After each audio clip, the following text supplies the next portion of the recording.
Chapter 1. Third-rate villain. Mumbai. Inside a luxurious villa. What the fuck? The shampoo foam burned my eyes as I stared blankly into space. Several thoughts rushed inside my head, a tidal wave clashing against rock. A few minutes ago, I was just having a peaceful bath in my luxury golden bathtub. Then, like an electric shock, the system screen appeared before me. The fated system made me realize my ending. My name is Tony Clark. Playing with servant lives, toying with women, crushing weaker families, stepping on the poor, arrogant, bullying, gaslighting. All in all, I am a perfect third-rate villain according to the system. I do not just target outsiders. I bully even my own clan members for fun. If I get bored, I hold a gun while playing truth or dare with new servants. Nobody dares to stop me. Not because I am strong. In fact, I am a waste who cannot fight a 12-year-old in my clan. But even the clan elders cannot raise a hand against me, with my father being the patriarch of this wealthy Clark family, and my mother controlling the family resources. Everyone must obey me like their master. Knowing that I am a waste who cannot achieve much in martial arts, I relieve my stress and anger on whoever I want. However, heaven decided to open my eyes today. As I stared in shock,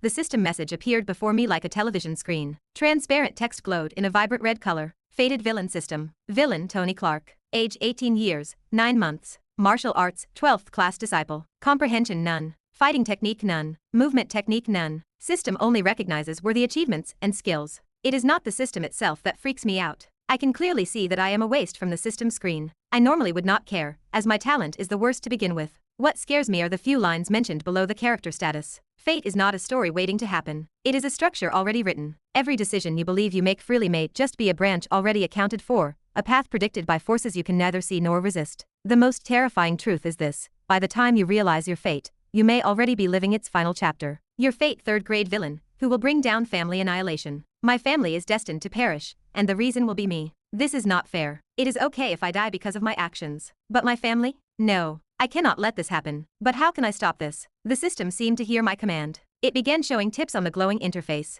Nothing happens without a reason in this world. Everything is connected one way or another. Fate is the ultimate judge. Fate is never constant. It can be changed with actions. People with heaven's blessing can turn the tides of fate. Never offend the heaven's child. Otherwise, wrath will be upon you. Wait. Heaven's child? My family has hurt several gifted people. 9 months ago, I stole a yin flower from a beautiful lady with a serpent physique. With her physique, she is destined to rise. She is a walking heaven's child. My family orchestrated a fake marriage and made her submit to me willingly. After our successful copulation, she was thrown out like trash. How can I stop her now? When she comes back for revenge, no amount of begging will stop her. I am destined to die along with my family. God, how can I stop this? If only this damn system appeared 9 months ago, I could have at least taken care of her. And she is not the only one. Last month, my younger brother crippled a genius at the martial arts academy. That genius belongs to the Rajput family. They may be poor in wealth, but they have produced powerful fighters and assassins for decades. Most importantly, the crippled genius has a brother. The sibling bond will drive him. If only I could have stopped my brother from crippling that genius. Wait, how could I stop him? No, it is not possible. I am a waste.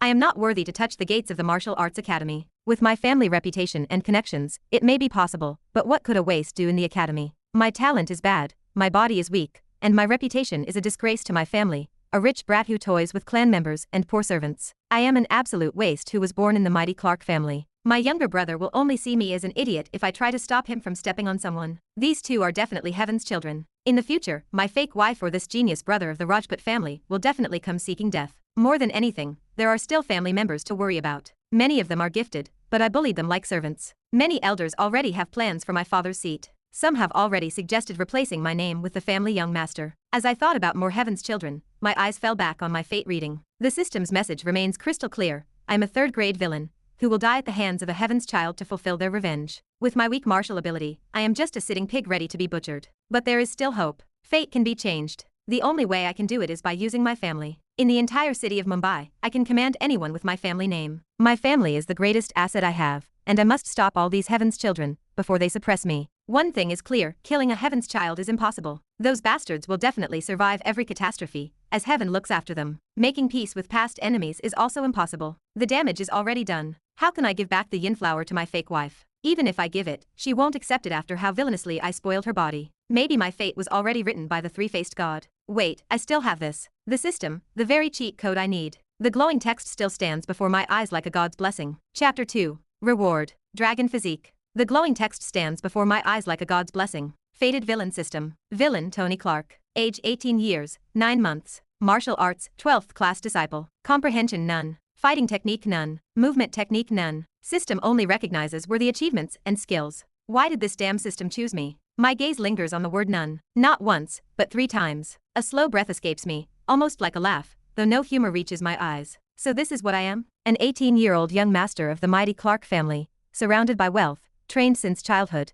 and yet the system records nothing worth acknowledging. No comprehension, no real skill, no foundation, just an empty shell propped up by status. My fingers twist the handle to stop the bathwater. Fated villain. The title does not surprise me. What surprises me is how accurate it feels. Finally, a spark of hope ignites as a shopping cart icon catches my eye in the bottom corner of the screen. System, show me what you have in your treasury. The system responds instantly, as if it has been waiting. A mythical grade sword, a sky-level dagger, heavenly body refinement. My god. Monk grade pills, bone tempering arts, potions to improve blood purity, elemental bone marrow, manuals to improve body control. This is the treasure trove of heaven. With these items, I can directly become a supreme master, who decides the fate of an entire country. Heaven's children will beg me for resources. Wait, how do I get them? My jaw drops when my eyes finally catch the golden text below the list. Fate coins 0. I need fate coins to purchase even a single beast body hair from the treasury. The realization of the cost hits hard, like dropping straight from heaven. This damn system. At least give me something for free as a welcome gift. I demand, sounding like a small child whose candy was snatched by an elder. Just as the demand leaves my lips, the system interface changes.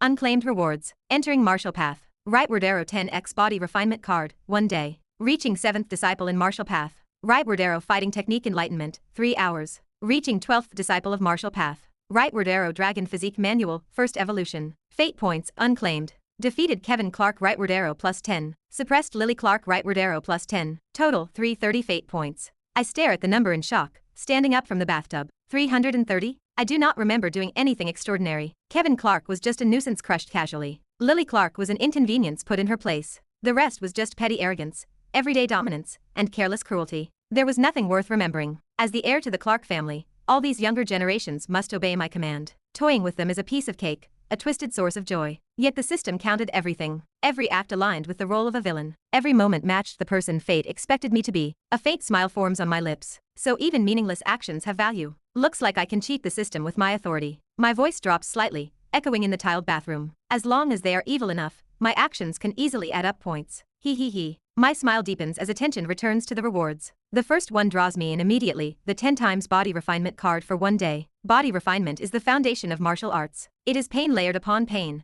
muscles torn and rebuilt, bones tempered like metal. Everyone on the martial path must refine their body to live longer. The harder the body, the better the survival rate against enemy attacks. The public thinks bullets and bombs rule the world, but only the wealthy families know the actual reality. The supreme masters of each nation decide the fate of the world. A supreme master can block bullets, stop missiles, and even survive an atom bomb. But the path to becoming a supreme is nothing less than experiencing death a million times. Now I have the cheat code to change my fate. And this card is 10 times efficiency. My eyes sharpen. This is not training. This is acceleration. This is a jetpack that will soar me to the skies. 3 days of progress compressed into something far more violent and intense. If my body can withstand it, I will jump forward. Then comes the fighting technique enlightenment for 3 hours. My breathing slows. This is not something money can buy. Enlightenment means understanding the essence of combat itself, timing, flow, killing intent. Your opponent may be stronger than you, but the fighting technique will decide the outcome. It means transforming crude movements into something precise and lethal. A shortcut to mastery. Even if someone owns a god-level fighting technique, mastering it is a brutal challenge. But with enlightenment, it becomes a piece of cake. Like a robot scanning a book, the mind can master any technique effortlessly. Then I see the third reward again, and this time, I do not look away. Dragon Physique Manual, 1st Evolution. Something stirs deep within me, something devoid of fear or excitement. It feels like standing before a sleeping predator. My fingers tighten unconsciously. Dragon Physique. The words resound in my ears like a temple bell. This is not a technique. This is not a skill. This is a transformation, a complete change of self, a rewriting of the body itself. A normal martial artist strengthens their body every day for years, training through constant pain and hard work. With regular life and death experiences, they push the body to its limits. But even then, the body stops improving 1 day. A true physique changes the very foundation of existence. Bones do not just become stronger, they evolve. Blood does not just circulate, it carries power. Every movement is no longer forced, it becomes dominance. And this is only the 1st evolution. My eyes gleam faintly. If this is the beginning, then what stands at the end? Everything is clear now. Fate already decided my role, a third-rate villain, an arrogant young master, a stepping stone meant to be crushed beneath the rise of a chosen protagonist. I let out a quiet laugh. My family already offended many heavenly blessed people. Being the top ruler, it was inevitable. More than anything, I cannot change anything by offering compensation to everyone who got offended. If being good leads to my death, then I will become worse. I will take everything, whether they like it or not. Chapter 3, Heaven-Devouring Origin Scripture. Tony stood motionless, his gaze locked onto the final reward, like a predator studying something far beyond prey. The words Dragon Physique Manual, First Evolution hovered before him in golden text. Show description, he called out, excitement sharpening his voice. The system responded without delay. Dragon Physique Manual, First Evolution. A supreme body cultivation method derived from ancient dragon lineage. Reforges bones with dragon marrow, strengthens flesh into dragon muscle, and converts blood into dragon essence. Upon successful evolution, the host gains explosive strength, enhanced regeneration, and dominance-based pressure capable of suppressing weaker entities with greater regeneration capability. Warning: the evolution process involves total cellular destruction and reconstruction. Survival rate extremely low. Failure results in permanent crippling or death. Tony read it once, then again. This was no simple VR game. This was gambling with life. Cellular destruction meant bearing pure agony to advance further. Worse, this was willingly stepping into a furnace and hoping to walk out as something stronger. Even the system doesn't guarantee survival. For the first time, a heavy silence filled his thoughts. Not fear, but calculation sharpened to its edge. If he failed, everything ended here. No fate, no revenge, no rewriting. Just nothing. Dying while cultivating is better than dying beneath someone else's leg, Tony murmured, a cold, unwavering smile forming on his lips. If death is the only alternative, then I'll choose how I face it. As the heir to the top martial family of the country, he had seen countless people train like monsters in the family courtyard. Thousands came begging for resources, surely facing countless life and death situations just to step onto the Clark family marbles. How could he back down like a coward? He did not lack courage. He lacked talent and fate. Now the system gave him an opportunity to save himself and his family. Claim all rewards, Tony said, staring into his own eyes in the mirror with a confident smile. The system flickered, responding immediately. Entering Martial Path, 10x Body Refinement Card, 1 day. Reaching 7th Disciple in Martial Path, Fighting Technique Enlightenment, 3 hours. Reaching 12th Disciple of Martial Path, Dragon Physique Manual, First Evolution. Fate points. Defeated Kevin Clark, plus 10. Suppressed Lily Clark, plus 10. Total, 330 fate points. All eligible rewards claimed. A surge of clarity filled Tony's mind as the rewards appeared in his inventory, waiting to be activated or absorbed. But he didn't rush. His attention shifted to something equally important, those 330 fate points. Tony paced slowly, checking the system's treasury. The interface displayed countless weapons, pills, resources, potions, different fighting techniques, and even beast blood essence. Any outsider would have first chosen a suitable weapon to double their strength. However, the Clark family possessed vast resources. Fed with precious resources since childhood, Tony's body was already a treasure trove, and the family vaults held many powerful weapons. Why waste precious fate coins on a blade? At his current level, even if someone handed him a sky-rank weapon, a third-rank tool far above his realm, he wouldn't be able to draw out even a fraction of its true power. It would remain a mere decoration. Tony stopped walking. No, the problem was never tools. It was foundation. In the martial path, the body was only the beginning. Strength alone meant nothing without control. Control of movement, control of intent, control of something deeper. Life energy. His voice dropped. Every martial artist possessed it, few understood it, and even fewer mastered it. To fight wasn't just to strike. It was to channel, to draw from within, and release with purpose. That could not be achieved through body refinement alone. Martial technique. The more life energy I can absorb, the stronger my fighting techniques become. This was the difference between ordinary fighters and true martial experts. One relied on brute strength, while the other controlled power at its source. Tony's mind drifted briefly to his family. The Clark family's foundation lay in a gold-grade martial technique, a second-rank style. It was respected and valuable, but limited. More than 30 families in this world possessed a gold-grade martial technique. It's not enough, he whispered. Gold-grade can support growth, but it cannot break limits. If I can get sky-grade, a third-rank technique. He exhaled slowly. Or even heaven-grade, a fourth rank, no one would be able to stop me. As for God-grade, the fifth rank, those are legends. Untouchable. Even thinking about it is pointless. Even though there are some God-level martial techniques in the system's treasury, they are not available for purchase. His eyes scanned through every available manual. They were arranged in order according to their power. System. Tony touched the best option he could afford, and the panel responded instantly. Available martial technique. Heaven grade, 4th.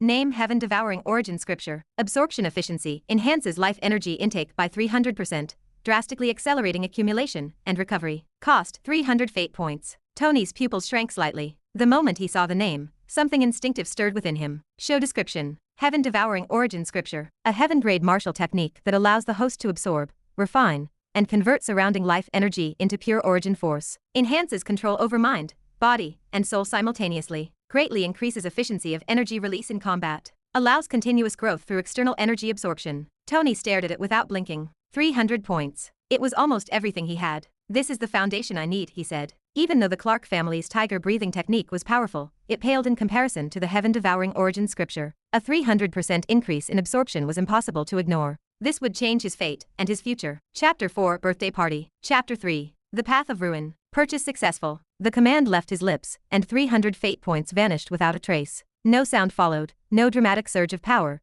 just a quiet subtraction, as if an invisible hand had plucked the points from his grasp. In return, a dense stream of information condensed in his mind. A faint golden scripture materialized within the system's space, the heaven-devouring origin scripture. Ever since the system rewards had appeared, a restless anticipation had taken root within Tony, growing stronger with each passing second. He moved toward the wardrobe with unhurried steps. His gaze swept across rows of carefully arranged outfits before settling on a black martial uniform. Just as he reached out to take the fabric, a sharp chime cut through the silence. The ether orb resting on the table flickered to life. Its surface rippled like liquid glass, projecting a translucent interface into the air. Tony glanced at it casually, but his attention sharpened the moment he read the contents. It was a family notice, a mandatory gathering scheduled for tomorrow night. The occasion was Leo Clark's birthday. His hand paused mid-motion. Among the many names within the Clark family, Leo was the only one that held any real meaning to him. This was not because of status or talent, but because Leo was his younger brother. Under normal circumstances, a birthday celebration would be something he attended without a second thought. But lately, the family members had been trying to strip him of his status as the next heir,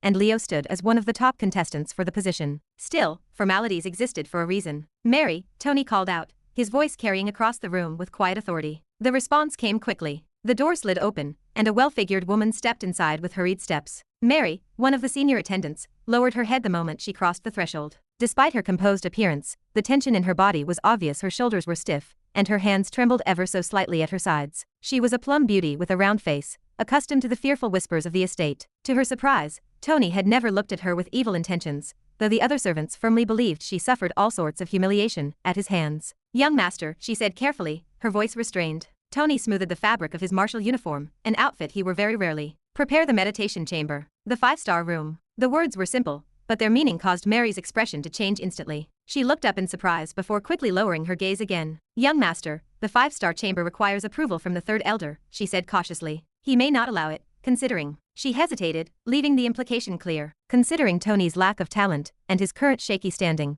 such premium resources would be deemed a complete waste on him. Tony let out a faint scoff, treating the obstacle as if it held no real weight. He finished adjusting his sleeves, his tone calm yet edged with something much colder. "If he refuses, tell him his daughter, Ronnie, has grown quite well." The room fell dead silent. Mary's eyes widened, and the color drained from her face. The meaning behind those words was unmistakable. This was not a request, nor was it a negotiation. It was a warning, subtle in phrasing, yet sharp enough to cut through any hesitation. Tony lifted his head and looked at her directly. For a brief moment, their eyes met, and a chill ran down Mary's spine. No visible anger marked his expression, and he had not raised his voice or made a threatening gesture, yet his gaze made it impossible to breathe normally. Standing there any longer would only make things worse. Without another word, she turned and hurried out of the room. Tony watched her retreating figure with a slight frown, noticing the nervous sway of her stride. "Why is her body bouncing?" he muttered under his breath. From his perspective, he had simply stated a negotiation condition. Shaking his head lightly, he dismissed the thought and picked up the ether orb, tossing it casually into his bamboo carry bag. These bags were space treasures exclusive to wealthy martial families. Though they looked like small pocket pouches, they could store the contents of a large transport lorry all at once.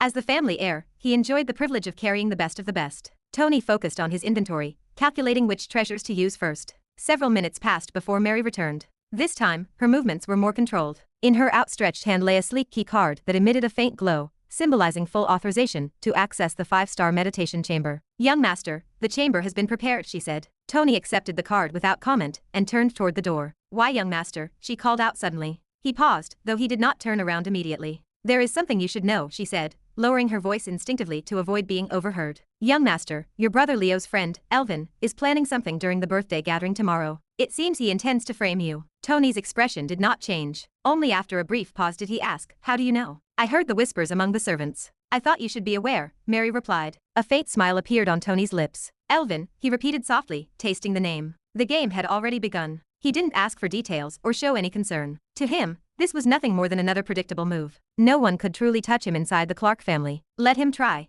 Tony said calmly. Without another word, he stepped out. The birthday gathering, the schemes, the petty conflicts of the family, all of it faded into the background. Something far more important awaited him. The 5-star meditation chamber was located deep within the intersection of the Clark estate, reserved strictly for core members and rare occasions. Operating it for a single day consumed valuable resources that could fund a high-class family's luxury for a long time. As Tony approached the entrance, the third elder watched him with a narrow, venomous look. The old man could do nothing to stop him. Tony's smug smile only forced the elder to grind his teeth in silence. "Spoiled bastard," the elder muttered in a weak, bitter tone. Tony ignored him and stepped inside. A subtle pressure greeted him, followed by a refreshing sensation that spread through his limbs. The air itself was different, denser, alive. Life energy flowed freely within the chamber, far richer than anything found in the outside world. It seeped into his pores, his breath, and his very being, welcoming him into a higher realm of existence. The room was designed with absolute precision. Formation yantras were embedded into the walls, faintly glowing as they circulated and purified the surrounding energy. At the center lay a polished stone platform, perfectly positioned to maximize absorption. Tony stepped onto the stone and sat down cross-legged. There was no hesitation on his face,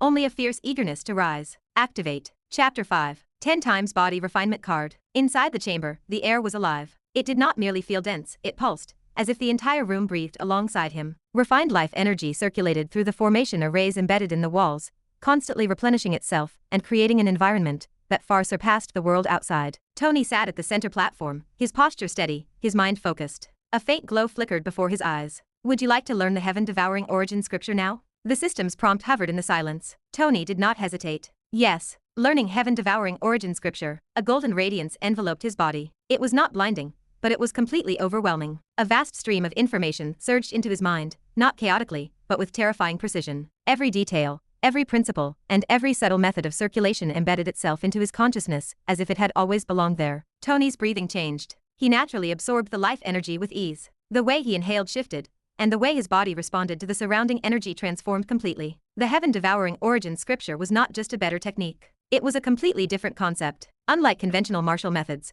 which focused on controlled absorption and gradual refinement, this technique devoured. It pulled in the vitality of the environment aggressively, breaking it down, purifying it, and converting it into a denser, more potent form of energy within the body. It was efficient, dangerously efficient. "So this is how it works," Tony muttered under his breath, his eyes narrowing slightly. "Ha ha ha. This is why people will not hesitate to kill for resources. One martial technique can change the fate of a family." There was no need to practice or meditate, and no need to slowly comprehend the flow of life energy. He simply sat and enjoyed the waterfall of vitality. As he focused on channeling the life energy into his spinal cord, his life chakras filled in a frantic haste. The surrounding energy stirred, then surged toward him as if drawn by an unseen force. It flowed into his body smoothly and rapidly, far faster than anything he had experienced before. Even the 5-star meditation chamber failed to provide enough ample life energy for his greed. Tony's lips curved faintly. Even when he was not actively focusing, traces of energy gathered around him, seeping into his body at a slow but steady pace. He exhaled slowly, a faint mist escaping his lips. For the first time,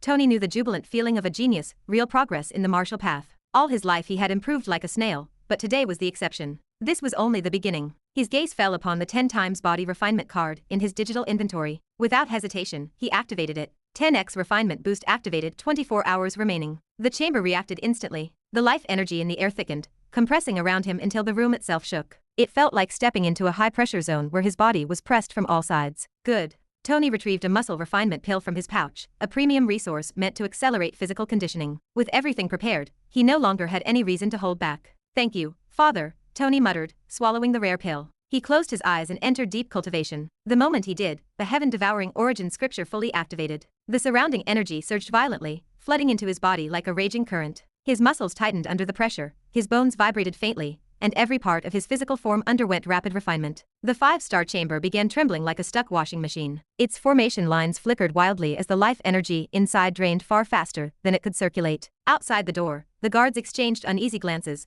before one of them rushed off to report the anomaly. Total shock gripped them. This type of failure had never happened before. The third elder frowned deeply upon hearing the news, irritation flashing across his face. "That useless boy again," he muttered. Reluctantly, the elder loaded additional jade pearls into the mechanism, forcing more life energy into the system to stabilize it. As the chamber steadied, he scoffed coldly. "Humph. He is probably playing tricks inside, instead of refining his body. Next time, I will not let this brat anywhere near the meditation chamber." The third elder, Sukoi, cursed openly to the empty hallway. Time blurred. Minutes turned into hours. The pressure built steadily within Tony, like a reservoir nearing its limit. He guided the energy carefully, ensuring that every bit was absorbed properly. Finally, he reached the threshold. A sharp surge exploded within his body along his spinal cord. A wave of power burst outward before settling instantly. The invisible barrier that once restricted him shattered completely. The first chakra of life filled to the brim, pushing him from the rank of a disciple to a true warrior. Tony's eyes snapped open. His breathing was steady, but his body felt entirely different. I have already broken through, he muttered softly, a hint of disbelief in his voice.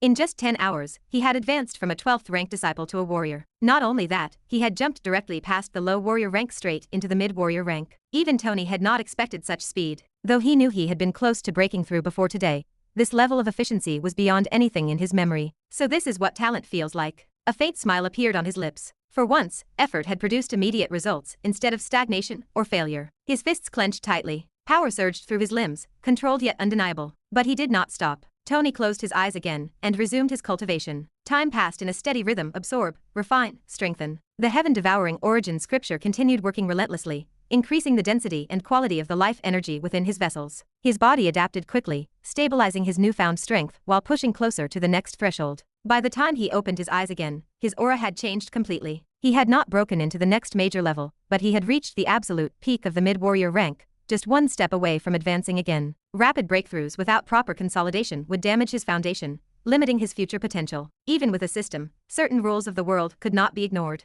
So instead of pushing further, Tony refined his control. He cycled the energy repeatedly, smoothing out imperfections and ensuring total stability. Hours passed slowly. When the final moments of the enhancement ended, Tony opened his eyes once more. The results were groundbreaking. In the past, even a month of grueling effort would not have brought him this far. There were times he had trained endlessly, only to see no improvement at all. But now, everything changed. Tony stretched his limbs lightly, enjoying the strength flowing smoothly through his veins. This is just the beginning. Chapter 6. The Evil Boy. Finally, after one complete day, Tony stepped out of the 5-star meditation chamber. The nearby servants went stiff, bracing themselves to face their worst nightmare. Tony had been silent for 24 hours, which meant he was ravenous to carry out his villainous impulses, and the servants were his prime victims. He never harassed anyone at random, targeting instead the staff who belonged to the third elder. It was a calculated retaliation, since the third elder was aggressively trying to strip Tony of his birthright to install his own son as the next heir. A foul, metallic odor of expelled impurities filled the corridor, masked partially by the heavy steam billowing from the chamber. At first, the thick white mist obscured Tony's figure, but as the vapor slowly faded, the servants finally gasped. Tony appeared almost unrecognizable, his skin darkened by layers of grease and waste matter that had seeped from his pores. The black impurities covered him from head to toe. A weak-minded observer might have shrieked in terror,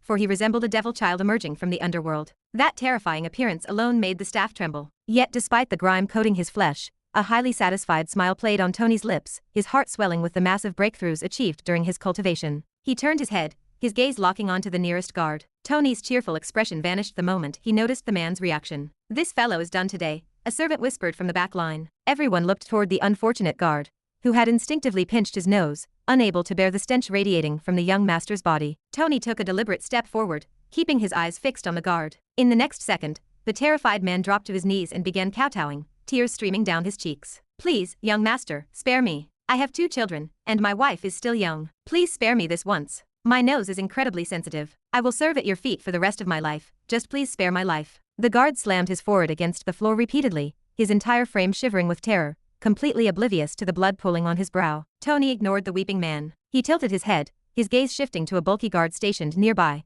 who held a trembling double-handed axe. With a single flick of his finger, Tony gestured for the massive man to approach. The bulky guard advanced with agonizing slowness, his face a mask of frustration and dread, praying silently with every step. The closer he drew to Tony, the worse the odor became, stinging the back of his throat. "Please no, please God no," the man muttered under his breath, fighting to keep his composure. Finally, the large guard came to a halt just a foot away. "Tell me," Tony said, placing a heavy, grime-stained hand on the guard's shoulder with a playful smile, "did this fellow make a mistake or not?" A newer servant might have tried to defuse the situation, but the veteran guard knew Tony's cruel psychological games. The answer did not matter, the trap was already set. Young master, he definitely made a mistake," the bulky guard replied, his voice shaking despite his best efforts to remain steady. "Oh, can you tell me exactly what his mistake was?" Tony asked, his smile widening. The guard gritted his teeth, cursing his terrible luck. "Young master, he should never have covered his nose. You just emerged from a sacred meditation. As a servant, he should have been cautious, attentive, and ready to anticipate your needs. Instead of waiting for your command, he blocked his nostrils, as if he were looking at garbage from the streets." "Sir." "Ha ha ha, that is more like it. You speak like a true gentleman. Only a loyal servant understands proper duty." Tony snapped his fingers and looked down at the kneeling guard, who was now weeping like a scolded toddler. "You get up, young master, it was an instinctual reaction. Please show mercy, I will never repeat it." The man sobbed. "Shut up," Tony barked, his eyes flashing with sudden anger. "How dare you call it an accident? Are you implying that this loyal, fat guard is falsely accusing you. It seems the Clark family has been far too lenient in training the staff. As punishment for your disrespect, you will clean every single waste canal on this estate. Furthermore, you will record a video of the entire process. I will personally review the footage to ensure you did a thorough job. Do you understand? Yes, master, the guard blurted out, a wave of profound relief washing over him, because the young master had not demanded his hand or foot. Tony turned as if to walk away, allowing the gathered staff to finally breathe. The bulky guard felt the tension leave his bones, believing the ordeal was over. Then Tony stopped. He spun back around, resting his chin in his hand with a scholarly,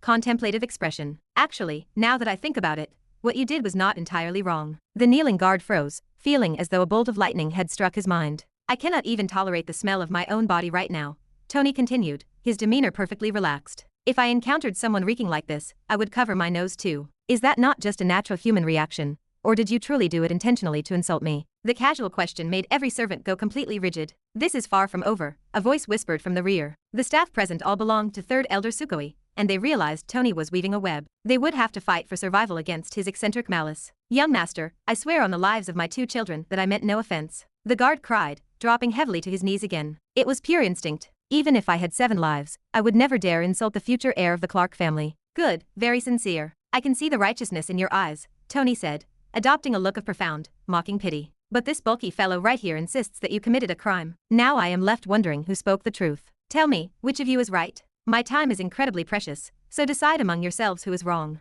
I will only punish the guilty party, because it breaks my heart to see loyal servants suffer. The bulky guard felt his blood run cold. This absolute demon, he cursed internally, grinding his teeth, as suffocating silence stretched across the corridor as the 2 men stared at each other in utter disbelief. In the next second, the bulky guard and the kneeling servant erupted into a furious argument, pointing fingers and screaming insults to save their own skins. Tony watched the chaotic quarrel with an amused, quiet smile. After a few moments, he raised his hand, gesturing for the rest of the surrounding servants to step forward. You all have exactly 1 minute, Tony announced, an evil grin spreading across his face. Tell me which of these 2 men is correct. If your answer fails to satisfy me, it proves you are not serving my family with sincere hearts. The punishment for a wrong answer will be far more severe, so I suggest you think very carefully before speaking. The realization hit the staff like a falling boulder. They finally understood the true depth of Tony's devious trap. This was precisely why the servants feared him above all others. He was not merely a brutal tyrant who used physical violence, he was a cunning psychological sadist who would force you to eat filth and demand that you compliment the taste.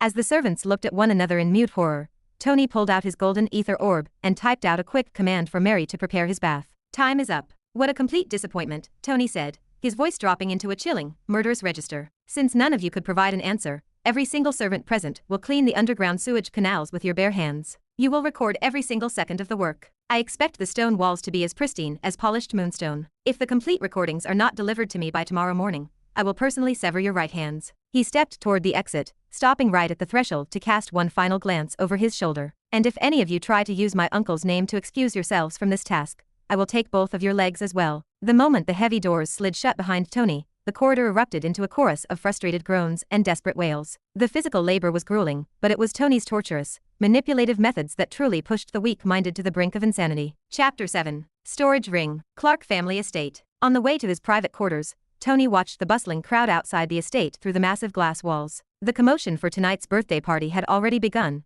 and the elders were fully occupied receiving early guests. Thankfully, not a single elder was present to witness Tony's current physical state. If they had, his sudden, staggering breakthrough would have shocked them completely. Thinking about the confrontation awaiting him at the gathering, Tony reached his room. Mary stood waiting by the entrance, her head bowed in respect. Young master, everything is ready, she said politely. A hint of shock strained her tone. The foul odor radiating from Tony was nearly unbearable, but she knew exactly what manners to display to keep her position. Rather than focusing on the stench, she wondered what the young master could have possibly done to end up coated in such thick, black grease. For a brief second, she wondered if he had cultivated and cleansed his body refinement stage, but she quickly dismissed the thought. In all her 18 years of service, she had never seen Tony expel impurities like this. Young master, Mary called out in a low voice. Tony paused, his hand on the door handle. Mary lifted her head slightly. The advanced fighter jet you ordered for your brother's party has arrived at the family runway. I already placed the keycard on your bed. Is there anything else I should prepare for tonight's gathering? Her eyes barely met his direct gaze. There is no need for further preparations. Move the jet to my personal garage.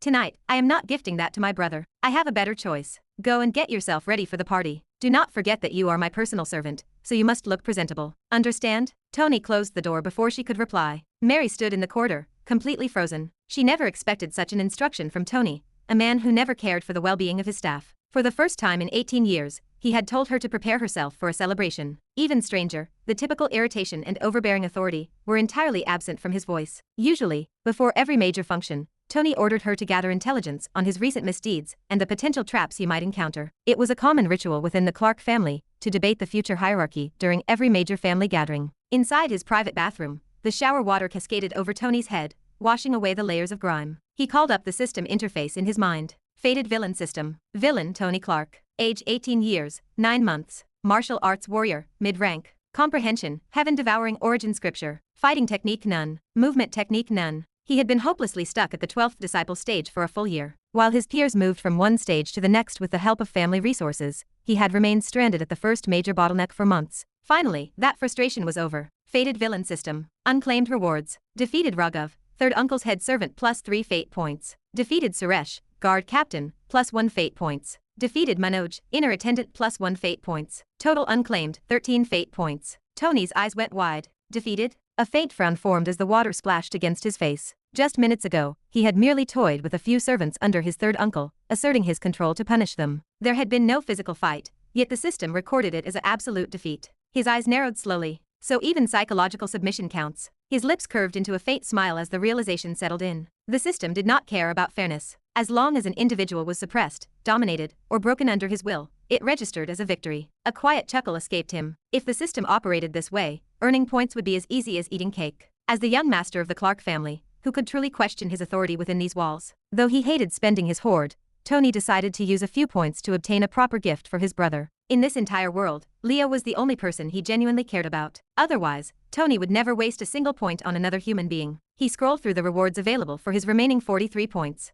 What could my brother actually use right now? Tony adopted a thoughtful expression, pacing the steam-filled bathroom. He had to be cautious not to select an item that exceeded his explained capabilities. Other powerful family heads would attend the party, and he could not afford to alert those old foxes. As far as he knew, Leo had already reached the absolute peak of the Grand Master rank, and was preparing to receive the blessing of the World Tree. No amount of standard cultivation pills would assist him at this stage. Reaching the Grand Master rank was a massive roadblock for every martial artist in the world, because no amount of hard work or material resources could guarantee a breakthrough. A practitioner had to secure the blessing of the World Tree, located deep on the Pacific Ocean floor. This restriction was the exact reason why only a handful of elite families controlled the global martial path. After deep consideration, Tony decided to give his brother a high-tier utility item, rather than a cultivation technique that might expose his own system's secrets. His eyes landed on the spatial inventory items, specifically storage rings. Generally, martial artists relied on bamboo bags manufactured by the Octopus organization. Jade storage rings were strictly confined to the global elite. Even within the Clark family, only the ancestors, the senior elders, his father, and his third uncle possessed a jade ring. Tony did not even have one himself. Gifting a premium jade ring would be a massive statement. System, display storage rings. Tony stared in awe as descriptions of various storage rings lined the interface. The technology was incredibly advanced for this world. He spotted a Pegasus jade ring that cost 1,000 fate points. An entire ecosystem existed inside that ring, but Tony could only exhale in disappointment. If he actually possessed 1,000 points, he would have bought a treasure to catapult his own martial stage to the heavens. Finally, his gaze settled on the moonstone ring. It looked deceptively normal, but it included several highly practical functions. This will be perfect for my brother. Chapter 8. Playing with fire. Tony's eyes finally settled on the moonstone ring. It looked deceptively ordinary, but its listed functions were undeniably powerful. Item available. Name Moonstone Jade Ring. Description: a spatial storage ring crafted from refined moonstone jade. Contains a vast internal space with neatly arranged compartments, a small herb cultivation plot, and a life energy liquid fountain to sustain living resources. Capable of storing massive objects, even up to the size of a small mountain. Cost 13 fate points. Without another thought, Tony finalized the purchase, relinquishing 13 precious points. He extended his right hand,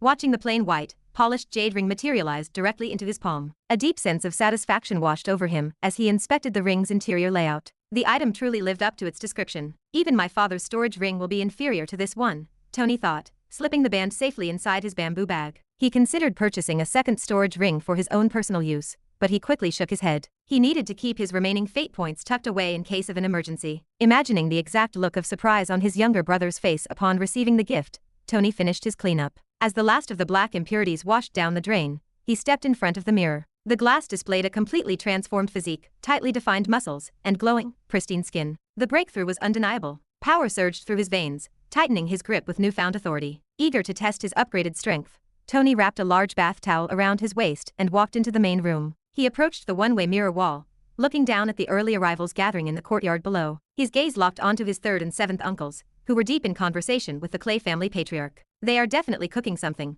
Tony muttered, his eyes narrowing as he analyzed the elders. Are they conspiring to strip me of my inheritance? My third uncle will go to any length to install his own son, Kevin, as the next heir. But my father won't let them have their way so easily. As evening approached, the crowd thickened. The arrangements were lavish, perfectly befitting the prestigious Clark name. Tony smiled as he spotted his younger brother navigating the crowd in stylish designer clothes, but the amusement quickly faded from his face. Standing directly across from his brother was Elvin, the young master of the Clay family. So, you are really running to my brother to complain? Ha ha ha. Tony smirked, the sight triggering memories of their recent encounter at the herb sanctuary. The Clark family herb sanctuary stretched across a quiet expanse within the outer estate. Unlike the common gardens, this place carried deep ancestral significance. The dark, fertile soil beneath every step was infused with rare volcanic ash brought from Mount Meru, refined over generations with nutrient-rich irrigation fluids. Exotic martial herbs thrived under these conditions, making the sanctuary one of the family's most protected resources. Tony had been standing near one of the inner plots, casually observing a cluster of red lotus tea leaves swaying under the automated airflow. He had no real interest in the flora, his presence was merely a habit, as the sanctuary was a frequent hangout for the family youth. The faint rustle of approaching footsteps broke the silence. Tony did not turn around immediately. When he finally shifted his gaze, he found Elsa Clay standing several paces away. The girl had frozen the moment she noticed him, her expression stiffening with immediate fear, as she tightly clutched a handful of valuable seedlings. I must plant these before the sun sets, Elsa thought, her heart hammering against her ribs. Otherwise, the harvest will be a complete waste. But to face him, after a long hesitation, she forced herself to take a step forward. Young Master Tony, I came here to plant umbrella flower seeds, she said, her voice strained. Tony finally turned his full attention toward her. These flowers can only grow in this specific soil, she continued, gesturing nervously toward the ground. The volcanic ash composition, and the automated irrigation here. She paused, swallowing hard before adding, I have explicit permission from the third elder, and the seventh elder. A heavy silence settled over the plot. From a distance, a few estate servants began to gather. They kept their distance, pretending to prune the nearby hedges, but their eyes were glued to the scene. Their faces held a mix of intense curiosity and quiet pity. Everyone knew what happened to outsiders who crossed paths with Tony Clark. The third and seventh elder, Tony repeated, his lips curling into a sharp smile. Both men had never hidden their deep dislike for him. The fact that they had personally granted Elsa access to his family's private grounds made the situation highly entertaining. Tony's smile deepened, though his eyes remained entirely cold. I see. Go ahead, he said calmly. Elsa blinked in surprise, caught off guard by his lack of resistance. Choosing not to question her luck, she gave a brief nod and moved toward the designated plot just a few feet from where he stood. She knelt on the fertile soil, carefully preparing the earth to receive the seeds. Tony remained standing directly behind her, his gaze dropping to her neckline with an overt, mocking grin. This bastard, Elsa thought, her cheeks burning crimson. She could feel his eyes scanning her body, intentionally trying to humiliate her. She forced herself to endure the disrespect, knowing that reacting would only give him the satisfaction he wanted. Instead of leaving her to her work, Tony walked over and sat down directly beside her, placing himself so close that his breath brushed against her shoulder. I'll help, he murmured casually. Elsa's hands paused for a fraction of a second. Every instinct screamed that she was in danger, but she kept her head down, choosing not to reply. She focused entirely on the seedlings, pressing them into the dark soil with practiced precision. For a moment, the garden was quiet. Then, Tony shifted his weight. His elbow pressed deliberately against her chest. She flinched, instinctively pulling her upper body back. Tony didn't flinch, maintaining his relaxed posture. Accidental, he said lightly. Elsa said nothing, but her movements grew rigid, her awareness hyper-focused on his every micro-movement. A few moments passed in tense silence, and then it happened again. This time, the physical contact lingered, entirely undeniable. Elsa snapped. She pulled her hands from the dirt, her expression hardening as she whirled around to face him. Young Master Tony, maintain your distance, she demanded coldly. Tony tilted his head, looking mildly amused by her outburst. You're misunderstanding. No, I am not, she replied firmly. The hesitation was gone from her voice, replaced entirely by a wall of restrained rage. I tolerated your behavior last time. Do not assume I will continue to do so. Tony's expression remained perfectly composed. Oh, Elsa met his eyes directly, refusing to look away. I am a master rank martial artist, 2 full realms above you. And you are still stranded at the disciple rank, even at your age. The sharp statement echoed across the quiet sanctuary, loud enough for every eavesdropping servant to hear. God, she actually said it, one servant whispered, staring in absolute shock. I really wonder what fate she will suffer today, another murmured from the shadows. Chapter 9. Threatening with a gun. Should we inform the elders? A servant whispered, staring at the distant confrontation. What? No. The second guard hissed, his voice tight with panic. Do not meddle in the affairs of Tony. If the young master finds out, not only you, but all of us will lose our lives. But the lady belongs to the Clay family. I heard she even studies at the Nine Lotus Academy. Whatever her status, we must stay out of it, the second servant warned, shuddering as memories of Tony's past punishments flashed through his mind. Inside the Clark estate, Tony is the real monster we should fear, not some talented genius. Tony did not respond immediately to Elsa's insult. He simply looked at her, his eyes calm, almost thoughtful. Then his lips curled. In my own house, you threaten me? Tony's voice rose into a loud, dramatic theater bark. So, you really dare to look down on the Clark family? Elsa caught the shift in his tone and the dangerous implication of his words, but she refused to retreat. Her pride held firm, even as a cold drop of unease crept down her spine. Leave your family name out of this, Elsa replied, her righteous tone sharp. Behave in a way that deserves respect. Silence stretched over the garden plot. Tony lunged. Without a word of warning, his hand shot forward like a striking viper, clamping around her wrist and yanking her toward him with sudden, overwhelming force. Before she could process the movement, before her master rank reflexes could resist, his lips crashed into hers. The kiss was abrupt, decisive, and tight, leaving absolutely no room for hesitation or escape. Elsa's mind went entirely blank. Then reality crashed back into her consciousness. She struggled instantly, planting her palms against his chest and shoving with all her might until the contact broke. She stumbled back several steps, shock instantly twisting into pure fury. How dare you? Her voice trembled violently as she pointed a shaking finger at his face. I don't dare, Tony said, raising his voice so it echoed across the sanctuary, his mockery wrapped in a layer of feigned innocence. I am just a 12th class disciple, after all. But you are a master rank martial artist, 2 full realms above me. So why would I dare? I wouldn't dare. You. Elsa clenched her fists, her knuckles turning white. Before she could execute a retaliation, a rustle of leaves signaled a new arrival. Her brother, Elwin,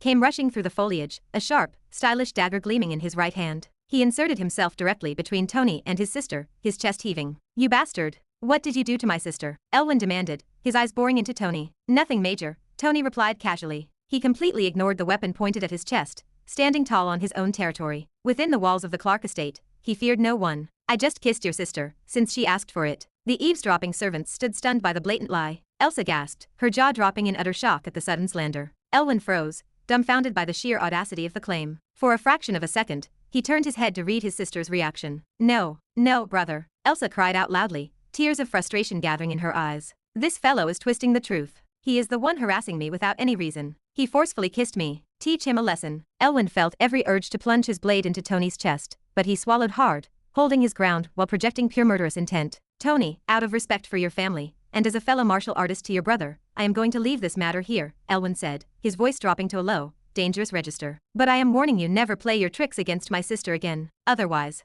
The threat hung heavily in the humid air of the sanctuary. Tony felt the killing intent vibrating off the young man, but Tony was not a person who accepted threats in silence. He particularly despised any mention of martial stages and academies, viewing it as a direct mockery of his own stagnant talent. Above all, he would never tolerate a threat inside his own home. You are a fellow disciple of my brother at the Nine Lotus Academy, Tony said, an evil smile playing on his lips as he adopted a tone of heavy ridicule. But I heard a rumor that your mother had to personally beg the academy master just to secure a slot for you. Is that story true? Tony leaned in, his face suddenly serious, as if genuinely curious about the gossip. Careful, Tony. You are crossing the line. Elwin's anger flared, and his hand twitched, lifting the dagger an inch higher out of pure instinct. The rumor was a sore spot for the Clay family, a whisper everyone knew but no one dared utter aloud. Except Tony. What? Why are you getting angry? Tony continued to prod the wound, his smirk widening as a deep sense of satisfaction washed over him. Is the news true? Did your mother really? This is my mistake, Elwin interrupted, his voice shaking. I should have never spoken with a mad dog like you. Now I understand why everyone calls you the Black Suitcase. You are nothing but rotten filth.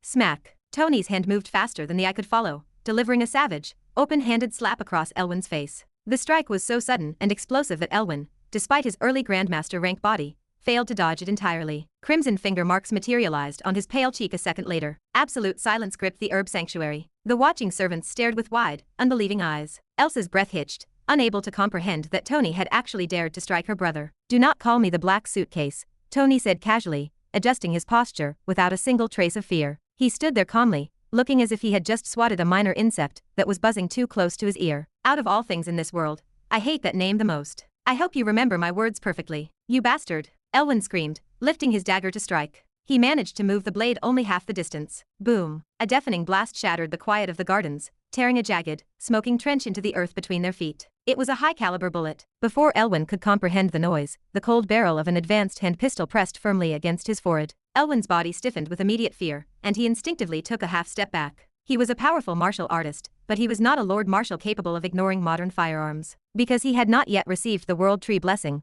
his physical flesh remained entirely vulnerable to gunpowder. Tony might have been deemed useless on the path of traditional martial arts, but in a gunfight, no one could match his precision. Years of playing reckless shooting games, forcing terrified servants to hold apples atop their heads while he practiced, had turned him into a flawless marksman. Elwyn refused to gamble his life, knowing Tony's eccentric expertise with modern weaponry. "I think now you understand your place," Tony said, his voice a low, mocking purr as he stared at Elsa with an evil grin. "Next time, take a good look at your surroundings before you raise a blade against me. Inside this estate, you are nothing more than a stinky bug. I hope my finger marks fade from your face soon." Tony holstered the weapon, turned on his heel, and walked away. He clasped his hands behind his back, adopting the leisurely, proud stride of a scholar satisfied with his work. "One day you will definitely pay for this," Elwyn screamed at the retreating figure, tossing his dagger into the dirt with unresolved, burning fury. Chapter 10. Remove the prince. Inside his private quarters, Tony leaned back lazily on his couch, his attention locked onto the glowing screen hovering before him. The golden orb pulsed faintly, projecting a fast-paced battle game. His fingers moved with sharp precision, his eyes narrowing as he cornered his opponent. "Pathetic. You call this skill?" Tony muttered, his lips curling as his character crushed the enemy with a final blow. The screen flashed with the word victory. A smug smile spread across his face. "Too easy." The door slid open quietly. "Young master," Mary's voice slipped into the room, soft but urgent. Tony didn't look up from the screen. "What is it?" Mary stepped inside, bowing her head. "Madam is calling for you. You are missing from young Master Leo's birthday gathering." "TCH. Already started?" Tony sighed, clearly annoyed. With a flick of his wrist, he dismissed the game interface and casually tossed the golden orb into his bamboo bag. "Fine. Let's go entertain the circus." He stood up slowly, stretching his shoulders before walking toward the dressing area. Mary was already prepared, holding a neatly arranged designer outfit. The fabric was a deep red with subtle golden linings that reflected quiet luxury. Tony slipped into the clothes without hurry. Mary stepped closer and began fastening the buttons of his coat, her fingers steady despite the faint tension tightening her jaw. Tony glanced at his reflection in the full-length mirror. He admired his sharp jawline, his calm but dangerous eyes, and his refined posture. The impurities from earlier had vanished completely, leaving behind a body that looked sculpted rather than trained. He smirked. Handsome, composed, dangerous. A perfect third-rate villain. Mary lowered her gaze, keeping her lips sealed. Tony chuckled lightly and flicked the edge of his high collar. "Let's go." The moment he stepped out into the grand hall, the atmosphere shifted. The Clark family estate glowed like a star, packed with expensive suits, dazzling gowns, and controlled smiles. Tony's lips curved into a knowing smile. To outsiders, this was just another rich family controlling Mumbai's business world. To those who knew the truth, the Clarks controlled something far more valuable: martial resources. It was power beyond money, the true currency of this world. He walked forward, drawing the immediate attention of the crowd. "Young Master Tony." "Good evening, young master." Looking sharp as always, voices greeted him politely, and heads bowed just low enough to show proper respect. Tony nodded lazily, acknowledging them like a king accepting routine tribute. But beneath those smiles ran a current of whispers, faint, careful, and almost suffocating. "Keep your voice down. He's here. Don't let him hear." Even the powerful guests, people who could shake cities with their influence, spoke like frightened conspirators. Everyone knew that if Tony heard them speaking ill, he wouldn't react immediately. He would remember, and someday, their entire family would pay the price. Meanwhile, the servants moved like shadows. The moment Tony's gaze drifted in their direction, they subtly stepped back, hiding behind guests, lowering their heads, and avoiding even accidental eye contact. They behaved like prey avoiding a predator. Tony watched them slide away, and his smile deepened. The true elite sat in the front rows of the gathering. The third elder, the seventh elder, and several influential figures watched his approach. The third elder let out a faint scoff. Humph. Disdain marked the faces of the older men. To them, he was a boy with no talent who walked like he owned the world. Yet even they couldn't deny his impact. Tony walked with the undeniable presence of the next head of the Clark family, commanding the room not through martial strength, but through pure authority. Tony didn't spare the elders a single glance. His eyes were already fixed on the center of the gathering, where his younger brother stood like a shining star. Leo was surrounded by attention, admiration, and intense pride. At only 16 years old, Leo had already achieved the Grand Master stage, and stood just steps away from receiving the World Tree blessing. He was a monster of talent. Tony watched silently as the noise of the hall faded into the background. His father stood beside Leo, wearing a brilliant expression of pride. Tony had never seen that look on his father's face when they were close. The reason was obvious: Tony was the exact opposite of his brilliant brother. "Don't worry, father. I won't let our family fall. No heaven-blessed genius will trample on us while I am standing here," Tony muttered, his mind flashing to his hidden system status. While he stood lost in thought, his enemies began moving their pawns from the shadows. The third elder signaled to the Clay family members and their hidden servants. Following the script, the Clay family had approached the old patriarch of the Clark family, accompanied by his daughter Elsa and his son Elwyn. They delivered a direct complaint to the old man about the incident in the herb garden. "Yes, old patriarch Jim, we saw it with our own eyes," the head servant of the third elder chimed in, stepping forward to validate the claim. Not only that, the young master made us clean all the underground sewer canals for a silly reason. Please do justice. The servants of the third and seventh elders murmured in loud agreement, supporting the Clay family's grievance. Right on cue, the third and seventh elders flanked the old patriarch. Great-grandfather Jim, our family's future is definitely in the wrong hands, the seventh elder said, his voice adopting a pleading, sorrowful tone. That fellow Tony doesn't deserve the title of prince. Even after all these years, he is still stuck at the 12th class disciple stage. He's a disgrace. I beg you to remove him as the prince and place someone capable and worthy. Only then will our younger generation feel motivated by seeing a true leader. The title of prince was not just an honor, it was a legal right to claim the family's premium resources. Old patriarch Jim was an eccentric man of absolute authority. Even though Tony's father, Ryan Clark, controlled the day-to-day affairs of the family, the old patriarch still held the final say in major ancestral matters.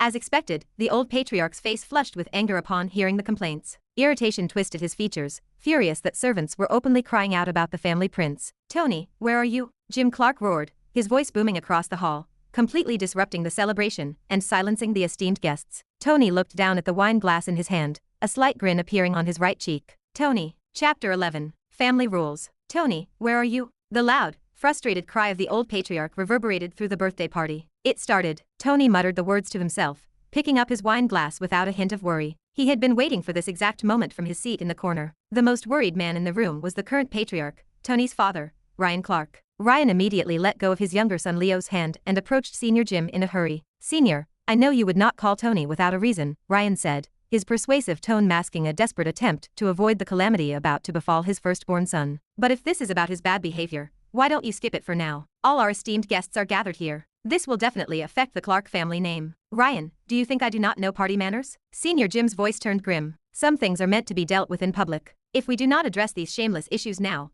people will begin to talk behind our backs. Where is your son?" Ryan could only sigh in disappointment at Senior Jim's relentless attitude. Nearby, the third elder stood directly behind Senior Jim with a smug expression, waiting for the perfect moment to intervene. Whispers filled the air among the guests as the crowd pressed closer to the stage. A quiet pleasure spread among the rival Clark family members. The entire gathering fell dead silent, eagerly waiting for the drama to unfold. Elwyn stood close to his own father, a deep sense of satisfaction warming his chest. "Today I will get my revenge. Senior Jim, I am truly grateful that you are taking this matter seriously," the Clay family patriarch, Ian, said with a grateful bow. "The Clay family will always remember the righteous character of Senior Jim." Just as Ian finished speaking, Tony stepped forward. With one hand tucked into his pocket and the other swirling his wine glass, he walked casually, his face devoid of even a speck of nervousness. "Old patriarch, did you call for me?" Tony asked, his eyes locking onto the Clay family youth. "I heard a complaint from the Clay family," Senior Jim said, staring directly into Tony's eyes. "Did you really do it?" "I don't know what they told you," Tony announced loudly, his voice carrying over the crowd as if he were entertaining an audience. "But if this is about me kissing that lady and slapping that fellow,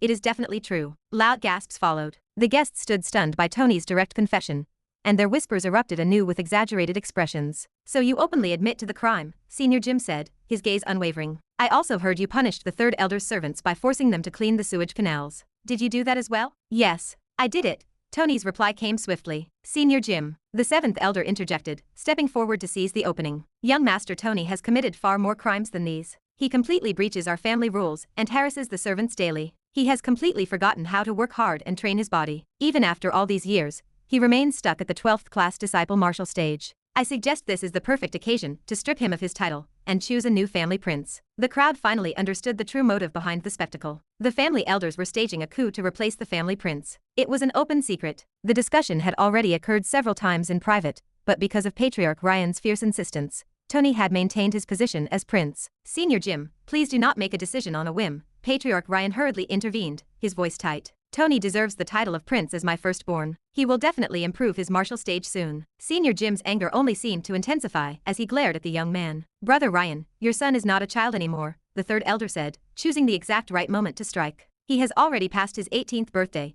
and is only 3 months away from turning 19. His lack of talent is undeniable. It is best to change the prince so that a worthy member receives our valuable resources." Clap, clap, clap. Tony began clapping mockingly, a smug grin plastered across his face. "Ha ha ha. Everyone is accusing me of breaching the family rules, but you are the actual culprits. You are breaking the family rules in every possible way." Tony turned his sharp gaze toward the family elders and the gathered guests. Family Rule 3.3 states clearly, whoever secures the World Tree Blessing first will automatically receive the prince title. I ask all of you, which member of the Clark family's younger generation has received the World Tree Blessing? Show me just one, and I will immediately hand over my prince title without a fight. The faces of the third and seventh elders immediately turned ugly. But Senior Jim possesses the ultimate authority in cases of tarnished family reputation. The seventh elder countered quickly. Look at your actions, Tony. You bring nothing but shame to the Clark name. Leo, the younger brother of Tony, stepped between the disputing parties to defuse the situation. Brother, why don't you just apologize to the Clay family? Elwin is a fellow martial artist of mine, and his sister is a highly respected member of the Nine Lotus Academy. Leo smiled reassuringly,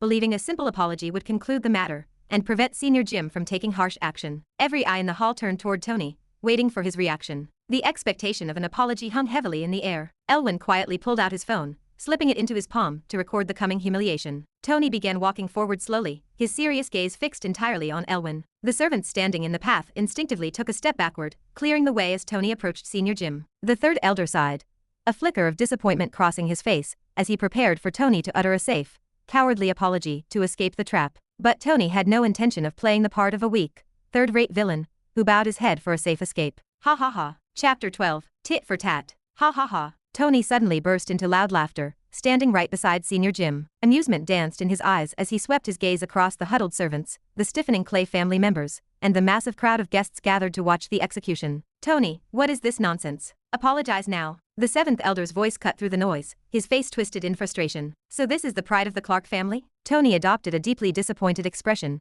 turning a cold gaze toward the very servants who had crawled forward to complain, throwing the family prince under the bus without even knowing the actual facts. He pointed a sharp finger directly at Elwin and Elsa. You people claim to be witnesses. You watched everything in the garden, right? Then why don't you provide an accurate testimony of what really happened at the herb sanctuary? Tony turned back to face Senior Jim, his tone ringing with righteous confidence. Respected Senior, I did kiss this lady, and I did slap this fellow. But a proper reason stands behind both actions. As a man of reason, I ask you to listen to the full facts before you force me, the prince of this family, to apologize to absolute nobodies. Senior Jim remained silent for a long time, his gaze boring into his grandson. Finally, with a reluctant nod, he gestured forward. You, step up. His finger singled out the head servant, who had first brought the grievance. The man froze, caught completely off guard. With the old patriarch's eyes locked onto him, he had no choice but to drag his feet forward. Every eye in the grand hall locked onto the trembling man. He stood in the center of the floor as if facing a firing squad. Before you utter a single word, I just want to clarify a few details, Tony announced, stepping directly into the servant's line of sight. The man's legs turned to jelly. The familiar, wicked grin was back on Tony's face.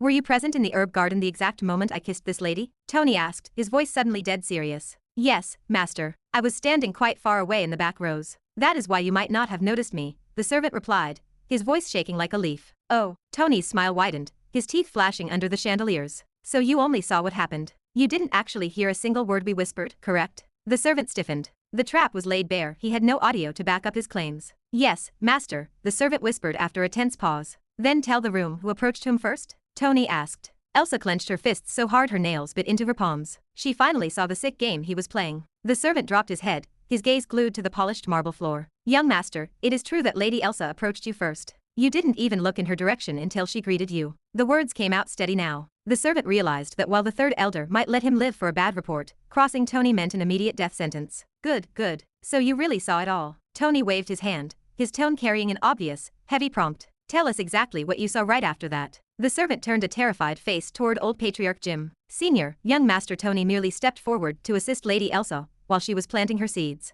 I do not know what words passed between them, but suddenly, the lady stood up and adopted a highly aggressive, threatening posture toward the young master. Only then did young master Tony kiss her. Liar. Elsa's scream shattered the formality of the room. Rage burned through her veins. She had never seen anyone warp reality so effortlessly, let alone in front of the entire high society of the country. See, I am the actual victim here, Tony said, turning toward the guests with a perfectly crafted, naive look. After that, young Master Elwin barged into the plot. The servant continued rapidly, keeping his head down. I couldn't hear the dialogue, but Elwin drew his dagger angrily, making a dangerous, threatening gesture toward the prince. Senior Jim, please do not listen to this garbage. The servant is blatantly lying because he is terrified of Tony. Elwin roared, taking a violent step forward. Senior Jim's gaze swerved toward the remaining servants huddled in the shadows. Is his account accurate? Tony shifted his gaze toward them, a silent, murderous warning in his eyes. The remaining staff nodded in unison, their movements stiff and reluctant. Old Patriarch Jim, the truth stands plain before you, Tony said, his voice brimming with unshakable confidence. If you still harbor doubts about the loyalty of our staff, we can easily pull the security footage. The CCTV cameras will confirm everything. He knew perfectly well the cameras only recorded visuals, leaving his venomous words entirely off the record. Ian Clay, the patriarch of the Clay family, felt his stomach drop as the reality of the situation set in. His face turned an ugly, mottled purple. The very sword he had forged to execute Tony had been ripped from his hands and pressed against his own throat. Whispers erupted like wildfire across the ballroom. With these official statements on the record, the Clay family's prestigious reputation crumbled to dust in a matter of seconds. Every elite guest in the room now knew their daughter had been thoroughly defiled, and their son publicly humiliated, with the law entirely on the Clark family's side. "This is madness," Elwyn screamed, his composure snapping completely under the weight of the humiliation. "Senior, young Master Tony is manipulating the narrative. I would never dare insult the Clark family. He attacked me without a single shred of provocation." The gathered elders and guests knew the real sequence of events, but not a single soul possessed the courage to speak up without concrete proof. All the evidence pointed in Tony's favor, backed entirely by the third elder's own staff. Even Senior Jim was no fool. He saw right through the performance,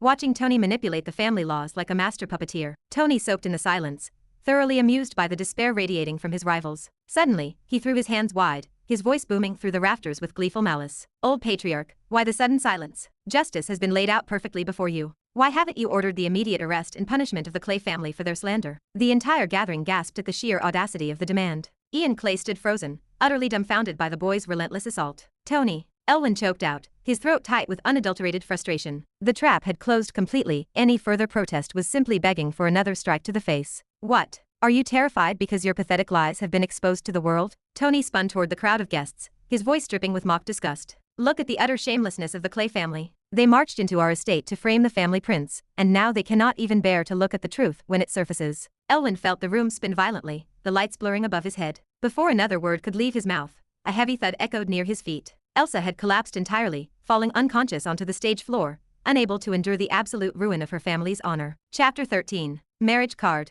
"Sir, this is all a misunderstanding. Please forgive us. In any case, the Clay family would never dare to insult the Clark family." Ian Clay, the patriarch of the Clay family, began to beg as he bent low before Senior Jim. "Enough." Senior Jim finally stood up, his face set in a serious mold. "Ian, I will take this as a first offense. Next time, control your son." Ian could only swallow his pride and nod his head. Tony watched him with a smug face. Inside this family, Tony was the king. He had proved that again to all the guests and servants without breaking a sweat. "And you?" Senior Jim turned his stern gaze toward Tony. "Even though this is not your mistake, your lack of discipline is evident in your cultivation. Next time, do not involve yourself in these petty matters, understand?" Tony nodded his head, maintaining the exact same smile. "Of course, next time you will see me as a new leaf." Tony then turned out toward all the guests, raising his voice to carry across the hall. "Thank you for witnessing the justice. Now, I want all of you to enjoy my family feast and congratulate my brother on his birthday." Finally, the attention of the crowd shifted as they realized all this gathering was meant for the birthday of Leo. Leo only sighed in disappointment as the crowd watched him in silence. He wondered how his brother always managed to have the upper hand in every situation. Whatever the case, Leo resolved to ask Tony to never offend the people from the Nine Lotus Academy. The tension still lingered faintly in the air. Finally, Ryan Clark, the patriarch, stepped forward to reclaim the stage. "Tonight is a day of celebration for my son, Leo Clark," Ryan began smoothly, acting as if nothing had happened moments ago. The guests followed his lead instinctively. Whispers died down in the next instant. Power, after all, was not about addressing problems. It was about deciding which ones existed. Ryan raised his hand slightly. "Bring the gift." 3 servants hurried forward, carrying a long, velvet-covered box. The moment it opened, a faint glow covered the stage. Inside lay a sword. Its blade shimmered with a cold, metallic brilliance, but what truly drew attention was the handle, a finely crafted lion head, majestic and fierce, its eyes embedded with glowing gemstones. Gasps echoed softly among the guests. "That is a sky-grade weapon. Impossible. Wasn't that crafted by the head of the Nine Lotus Pavilion, Lucifer himself?" Ryan smiled proudly upon seeing the reaction from the guests. But only Tony saw the pain behind that smile. His father had spent a fortune and used several favors to secure that sword. "This is a gift for my son," Ryan announced. Leo Clark lifted the sword, his eyes already lit with excitement. Compared to his previous Earth-grade weapon, this was on an entirely different level. "Thank you, father," Leo said, unable to hide his happiness. Ryan simply nodded. Then another figure rose, the matriarch. She had remained silent until now. In her hand was a golden object, intricately carved with layered symbols. "A protective yantra," she said calmly. "It can seal an overlord-level martial artist for 1 hour." The hall fell silent again. Such an item was not just valuable, it was a life-saving treasure. With the world tree blessing approaching, she continued, "This will ensure your safety." Leo accepted it respectfully. "Thank you, mother." One after another, guests began presenting their gifts. Treasures, weapons, and resources were brought forward, each more extravagant than the last. At one of the side tables, Tony Clark sat alone. A glass of wine rested in his hand, its deep red surface reflecting the lights above. He was not watching the stage. A faint smirk touched his lips as he listened to whispers drifting from across the hall. Near one of the pillars, the third elder stood with a small group. His son, Kevin Clark, stood beside him, his expression tight with frustration. "Father, our plan failed again," Kevin muttered under his breath. The third elder's face remained twisted in irritation. Before he could respond, the seventh elder leaned in slightly. "Do not be impatient," the seventh elder said calmly. "Kevin will be the first to receive the world tree blessing. And once that happens, the position of prince will naturally follow." Kevin's expression eased slightly, but the third elder suddenly scoffed. "Idiots." Both Kevin and the seventh elder turned toward him in confusion. "You still do not see it," the third elder said coldly. "Do you think my brother, Ryan, is a fool?" "What do you mean?" the seventh elder asked slowly. "There is a marriage agreement between our Clark family and the Chinese Frost family," the third elder said with gritted teeth. "Regarding it, in a few months, the Frost family's young lady, Lily Frost, has to marry our family's prince. That is none other than Tony." Kevin's eyes widened. "Tony?" The third elder didn't answer. "That is impossible," Kevin blurted out. "Lily Frost is the top genius of this generation. She is already a core disciple in the Nine Lotus Academy. How can she marry him?" The seventh elder's expression turned grim. "I do not know what that woman is thinking," the third elder said through gritted teeth. "But the Frost family has already agreed. The contract cannot be broken." A heavy silence followed. The seventh elder exhaled slowly as the pieces clicked together. "Now I understand. Ryan is not just securing Tony's position, he is reinforcing it." "What?" Kevin frowned. "With Lily Frost," the seventh elder said quietly. "If she enters our family, her authority, her strength, everything will shift toward Tony." The third elder nodded. "Our entire family could fall under her influence." Kevin clenched his fists. "That cannot happen." The third elder turned a stern gaze toward his son. "It will not. Because you will stop it. You will receive the World Tree blessing first. And not just any blessing. You must secure an inheritance during the World Tree blessing. Then you can easily replace Tony and also marry Lily Frost. If you succeed," the seventh elder added, "no one will be able to challenge your claim as prince." A slow smile formed on Kevin's face. He understood the prize. He could have the jade beauty Lily Frost as his wife. Who would not want her? At that exact moment, a voice cut through their conversation. "My dear third elder." The three men froze. Chapter 14. Tyrant Dragon Fist. Tony Clark stood right beside them. When had he arrived? No one knew. "Didn't you prepare a gift for my brother?" Tony asked slowly, his lips curling into a playful smile. Without another word, the third elder turned on his heel and walked toward the stage. The seventh elder quickly followed. Soon, the elders presented their offerings. A loud-voiced servant announced each and every gift, calling out the prominent names of the donors to the crowd. Finally, it was Tony's turn. All eyes shifted to the corner of the room. Tony walked forward calmly, his steps steady and unhurried. In his hand, he carried a simple ring. He placed the band directly into Leo's palm. The announcer servant stepped forward and projected his voice loudly. "An ancient jade ring, gifted by young Master Tony." A few guests nodded politely out of respect for the lineage. Some lost interest immediately. A ring? Compared to the sky-grade weapons and defensive treasures, it appeared completely insignificant. Even Leo looked slightly confused, staring down at the plain white band. He masked his disappointment quickly. "Thank you, brother," he said sincerely. Tony leaned slightly closer, his shoulder brushing Leo's. "Add life energy to it." "What?" Leo whispered. "Try it." A strange gravity anchored Tony's tone. Leo obeyed the silent command. The moment his martial energy flowed into the polished jade, his expression froze. His eyes widened in absolute shock. A vast, hidden space unfolded within his mind. It was a pocket dimension large enough to hold entire mountains, complete with neatly arranged storage sections and a flowing life energy fountain. "Brother," Leo's voice dropped to a frantic whisper. "Where did you get this?" Tony smiled faintly, stepping back. "SHH. Don't let anyone know. If father finds out, I'm done for." Without waiting for a reply, Tony turned and walked away. He left behind a stunned younger brother and a grand hall that had absolutely no idea what kind of treasure had just been passed between them. Inside his private quarters, Tony quietly shut the heavy door behind him. The laughter, the clinking glasses, and the hollow congratulations of the party faded into absolute silence. For a brief second, he stood still, his back resting against the wood. Then his eyes sharpened. System. The glowing interface appeared instantly before his eyes. Fated villain system. Defeated Elvin Clay, plus 10 fate points. Defeated Elsa Clay, plus 10 fate points. Defeated Ian Clay, plus 10 fate points. Crushed Pride of Clay family, plus 30 fate points. Defeated Servant Kin, plus 5 fate points. Defeated Servant Din, plus 5 fate points. Defeated Guard Raghav, plus 10 fate points. Defeated Guard Mahesh, plus 10 fate points. Total fate points 270. Tony's brows lifted slightly as he reviewed the tally. So much from something this small. He hadn't fought seriously. He hadn't even tried. Most of those encounters had been nothing more than brief displays of dominance, moments of pure social suppression, rather than actual martial battles. And yet, the system had counted every single submission. "So as long as I stand above them, it counts," Tony muttered, a slow smile stretching across his face. His gaze moved downward to the next flashing notification. Grand reward unlocked. Condition met. Resisted targeted scheme, overturned manipulation, and preserved personal fate trajectory. Reward Sky Rank Fighting Technique, Tyrant Dragon Fist. For the first time since the system had manifested, Tony felt genuine surprise. A Sky Rank? He repeated the words slowly, confirming the text on the screen. This was not just rare.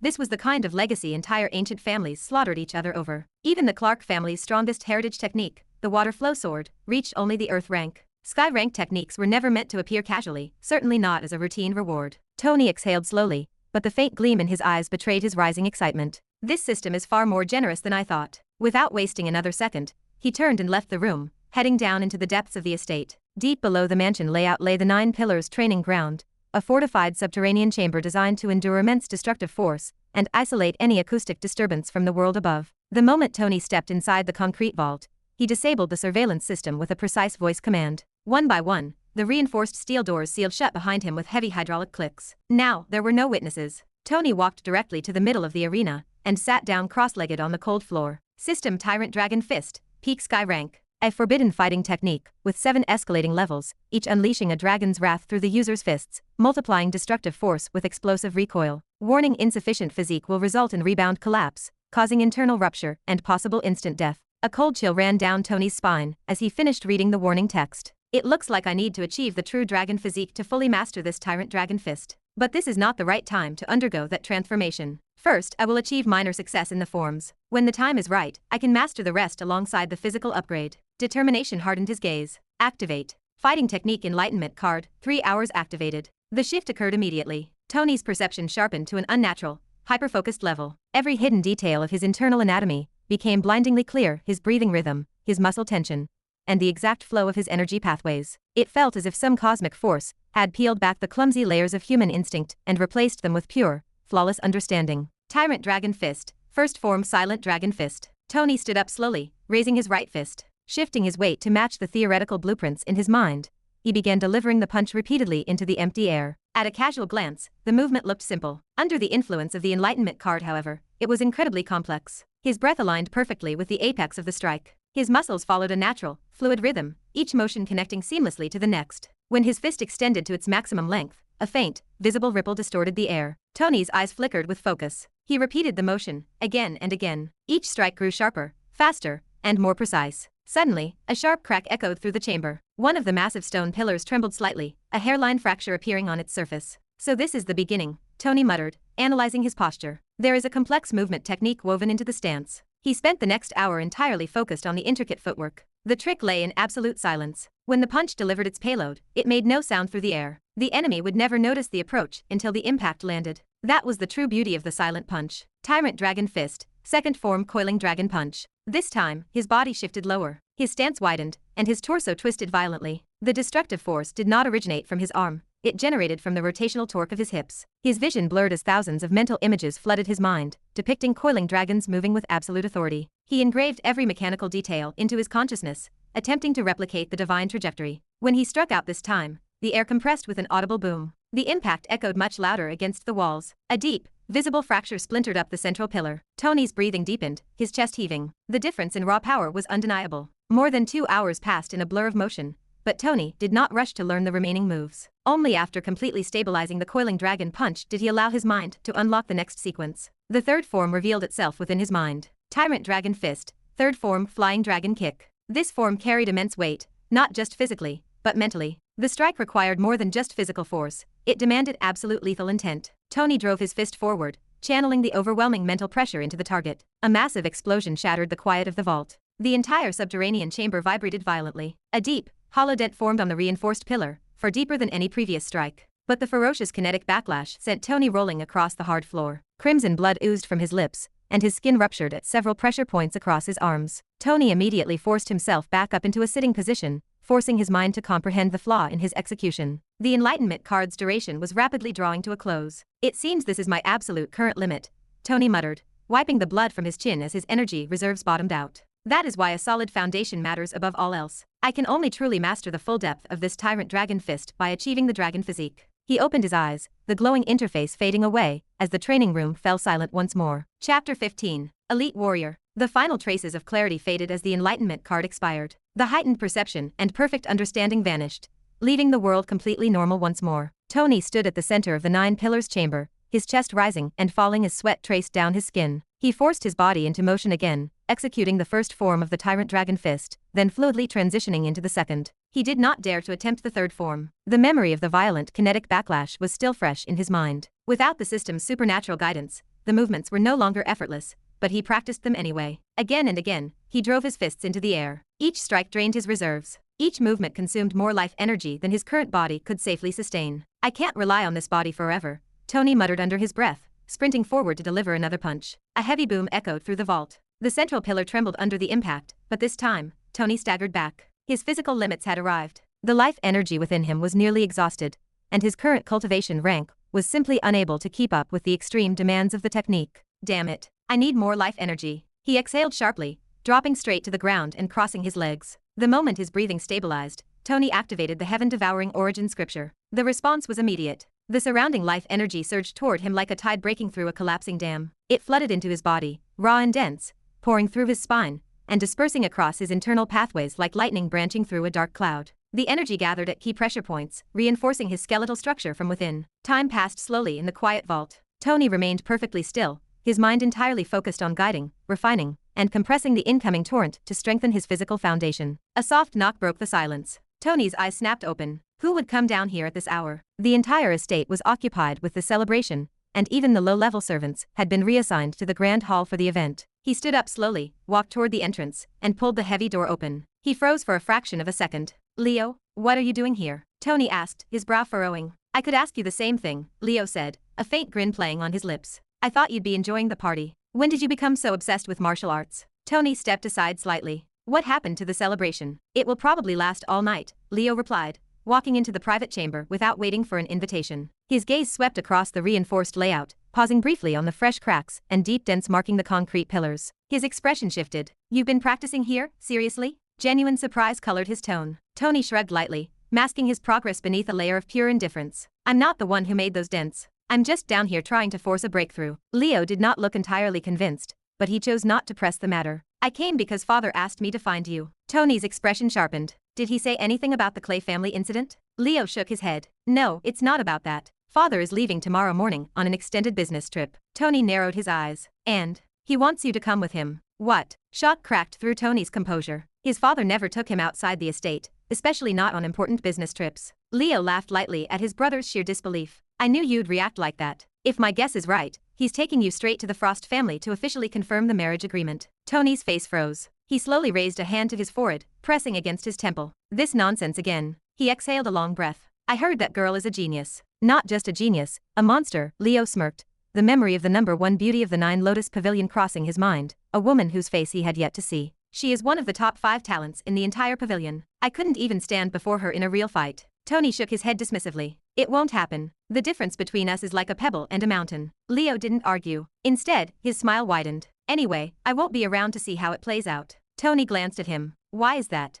I'm leaving tomorrow morning as well, Leo said casually. I have an official duel scheduled at the Nine Lotus Academy. Tony raised an eyebrow. With whom? The cold sniper from the Macau family, Leo replied, letting out a loud sigh. Good. Don't tarnish our family name, Tony said, his gaze locking intensely onto his younger brother. Also, if anything ever happens to my position, you take it. If it isn't me, you should be the next prince of this family, understand? Leo frowned at the sudden gravity of the statement. Don't say such nonsense. As long as I'm alive, no one is taking your place. Tony waved his hand dismissively, cutting off the sentimentality. Enough. Go back and enjoy your party. He pushed his brother toward the corridor, reaching out to slam the door. Before the heavyweight could clear the frame, Leo reached out and blocked it. Wait, take these. He pulled a few small glass bottles from his robes and handed them over. Cultivation pills. I received them as birthday gifts, but I don't have any use for them anymore. Tony did not refuse the offer, sliding the bottles into his grip. By the way, that ring, where did you get it? Leo's voice carried genuine, lingering curiosity. I've never seen spatial storage tech like that. Not even my academy master possesses one. Tony smiled faintly, his eyes turning cold. Don't ask. Just keep it a secret. Before Leo could voice another question, the door shut with a resounding bang. Silence returned to the training chamber. Tony stood still for a moment, the weight of the news settling in. The Frost family, huh? A faint, dangerous smirk appeared on his lips. Without wasting another second, he uncorked the bottles. A rich, potent medicinal aroma flooded his nostrils. He swallowed the cultivation pills without hesitation and walked back to the center of the floor. The moment he reactivated the heaven-devouring origin scripture, the internal dynamics of his body transformed completely. The spiritual energy surged violently. The refined pills amplified the absorption process, drastically strengthening his body's innate ability to ingest and master the incoming life energy. His entire physical frame resonated under the sudden spike in pressure. Hours passed in the darkness. Finally, the internal cultivation barrier cracked and shattered completely. His aura surged upward, elevating his baseline from the mid-warrior rank straight to the late warrior rank. But the progression did not stop there. The leftover medicinal energy continued to build, compounding upon itself. Tony's breathing grew deeper, his veins pulsing with heat. Another powerful surge ripped through his core. A second breakthrough shattered his limits, elevating his status to the low elite warrior rank. Tony slowly opened his eyes, the newly acquired power flowing smoothly through his pathways. A faint smile touched his face. I think this is exactly how those geniuses feel. Chapter 16. Traveling to China. Ignoring the passage of time outside, Tony continued to cultivate. Night passed while he remained engrossed in the heaven-devouring origin scripture. A sharp knock rattled the door. Tony's eyes snapped open and turned toward the sound. The interruption was unexpected, especially at an hour when the entire estate should have been fast asleep after the massive celebration. He stood up and walked toward the entrance, traces of physical exhaustion weighting his movements. The moment he pulled the door open, Mary stumbled inside, her breath uneven from running the entire distance. "Young master, your father is calling for you," she said between ragged breaths. "He is already at the runway. The jet is prepared to depart." Tony frowned, glancing at the clock on the wall. Reality hit him. He had completely lost track of time while training. The trip to the Frost family had slipped his mind entirely. "It is already morning?" he asked, though the answer was clear from the urgency in her voice. "Everything is ready," Mary replied quickly, smoothing down her uniform. "I packed your belongings and sent them ahead to the aircraft. You must leave immediately." Shaking his head, Tony stepped past her into the corridor. "Take care of the training room," he said over his shoulder. "Make sure there are no traces left behind. Not a single mark. Understood?" "Yes, young master," she answered without hesitation, though she cast a bewildered look at the pristine, reinforced walls, unsure what exactly required cleaning inside a concrete vault. Without wasting another second, Tony rushed out of the subterranean complex. The moment he reached the open grounds, he grabbed his hoverboard. The device activated with a low hum, lifting him smoothly into the air before shooting forward, like a streak of light toward the estate's private runway. By the time he arrived, the sleek private jet sat idling on the asphalt. Servants stood in disciplined rows, bowing the moment he approached the boarding stairs. Tony did not slow down. He tossed the hoverboard to a waiting attendant and ascended the steps in one fluid motion. Inside, the cabin was quiet, refined, and completely insulated from the outside world. The jet lifted into the sky within moments of his arrival. "So, father, are you finally planning to hand over some business to me? Is that why you brought me along?" Tony took a seat opposite his father,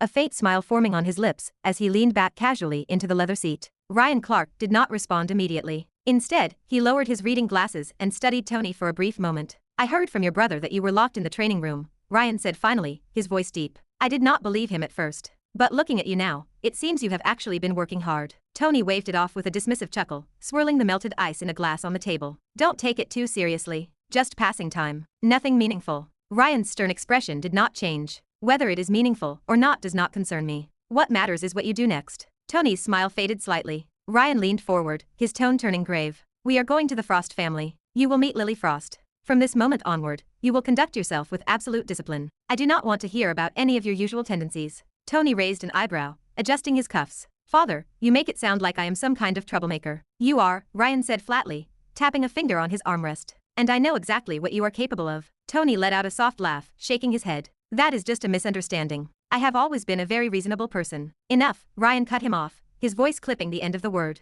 "I am not interested in your explanations. What I need is your cooperation. This marriage is not optional." Tony leaned back slightly, his expression shifting to something more thoughtful as he looked out the window at the clouds below. "You really believe she will agree to this? Lily Frost is at the peak of her generation. Why would someone like her marry me?" "That is not your problem," Ryan replied, a smug, knowing look settling onto his features. "What do you mean, father?" "I spoke to her personally," Ryan continued, crossing his legs. "She agreed to marry you without a single condition. I am only worried about your actions. If this marriage breaks because of you." Ryan did not need to finish the sentence. The cold gravity in his eyes made the threat perfectly clear. For a moment, Tony simply stared at his father. Then he leaned back slowly, rubbing his forehead. "Is she insane?" Ryan ignored the comment entirely. "You do not need to understand her reasoning. What matters is that this marriage will secure your position. Once it happens, no one in the Clark family will be able to challenge your status as the next head." Tony exhaled slowly, his mind racing to figure out the hidden motive of the Frost family. "Do not ruin this," Ryan added, his voice lowering to a harsh whisper. "If you make her regret this decision,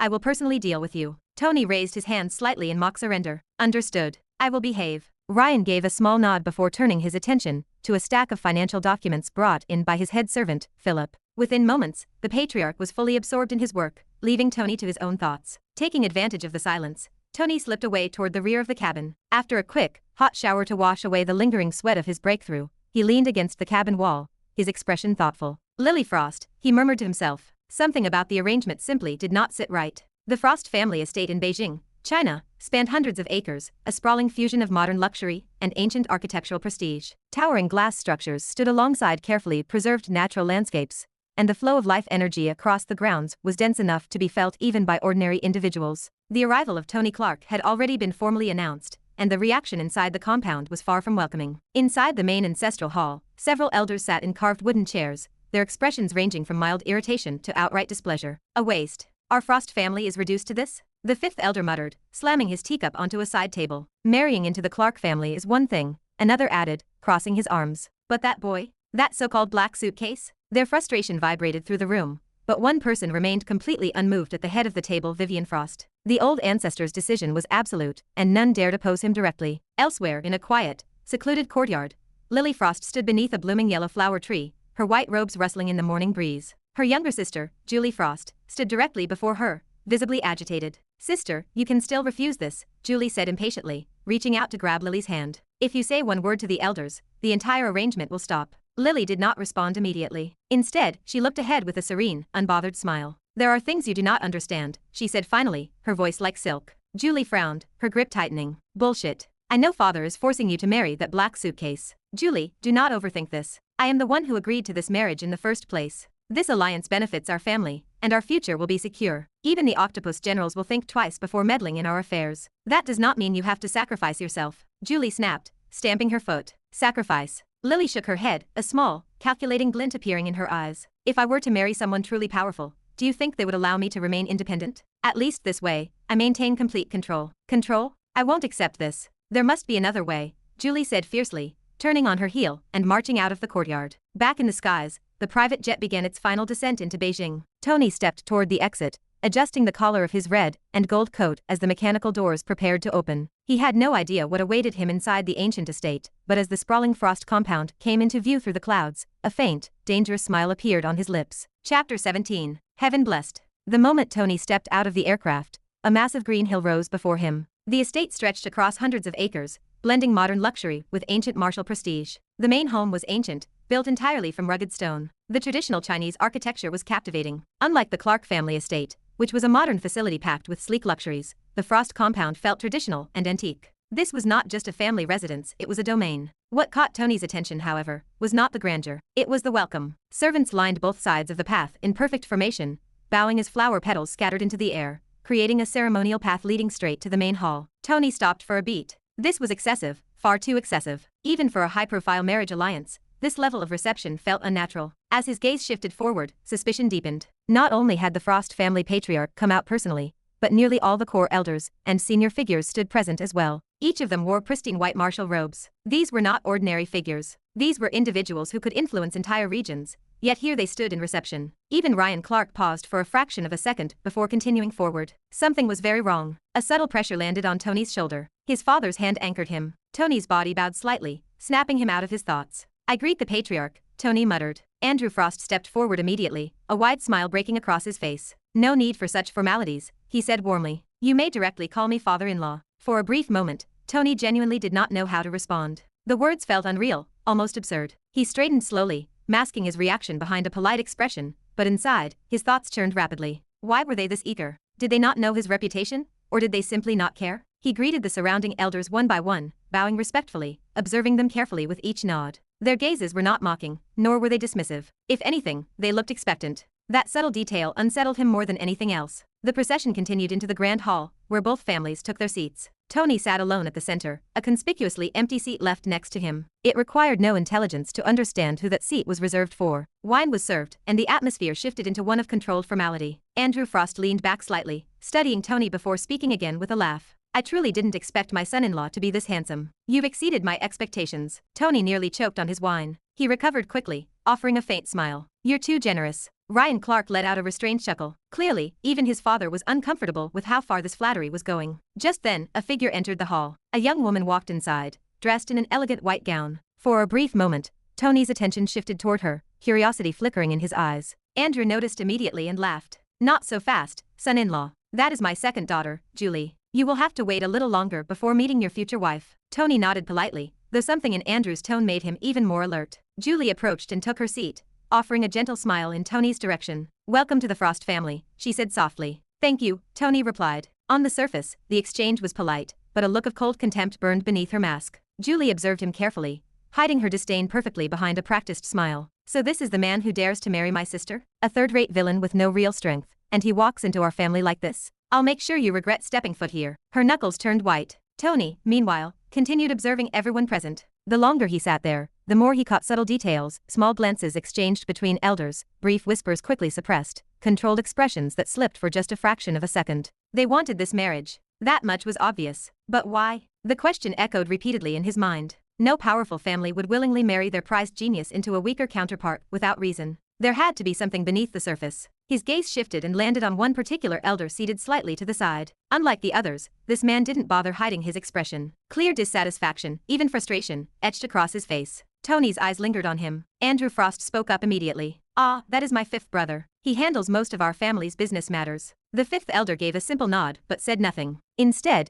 he picked up his glass and drained it in one motion, his silence far more telling than any words. Tony's lips curved slightly. So not everyone agrees with this. That was useful. Just as the conversation began to settle, a quiet silence spread through the hall as the matriarch entered. In her hand was a delicately crafted fan, radiating an aura of wealth and power. A single glance was enough to understand its value. But no one paid attention to the fan for long, because someone followed right behind her. Tony's eyes moved instinctively. And then he froze. For a fraction of a second, his mind went completely blank. Every rumor he had heard, every exaggerated description, none of them came close to reality. Lily Frost stepped forward with calm, measured steps. Her skin was flawless like polished jade, her features sharp yet elegant, her long hair cascading down her back like flowing silk. She didn't just look beautiful, she looked unreal, a being that didn't belong in the same world. Tony found himself staring. Then, her eyes met his. In that instant, the illusion shattered. What looked like elegance from afar was something else entirely up close, cold, sharp, and unforgiving. It felt as though a predator had locked onto him, her gaze dissecting him in a single glance. Tony's breath slowed slightly. Interesting, he thought. At that exact moment, a familiar interface flickered before his eyes. Fated Villain System. Heaven-blessed individual detected. Chapter 18. Mutual benefit. Fated Villain System. Heaven-blessed individual detected. The moment the system screen materialized, Tony's attention ripped away from the gathering. The world around him seemed to fade into a blur as the cold, precise interface unfolded. Fated Villain System. Name Lily Frost. Martial rank Grandmaster Peak. Comprehension Eternal Frost Lotus Insight Peak. Movement Technique Falling Snow Scripture Peak. Heaven's Blessing 5 stars. Tony's pupils shrank. A 5-star heaven-blessed individual. This was not just rare, it was terrifying. Such individuals were not simply talented. They were chosen, protected, and destined to rise above countless others. Even fate itself seemed to bend in their favor, and this person stood right in front of him. While Tony remained locked onto the glowing interface, Lily Frost reached the center of the gathering. Her presence drew every gaze, yet her eyes rested briefly on Tony. What she saw puzzled her. He was not looking at her. He was not even reacting to her arrival. Where is he looking? I am standing right here, and he is not even paying attention. For a fleeting moment,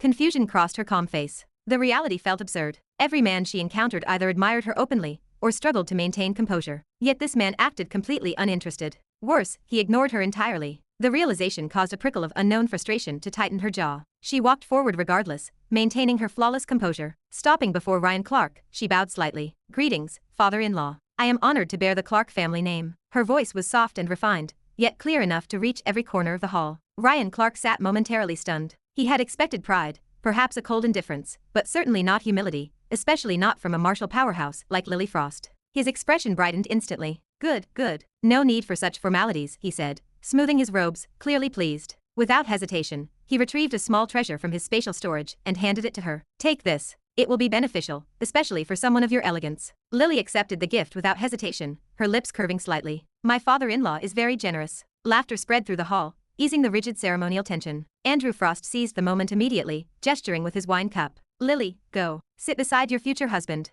Lily turned and walked toward Tony. As she approached, her confusion deepened. He still had not reacted, not even when she stood right beside him, and not even when she sat down next to him. Tony remained still, his gaze fixed somewhere distant, as if the entire gathering had ceased to exist. The elders began exchanging subtle glances. Even Andrew Frost raised an eyebrow at the display. A light cough from Ryan Clark broke the silence. Tony blinked. The system screen vanished into thin air. Reality hit him as he realized every eye in the room was fixed on him. The first words out of his mouth came too directly, entirely too suddenly. You are really beautiful. For a brief moment, the hall froze. Lily gave a slight nod, her face masking a deep bewilderment. Did he even see my face? Then, Andrew Frost burst into boisterous laughter. Ha ha ha. Good, very good. He bellowed, slapping his knee. It seems my son-in-law already likes my daughter. He turned toward Ryan Clark, patting his old friend's shoulder. What do you think? Ryan let out a restrained laugh. Why wouldn't he like her? She is indeed a jade beauty. The tension dissolved instantly, replaced by light conversation. Elders began discussing the union and praising both families, their voices blending into a polite,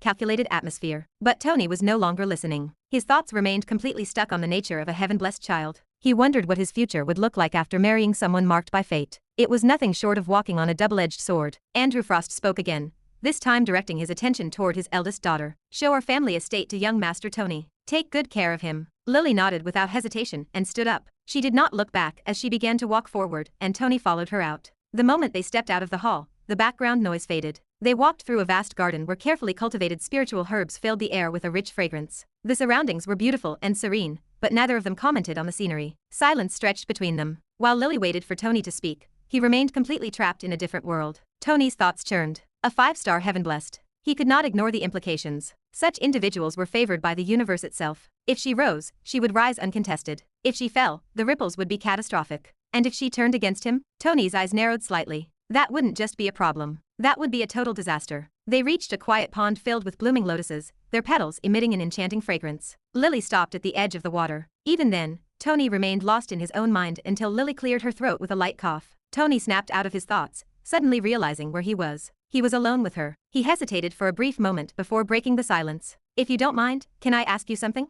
Lily turned toward him, her gaze locking directly into his eyes. I know what you are going to ask, she said calmly. Why I agreed to marry you. Isn't that right? Tony let out a small breath, looking at her honestly. Yes, anyone in their right mind would question it. You are like this lotus, pure, valuable, and admired. And me. He looked directly into her eyes. What's the catch? Lily did not react immediately. For a long moment, she simply watched the ripples on the pond. Don't overthink it, she said finally, her voice calm and smooth. There are no hidden schemes, no revenge, no traps. My family is not playing the Trojan horse. Tony frowned slightly. Then why? This marriage benefits my family, she said, leaning slightly against the stone railing. And it benefits me. How? Tony asked, stepping closer. I think both of our families are equal in strength and wealth. If anything, you lose far more than you gain by marrying a talentless person like me. You will be mocked and ridiculed if you are tied to someone like me for a lifetime. Lily's expression did not change. I don't care what everyone thinks. I have no problem marrying you. Your talent, or lack thereof, is not an issue for me. Then let me ask you something clearly, Tony said, his voice dropping to a serious whisper,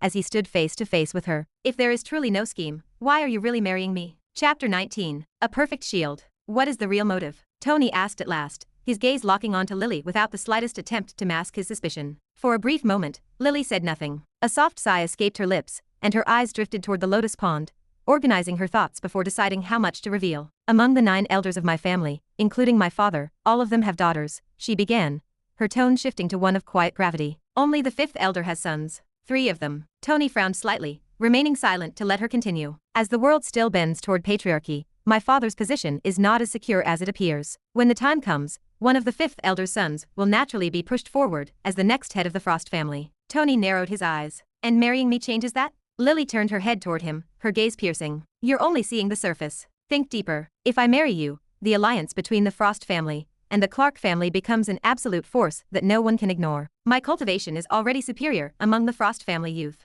As long as I have strong backing, no one will dare to push the 5th elder's sons above me. She paused, watching the ripples on the water. More importantly, aside from the 5th elder, the rest of the elders already support my claim. What I lack is a force strong enough to solidify it beyond doubt. That force is your family. The puzzle pieces finally clicked together in Tony's mind. The overenthusiastic welcome, the subtle tension among the elders, and the bitter frustration etched across the 5th elder's face all aligned perfectly. This marriage stabilizes both sides, Lily continued calmly. Your father secures your position as the Clark family's successor, and I secure mine within the Frost family. It is mutually beneficial. Tony looked away, his mind processing the calculus of her words. On the surface, the strategy was logical, clean, and entirely reasonable. Yet a faint unease lingered deep down, refusing to fade. A 5-star heaven-blessed individual. The system's warning echoed in his thoughts. Such people did not operate by ordinary logic. Their paths were unpredictable, their fates overwhelming. Aligning with someone like her was a massive risk. A single wrong move would not just ruin him, it could destroy his entire family. Tony exhaled slowly, forcing his expression back to a mask of absolute calm. Lily observed his shifting demeanor. What about you? she asked, a hint of genuine curiosity coloring her words. You don't seem particularly excited about this marriage. Most men would consider this an opportunity they could never refuse. Yet you seem hesitant. By any chance, do you dislike my face? Tony smiled faintly, hiding the depth of his schemes behind a placid exterior. I'm not an idiot. You are truly a rare beauty. But I still have one small doubt. Lily raised an eyebrow. Oh, Tony tilted his head, his gaze sharpening into twin points of steel. What if I become stronger than you in the future? What if I surpass you, control you, and eventually control your entire family? Wouldn't that make your grand plan completely meaningless? His smile remained fixed as he waited for her response. Silence stretched between them for a heartbeat. Then, Lily laughed. The sound was not loud, but it was crystal clear, sounding like soft petals falling onto still water. You think too much, she said, shaking her head slightly. And you think too highly of yourself. Her gaze hardened just a fraction. We've already investigated you thoroughly. Your talent, your behavior, your habits. Tony's smile did not waver. I've even seen the way you treat your servants through surveillance our family arranged, she added casually, testing his reaction. You may find that intrusive, but we don't take risks with an alliance of this scale. Tony remained perfectly still. Tell me, she continued, an amused smile touching her lips, in a world filled with endless cultivation resources, how does someone like you remain stuck at the 12th disciple stage for so long? Tony offered no answer, laughing silently in the dark corners of his mind. A wicked grin brewed beneath his calm exterior. The day would come when she would look at him in absolute horror, shocked to see him standing right alongside her. For now, he would wait. There is only one answer, Lily said bluntly. You lack talent. And even if you do improve, I will always remain ahead. My talent, my resources, my position, everything ensures that. Absolute, unshaken confidence vibrated in her voice, free of any petty arrogance. She spoke it as an undeniable law of nature. Tony listened quietly, satisfied. Good. Let her underestimate him. A perfect shield, and eventually, a perfect weapon. As long as she believed he was useless, the advantage of surprise belonged entirely to him. Still, he kept his guard up. Lily studied him for a moment longer, her tone shifting to one of casual dismissal. You're always lost in thought. Even while walking beside someone like me. Don't overcomplicate things. Whether you like this marriage or not doesn't matter much. You can live however you want. Tony finally glanced at her, a spark of genuine curiosity breaking through his facade. Yes, you can take concubines, she said seamlessly. Have lovers. Build your own circle. I won't interfere. As long as the alliance stands, I don't care what you do. Tony's smile widened at her nonchalant terms. And in return, you will receive resources far beyond what you currently have. Wealth, techniques, influence. You lose nothing. She stopped walking then, turning to face him fully beneath the shade of the trees. For most people, this would be considered a perfect deal. Tony looked at her for a long moment. The calm expression, the flawless composure, the cold, transactional logic behind every word. She was entirely right. From an outside perspective, this arrangement was a dream. But Tony was not most people. A faint, unreadable smile appeared on his lips, layered with hidden thoughts. Deep down, the truth was obvious. This was not a marriage. It was a battlefield, and both of them had already drawn their lines in the sand. Sharp footsteps clicked against the stone path,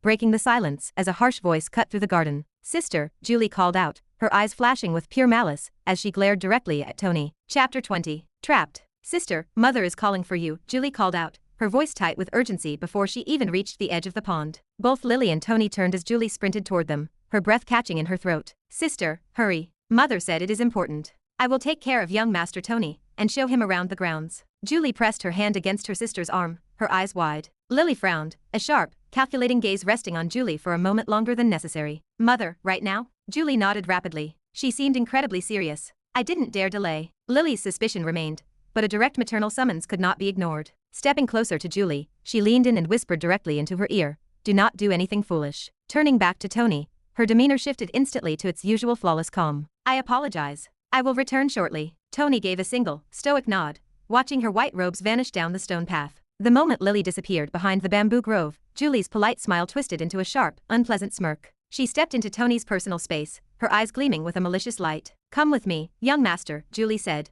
grabbing his wrist without waiting for an answer and yanking him forward. Her sudden boldness brought a flicker of surprise to Tony's face, but he did not pull away. Instead, he allowed her to lead him deeper into the estate. You are quite direct. Julie let out an awkward, forced laugh, though the cold sharpness in her eyes never softened. Tell me something. Don't you think you are a little too unworthy for my sister? What if one day she gets annoyed and simply crushes you without even trying? Tony let out a faint chuckle, his boots clicking rhythmically against the stone. It seems you dislike this marriage just as much as the fifth elder does. Yes, I will be honest, she said, her voice dropping all pretense of hospitality. My sister is the top genius of the Nine Lotus Academy. Her future is limitless. And you, her gaze swept over his red and gold coat with open disdain. You are still stuck at the 12th disciple stage. You are going to ruin her life. Tony's lips curved into a slow, amused smile. Then why don't you stop it? Julie frowned, her grip tightening on his sleeve. If I could, I would have already. Oh, but you can stop this. There is a very simple way, Tony said, his voice dropping to a playful, dangerous purr as his eyes narrowed. Julie stopped in her tracks, turning to face him. Her intense curiosity completely overcame her caution. How? Tell me. I will do anything to stop this alliance. Tony leaned down, his breath brushing past her ear. It is simple. You can marry me in place of your sister. Julie froze, her jaw dropping. If you take her place, Tony continued,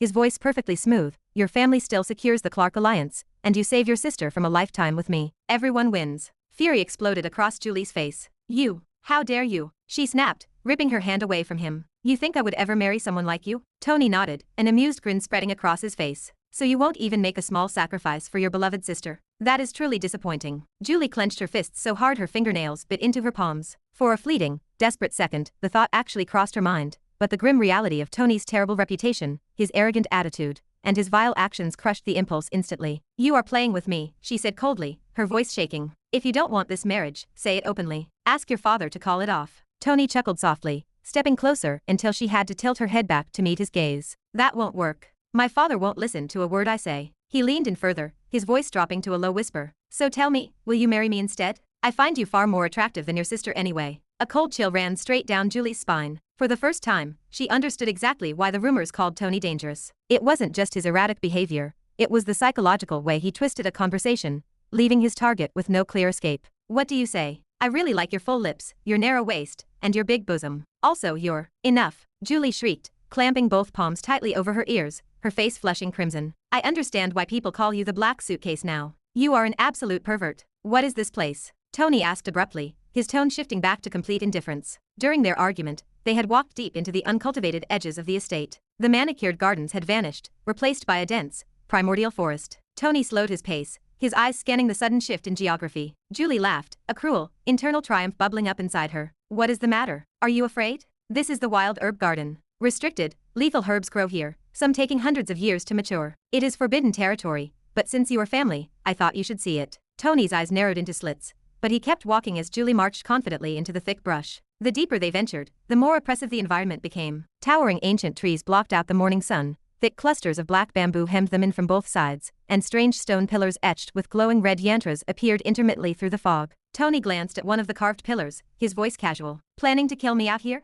Julie let out a sharp laugh. Are you afraid? Not really. She smirked, pushing a heavy branch out of her way. Even if I did kill you, your family would just send another son to marry my sister. Tony offered no reply. Every survival instinct in his gut was screaming that something was fundamentally wrong. They continued down the winding trail until a dark, moss-covered stone well appeared in a clearing ahead. Julie stopped abruptly and spun around on her heel. Wait here, she said quickly, her words tumbling out in a rush. I forgot to feed my pet back at the courtyard. I will be back in 5 minutes. Before Tony could even open his mouth to question her, she was already sprinting back down the trail, her white gown disappearing into the thick foliage. Tony's expression darkened into a grim scowl. That little witch. He spun around instantly, attempting to follow her exact footprints, but within seconds, her spiritual aura vanished completely from his senses. He paused, closing his eyes for a beat, before retracing his steps toward the original path they had used to enter the grove. After a few minutes of walking, he came to an abrupt halt. The path had vanished. The entire forest structure had shifted. The clearing behind him no longer existed, replaced by a solid wall of black bamboo. Tony's jaw tightened, his knuckles cracking.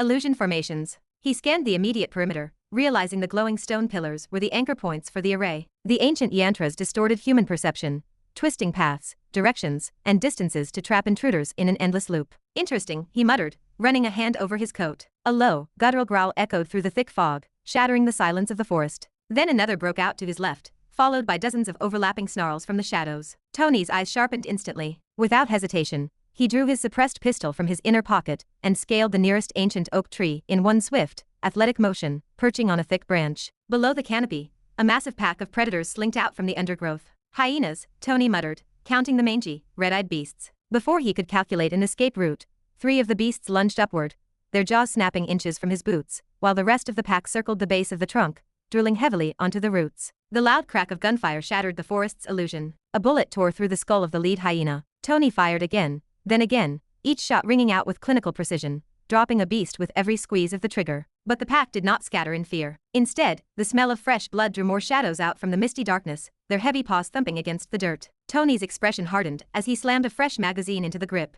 This is getting troublesome. He continued firing into the writhing mass of fur below, but the sheer numbers kept multiplying. The forest echoed with frantic growls, charging footsteps, and the wet sound of tearing flesh as the starving beasts began devouring their fallen kin. The metallic click of an empty chamber signaled the end of his ammunition. Tony exhaled slowly, slipping the useless firearm back into his robes. Below him, the massive pack stopped their feeding, circling the tree trunk in a silent, expectant rhythm. More glowing red eyes materialized in the deep fog. Evening was rapidly approaching, and with the darkness, the true danger of the restricted garden would awaken. Chapter 21. Dragon Physique. Seems like I can't stay safe in the trees anymore, Tony muttered, tracking the fluid movements of tree-climbing foxes scaling the nearby branches. Only one way out. I have to break through this pack. Tony dropped from his perch. The moment his boots hit the dirt, the nearest beast lunged. He pivoted on his heel, twisting his torso to drive his fist forward. The first form of the tyrant dragon fist, the silent punch, struck with a dull thud. The beast exploded mid-air, crushed by sheer, uncreaking kinetic force. Tony immediately transitioned into the coiling dragon punch. His hips rotated violently, unleashing an explosive shockwave that shattered 3 more charging hyenas and scattered the surrounding pack. He used the brief clearance to sprint into the dense fog, his eyes scanning the shifting bamboo rows for any sign of a real path or hiding place. The beasts pursued, their heavy paws thumping against the damp earth. One strike after another,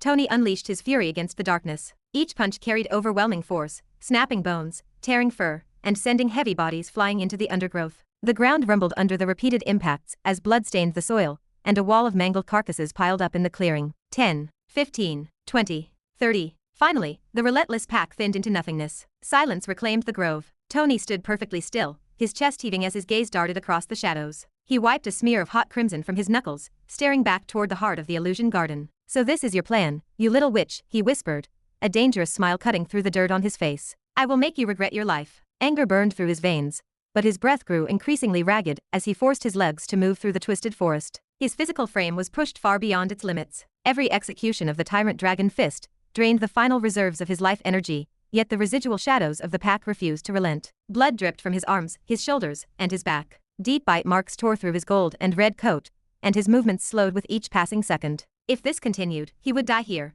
torn apart like common prey in the dark. Damn it. I need a way out, he muttered, forcing his knees to lock. The stone structure materialized through the mist, the ancient black well. Tony sprinted toward the stone rim, his survival instincts overriding all caution. The surviving beasts followed, their howls growing louder as they closed the distance. Reaching the mossy edge, he didn't stop to calculate the drop. He leaped into the abyss. He plunged into the dark water below with a heavy splash. The impact sent a violent shockwave through his battered ribs. For a brief moment, the world went silent. Above the rim, the hyenas roared in sheer frustration, circling the opening, but refusing to descend into the depths. Floating upward to the surface, Tony exhaled a long, shaky breath. I'm alive. The relief lasted only a second. A fierce burning sensation erupted across his skin, spreading inward with terrifying speed. His blood began to boil in his veins. His muscles tightened into agonizing knots. What the hell is this? He gasped, his body thrashing against the stone walls as the agony intensified. The glowing system interface flickered to life in the darkness of the well. Fated villain system. Special environment detected Phoenix blood essence pool. Compatibility, high with dragon physique evolution. Warning, extreme pain and structural reconstruction expected. Failure result, crippled body or death. Tony's pupils shrank. Phoenix blood essence? The sacred fire beast. He clenched his jaw,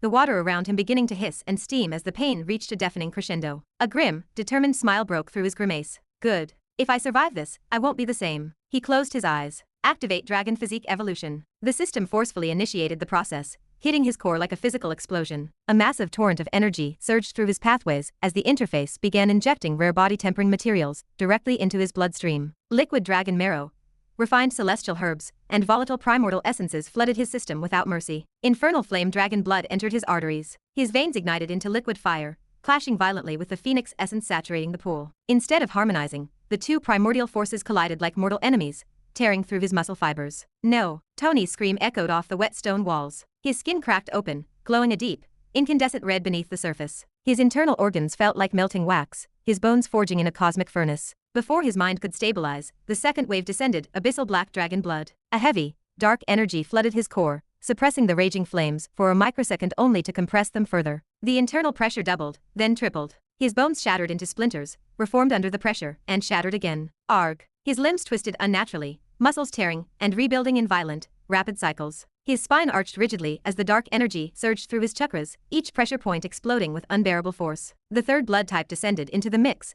Azure Sea Dragon blood. Pure, violent lightning coursed through his nervous system, striking every inch of his flesh from within. His muscles convulsed uncontrollably, his senses overwhelmed by endless flashes of blinding light. It felt like absolute dissolution at the atomic level. Finally, the golden tyrant dragon blood poured in. An overwhelming gravity pressed down on his entire being, forcing his mutating cells to endure, to adapt, and to submit. His bones thickened to twice their original density, his flesh condensed into iron-like fibers, and his very existence reshaped into something monstrous. Thick, translucent dragon scales began overlapping beneath the surface of his skin. The external phoenix blood essence made the agony tenfold worse, but the ambient healing ability of the pool doubled his recovery rate, sealing the ruptures as fast as they tore open. "No, I won't die," Tony roared, his voice hoarse, his mind teetering on the absolute edge of a blackout. For a single fraction of a second, doubt crept into his thoughts. Wouldn't it be easier to just let go? The temptation lingered, dark and inviting. Tony's eyes snapped open in the boiling water. "I refuse. I am not dying in a hole." He spat a mouthful of black blood into the pool. "I will rise, and I will crush everyone who stands above me." The system responded to the burst of willpower, initiating the final stage. The dragon marrow fully fused into his skeleton. His meridians expanded violently, burning, freezing, and shattering all at once as the 4 distinct dragon bloodlines merged into a single golden stream. The surrounding phoenix essence acted as both destroyer and savior, continuously breaking his body down, while forcing it to rebuild stronger with each cycle. Finally, the interface introduced a stabilizing element into his core. An icy surge flooded his system, balancing the elemental chaos just enough to prevent total cellular destruction. Fire, lightning, darkness, and kinetic pressure fell into a precarious equilibrium. His body entered a silent, rhythmic cycle. Time lost all meaning in the dark. Seconds stretched into hours. Hours felt like absolute eternity. His screams faded into silence as his vocal cords gave out entirely. Only his raw will remained, refusing to break. Tony floated quietly in the dark water. His body was no longer broken, and no longer human in the ordinary sense. His skin possessed a subtle, metallic luster, his muscles were refined into lean, hyper-efficient contours, and beneath it all, a faint, overwhelming power pulsed with the steady rhythm of a sleeping predator. He slowly opened his eyes. A sharp golden light flickered within his irises for a brief moment before fading back into the dark. "I survived." Tony clenched his fists, breaking the surface of the water as he gripped the stone edge of the well. Chapter 22. Success. Finally, Tony's eyelids trembled and slowly opened. Vision returned, hazy and blurred, as if he had just crawled back from the very edge of death. For a few long seconds, he remained perfectly still. He simply floated at the bottom of the well, staring upward at the distant circle of light, his thoughts sluggish and disjointed. He was still inside, still completely submerged, and yet he was breathing. There was no struggling, no panicking. His lungs were filled with water, yet his body functioned as if nothing was wrong. The realization came slowly, like a delayed echo. "So this is what changed," he murmured, his voice rough, barely audible. His body ached, but it was a dull, fading soreness, a stark contrast to the unbearable agony from before. That pain had been something else entirely, something that clawed ruthlessly at both flesh and mind. Now what remained was only the aftermath, a lingering reminder of what he had endured. He closed his eyes briefly, letting his thoughts catch up. A faint, uneven breath escaped his lips as he began moving upward, his body cutting through the water with unnatural ease. There was no resistance, no drag, as if the liquid itself accepted his presence. As he rose, the memory of what he had gone through returned in fragments. The boiling blood, the cracking bones, the feeling of being torn apart, and rebuilt over and over again. Even recalling it made his chest tighten. "If anyone told me body evolution is easy, I'd have laughed in their face," he muttered bitterly. The thought of repeating that process sent a chill through him. No sane person would willingly go through such torment again. Yet he knew better. This wasn't the end. It was only the beginning. He let out a slow breath as he reached the surface, pulling himself out of the well with controlled, deliberate movements. His boots landed lightly on the grass, far more stable than he expected. For a moment, he simply stood there, adjusting to the new sensations coursing through his veins. Then he tested it. A simple clench of his right fist. The response was immediate. Power surged through his arm, dense, controlled, and far heavier than before. It wasn't explosive or chaotic. It was refined strength, compressed into every single fiber of his body. Tony's brows lifted slightly. This is different. Before, his strength had always felt external, something he had to consciously gather and direct from his core. Now it was part of him, natural and instinctive. He rolled his shoulders slowly, mapping the shift in his muscles. Every movement carried absolute precision. Every motion responded instantly to his intent. Even his breathing felt deeper, more efficient. It was as if his entire body had been reforged into something sharper, something far stronger. He took a step forward and immediately stopped. His movement had been too fast. Tony blinked, glancing down at his feet, then forward again into the trees. That wasn't intentional. He tried again, this time consciously controlling his pace. Even then, his speed was noticeably higher, explosive and immediate. It was the kind of speed that came without buildup, without warning. A faint smile tugged at his lips. "Looks like I didn't come out of that hell empty-handed." His gaze lifted. The beasts were still there in the distance, staring at him with deep caution. The same pack that had nearly torn him apart earlier now stood at a distance, their crimson eyes fixed on him. But this time, their posture had changed. There was hesitation, a palpable wariness. Tony stepped forward into the clearing. "Come on," he said quietly, his tone almost inviting. You were so eager before. The pack leader growled, stepping forward with bared fangs. The rest followed, their formation tightening as they circled him once more. Tony didn't reach for a weapon, nor did he prepare to retreat. Instead, he lowered his stance slightly, letting his body settle into a sense of newfound familiarity. The first form of the tyrant dragon fist emerged naturally. Silent punch. His blood surged, his muscles coiling with contained force. His entire body aligned into a single, precise motion. An explosive boom shattered the silence. The ground beneath his feet cracked instantly as he pushed forward, his body cutting through the space between them in a blur. Before the nearest beast could react, his fist drove forward. A dull explosion echoed through the grove. The impact didn't just strike, it erupted outward, sending a compressed wave of force through the air. The beast's body folded mid-motion, its form thrown backward as if it had collided with an immovable boulder. Tony's eyes widened slightly. That felt awesome. He flexed his fingers once more, testing the sensation, then turned toward the rest of the pack. Let's try that again. This time, he didn't wait. He stepped forward again, his movements faster, more fluid. Each strike landed with crushing precision, his fists moving like controlled bursts of force. The beasts that rushed him were no longer threats, they were targets. One fell, then another, then 3 more. The difference was undeniable. Within moments, the pack began to break. Their growls turned uncertain, their movements hesitant. They stepped back into the shadows of the bamboo. Tony didn't chase them. He simply stood there, watching. One by one, the beasts retreated, disappearing into the thick forest without looking back. Silence followed. Tony lowered his hand slowly, glancing at his palm as if seeing it for the very first time. So this is what that suffering bought me. There was no excitement in his voice. This wasn't power he had borrowed. This was something carved into his body, something earned through pure pain. He exhaled slowly, his gaze lifting toward the darkened sky above. But it's still not enough. The realization came naturally. Even with this strength, he wasn't at the top. Not yet. There were still those far above him, people who could crush him without effort if he remained stagnant. And then, there was her. Lily Frost, a heaven-blessed existence. If someone like that stood against him, raw strength alone wouldn't be enough. His thoughts paused for a moment before another realization surfaced. How long was I down there? If too much time had passed, the situation outside might have already changed. His disappearance wouldn't go unnoticed, especially not in a place like this. Tony's gaze swept across the forest, sharper now, more aware of every subtle movement and sound. Just as he began searching for the exit path, faint footsteps echoed from far away. Chapter 23. Are you looking for me? In the middle of the night, a sudden rhythmic knocking broke the absolute calm inside the main building of the Frost family estate. The sharp sound echoed through Lily Frost's private chamber. She opened her eyes with a displeased look, her brow furrowing at the interruption. Pulling the heavy wooden door open, she found her younger sister standing in the corridor. Julie's posture was rigid, her face pale, and her breathing uneven as if she had been holding back a terrible secret for far too long. What is it? Lily asked, her voice tight with immediate suspicion. Why are you here at this hour? Julie hesitated for a single second, her fingers twisting the fabric of her white robes before the words spilled out. Sister, something is wrong. That Tony, he is in danger. Lily's expression changed instantly. What do you mean? She demanded, her voice dropping to a harsh whisper. What exactly did you do, Julie? Julie looked away, shifting her weight uncomfortably. I only wanted to scare him a little, she muttered defensively, refusing to meet her sister's eyes. I took him out to the wild herb garden training grounds. I thought the illusion arrays and the beast zones would frighten him enough to make him run back to the main house on his own. Lily's face darkened, her eyes flashing like chipped ice. You took him out there? She repeated slowly, absolute disbelief creeping into her tone. Are you completely out of your mind? Julie's lips tightened into a thin line. I went back later to check on him, she added quickly, her words tumbling out in a rush. I searched the perimeter of the grove, but he was gone. I assumed he had already escaped the area, but he never returned to his quarters. Hours have passed now, and he is still missing. Lily's patience snapped. Only core Frost family members can navigate that garden safely. The formations, the illusions, the predatory beasts, everything in that sector is designed to trap and eliminate outsiders. Even our trained disciples struggle during night exercises. And you left a talentless foreigner out there alone? Julie's face drained of color under the heavy weight of her sister's reprimand. I didn't think it would go this far, she whispered, her voice trembling. When Tony's father asked about him earlier, I lied and said he was with you. Please, sister, you have to do something. Lily did not wait to hear another word. She stepped past her sister, her movements sharp and purposeful. If anything happens to him,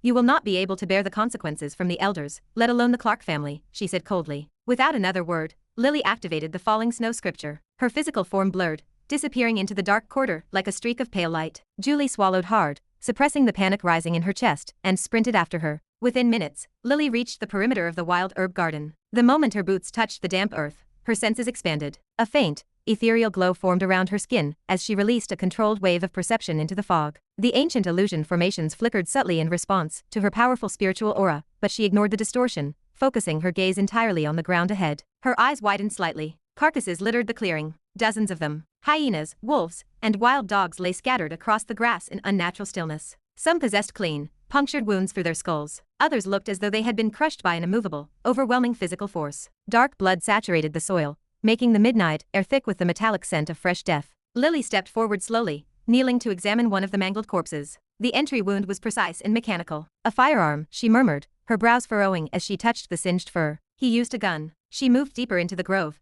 her expression growing more serious with every step. The further she ventured, the more bodies she uncovered. The sheer scale of the slaughter did not match the rumors of the weak, talentless men she was supposed to marry. Something was not adding up. Julie finally caught up, her chest heaving as she panted for air. "Did you find him? Is he here?" Lily did not respond immediately. Instead, she pointed a slender finger toward the base of a nearby tree. Shredded pieces of red and gold fabric lay scattered among the blood-stained roots. "His clothes," Lily said quietly. Julie's face completely drained of color. For a brief moment, a suffocating silence fell over the dark forest. "Did the pack leader get him?" Julie whispered, her voice shaking violently. Lily's expression hardened into granite. She chose not to answer, but her thoughts had already arrived at the same grim conclusion. If the mutated alpha had cornered him without ammunition, there would not be much left of the Clark family prince. She walked toward the ancient stone well, her steps slower now, heavier with the weight of political ruin. Stopping at the mossy edge, she peered down into the abyss. There was only darkness, still water, and no movement. Not a single sign of life echoed from the depths. A cold, heavy feeling crept into her chest.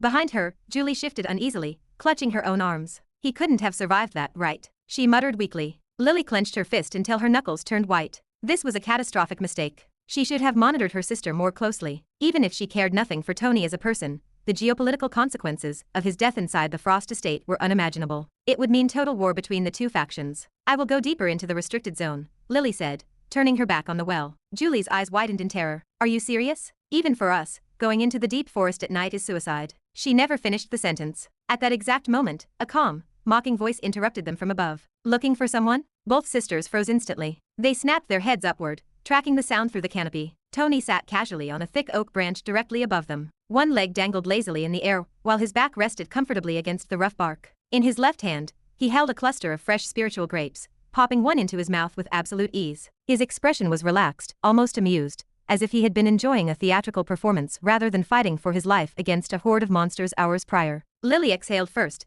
a subtle release of tension leaving her shoulders. Relief flickered across her golden irises before she masked it behind her usual cold demeanor. Julie, on the other hand, simply stared up at the branch in utter disbelief. "How?" Julie whispered, her mouth hanging open. "How are you alive?" Tony tilted his head slightly, giving them a slow smile before dropping down from the high branch. He landed smoothly on the dirt without the slightest imbalance, his posture perfectly relaxed as he approached the two women. Lily stepped forward, her sharp gaze scanning his physical frame from head to toe. "You are completely uninjured," she noted, her tone clipping the edge of disbelief. "How did a disciple stage cultivator survive a restricted beast zone?" Tony casually twirled his empty pistol around his trigger finger before catching it in a reverse grip. "I shot whatever came at me. Standard procedure." Lily did not reply. Her eyes lingered on his torso, analyzing his posture. His clothes were entirely different from the red and gold coat he had arrived in. His previous outfit lay in bloody ribbons across the clearing, yet there was not a single visible scratch, bruise, or bite mark on his exposed skin. "That was physically impossible. Even if you used a weapon," Lily said slowly, her voice dripping with skepticism,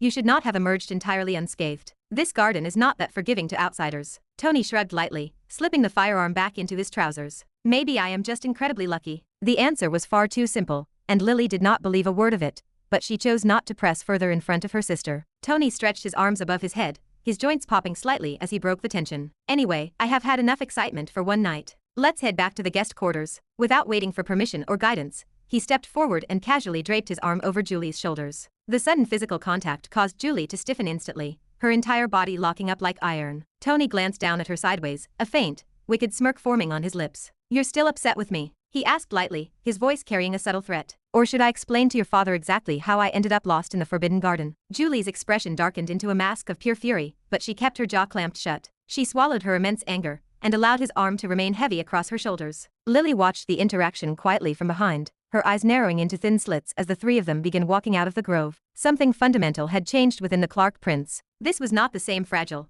arrogant Tony, who had entered the garden earlier that afternoon. As they walked back together under the dim light of the crescent moon, Lily's thoughts remained fixed on a single, burning question: just how did he survive? Chapter 24. Playing with her, Julie released a frustrated sigh as the grand pillars of the main palace rose before them. The servants stood in rigid silence, their eyes tracking the three figures walking through the courtyard. At the threshold of the inner corridor, Lily stopped and turned a piercing gaze onto her younger sister. "Take him to his room, and do not try anything foolish this time. If I hear even a single complaint, I will personally ask father to lock you in the self-reflection chamber for 3 years. Do you understand? Julie stiffened, lowering her head, unable to meet her sister's eyes. I understand, she muttered, the last remnants of her earlier arrogance completely gone. Tony simply smiled, his posture relaxed, treating the heavy threat like a piece of light entertainment. Thank you for your concern. I will also be careful. He gave Lily a casual wave. Lily looked directly at him, her voice tightening with genuine regret. I am sorry. I never expected my sister to go this far. Don't worry. Tony reached out, patting Julie's head with a heavy, mock affection. She will learn her lesson sooner or later. Lily hesitated, her eyes narrowing at the underlying sharpness in his tone,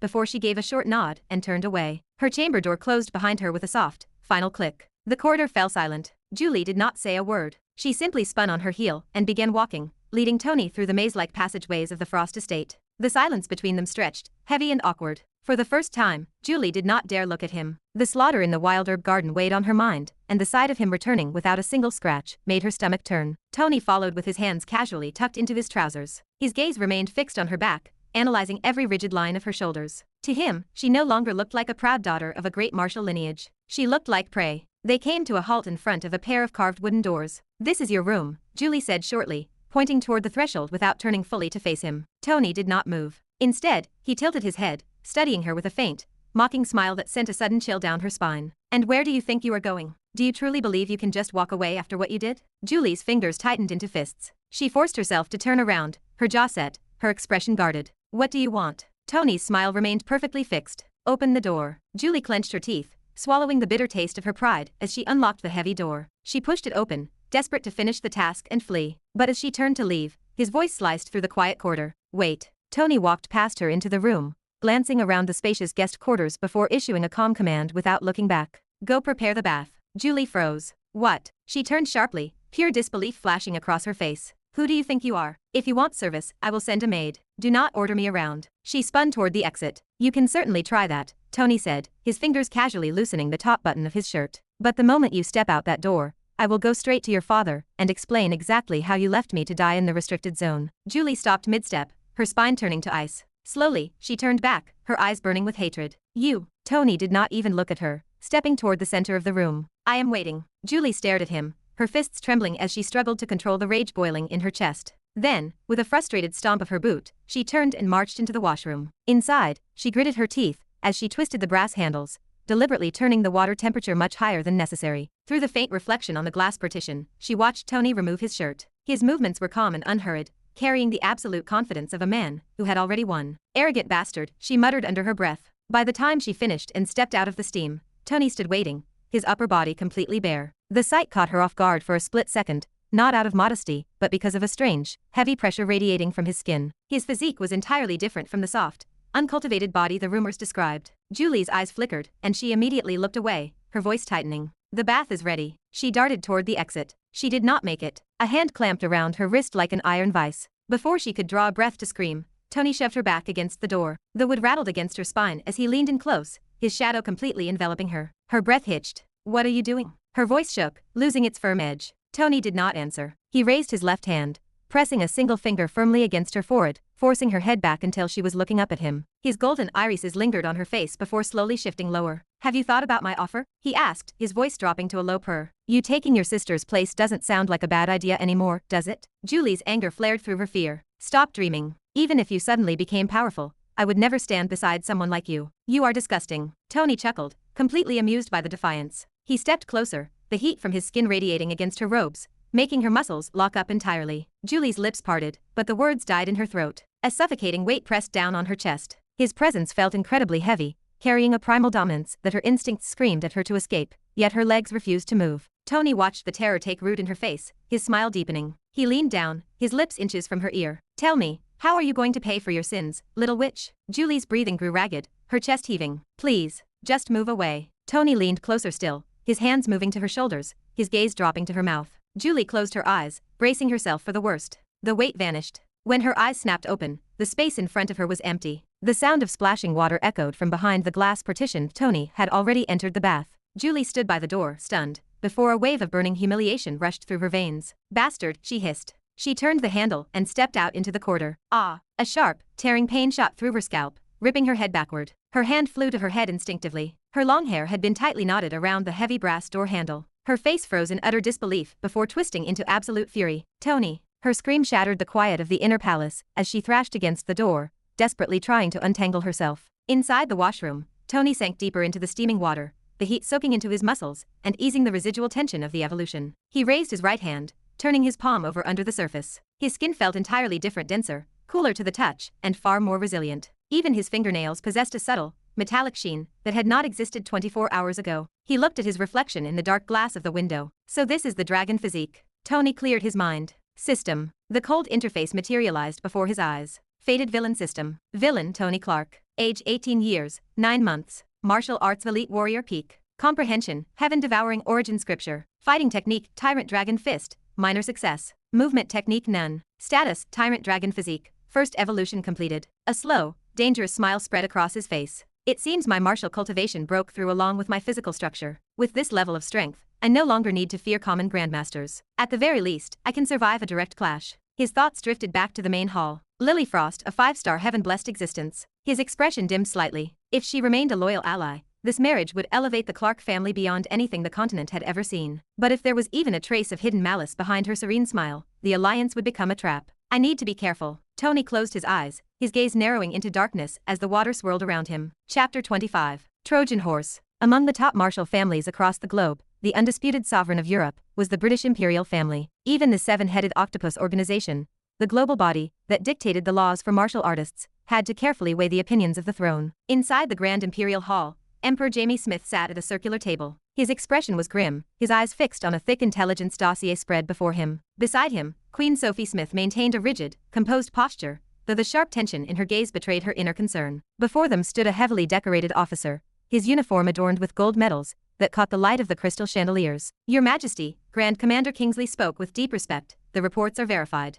The Frost family of China and the Indian Clark family are actively forming a marriage alliance. We have visual confirmation from the reception. He stepped forward, sliding several high-resolution photographs across the polished mahogany table. Jamie Smith picked one up, his brow furrowing as he studied the image. Tony Clark and Lily Frost sat side by side, flanked by a sea of robed elders. The formal atmosphere captured in the photograph alone spoke volumes. The Emperor's grip tightened, crumpling the edges of the paper. That cunning Ryan Clark, Jamie muttered under his breath. I fully expected his lineage to fall into decline, with a son like Tony. A useless heir with absolutely zero martial potential. His voice hardened as he crushed the photograph into a tight ball. But with the Frost family involved, the balance of power shifts. Queen Sophie leaned slightly forward, placing a hand gently over his white-knuckled fist. Calm yourself, husband. The marriage is not yet finalized. There is still ample time to intervene. Her voice dropped to a soft, calculating melody. If that girl, Lily Frost, is truly agreeing to this union solely for the political survival of her family, then all we need to provide is a spark. Something to disrupt the delicate balance. Pride, misunderstanding,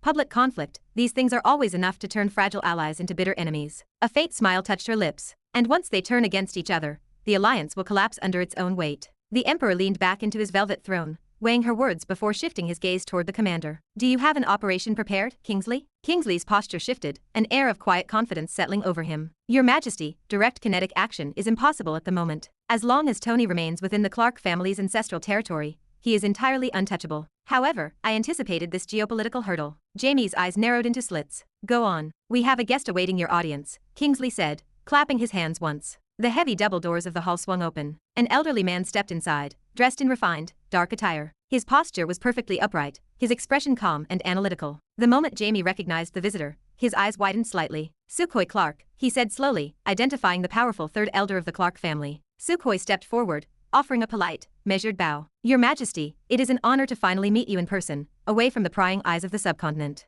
Jamie let out a quiet chuckle, his gaze sharp and judgmental. The honor is mine, third elder. I certainly did not expect a lion from the Clark leadership to walk into my court willingly. Queen Sophie watched the exchange with a critical eye before cutting through the pleasantries. Let us not waste time on court etiquette. You did not travel across oceans for mere small talk, Elder Sukhoi. Sukhoi straightened his spine, a deliberate smile playing on his features. Of course not, Your Majesty. I came because our empires share a mutual, pressing concern. Jamie leaned forward, resting his elbows on the table. And what concern would that be? Sukhoi's eyes darkened with cold ambition. Tony Clark. A heavy silence settled over the grand hall. My son, Kevin Clark, is far more capable of serving as the family prince, Sukhoi continued, his voice tight with restrained frustration. He possesses the physical strength, the martial discipline, and the evolutionary potential to lead our clan into the next century. Yet that boy Tony is placed above him simply because of a hereditary title. That systemic injustice must change. Jamie studied the elder, looking for any sign of deception. And what exactly do you expect the British throne to do about it? Sukhoi did not flinch. I want Tony removed from the succession line permanently. The Emperor's fingers tapped a rhythmic, echoing beat against the wood. Removed.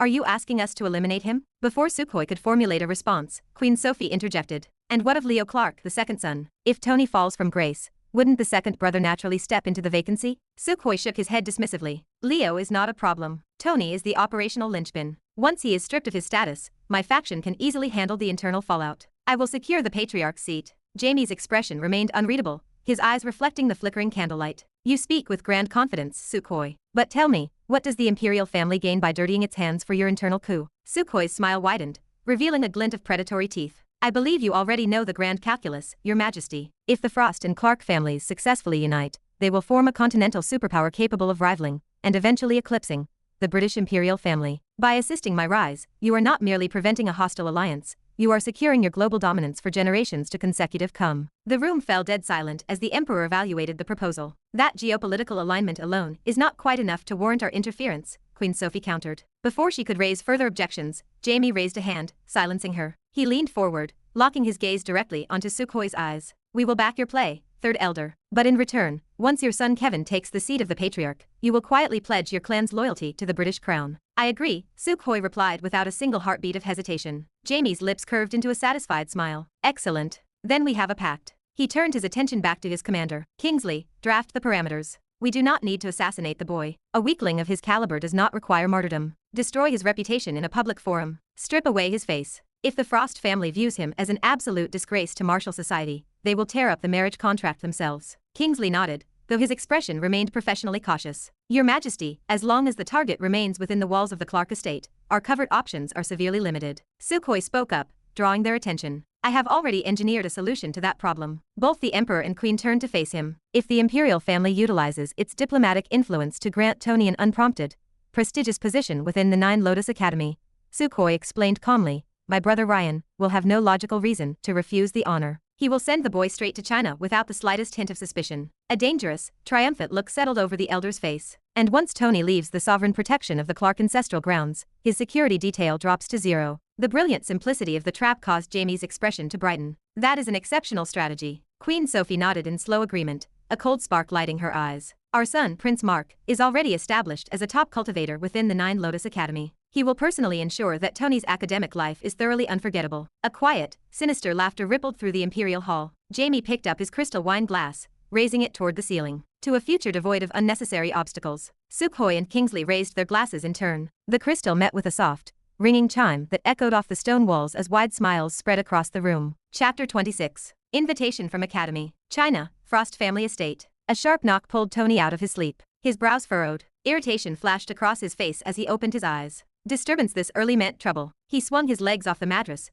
walked across the cold floor, and opened the door. Julie stood in the corridor. Her usual sharp posture was gone, replaced by an awkward unease, and she shifted her weight from one foot to the other. Tony, she said, her voice rushing out too quickly. Tony leaned his shoulder against the heavy wood of the doorframe, narrowing his eyes at her. You look like you've seen a ghost. What happened? Julie looked down, her fingers twitching against her robes. Your father is looking for you. He asked me to inform you the moment you woke up. Tony straightened, his muscles instantly tightening. My father? Julie gave a short nod, completely avoiding direct eye contact. The last remnants of sleep vanished. Ryan Clark never summoned his son without a pressing reason, and when he did, the occasion was rarely pleasant. Did he say why? Tony asked. No, Julie replied, her throat tight. He didn't explain anything to me. He just told me to make sure you go to his quarters immediately. Tony studied the nervous tension trembling in her shoulders. She was terrified he would expose her little stunt in the Forbidden Garden. A faint, mocking smile touched his lips, but he kept his voice neutral. All right, I'll go see what this is about. He stepped past her without waiting for a reply, his boots clicking rhythmically against the stone floor of the long hallway. A summons this early meant something significant had occurred. On these ancestral grounds, significant usually translated to dangerous. Moments later, Tony halted outside his father's private chamber. He knocked twice, the sound echoing off the heavy wood. Come in, a cold voice commanded from within. Tony pushed the door open and stepped into the room. Ryan Clark sat behind a massive carved desk, his sharp gaze locking onto his son the moment the threshold was crossed. On the polished wood beside his right hand lay a thick,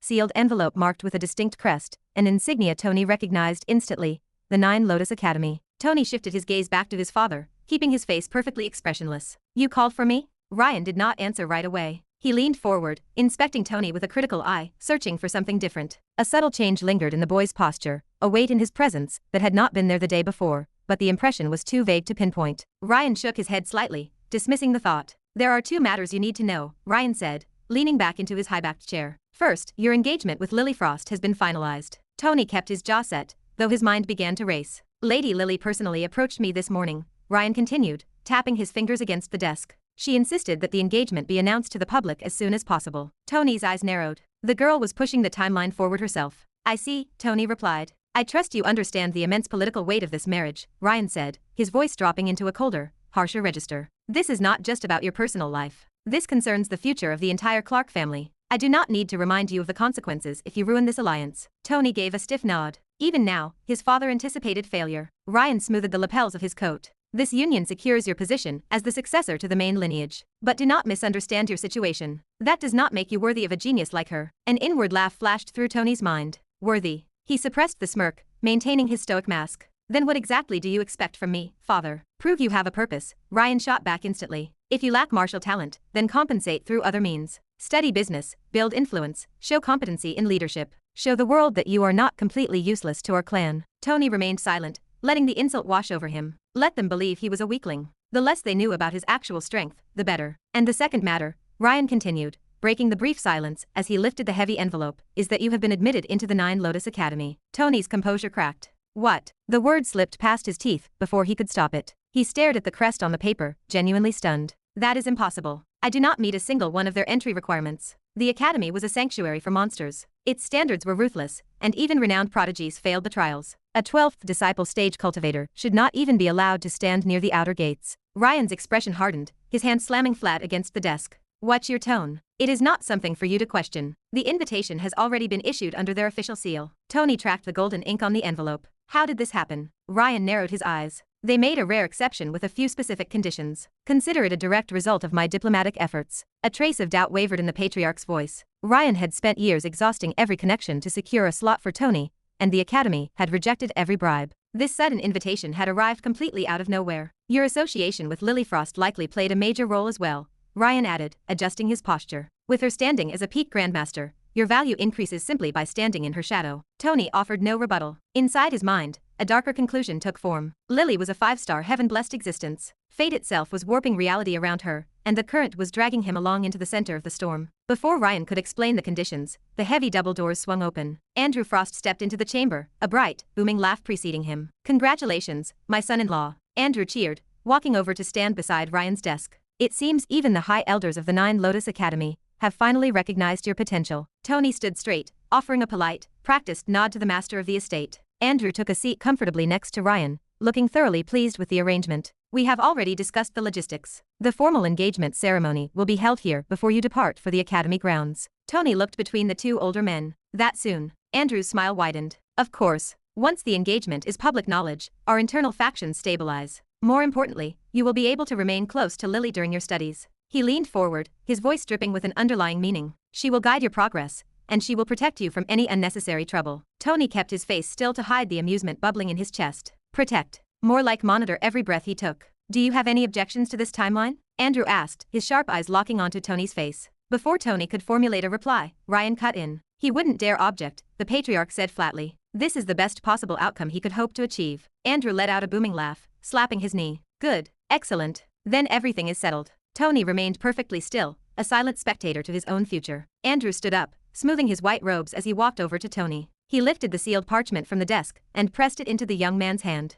"Go on then. Lily is currently in the central training hall. You should go meet your fiancé." Tony gripped the heavy parchment, his thumb rubbing over the raised wax seal. The golden insignia of the academy caught the morning light. Without another word, he turned and exited the chamber. The moment the heavy doors clicked shut behind him, Tony tore the wax seal open, eager to read the true conditions of his trap. Chapter 27. Dealing with a clown. Tall Russian willow trees bordered the wide, open field of the Frost family training ground, their leaves whispering in the cool morning breeze. The air smelled faintly of damp earth and river water. Across the grass, several young women of the clan gathered, laughing as they formed teams for a casual game of martial football. Lily Frost stood at the edge of the playground, watching the practice in absolute silence. She chose not to participate, but the other youths constantly threw anxious side glances her way. News of her upcoming marriage had already swept through the estate. Restrained whispers drifted through the air, heavy with curiosity and quiet ridicule. A few girls suppressed giggles, exchanging knowing glances, but the moment Lily turned her eyes toward them, the gossip died instantly. Only one person refused to hide his hostility. John Frost, the arrogant son of the fifth elder, sauntered forward,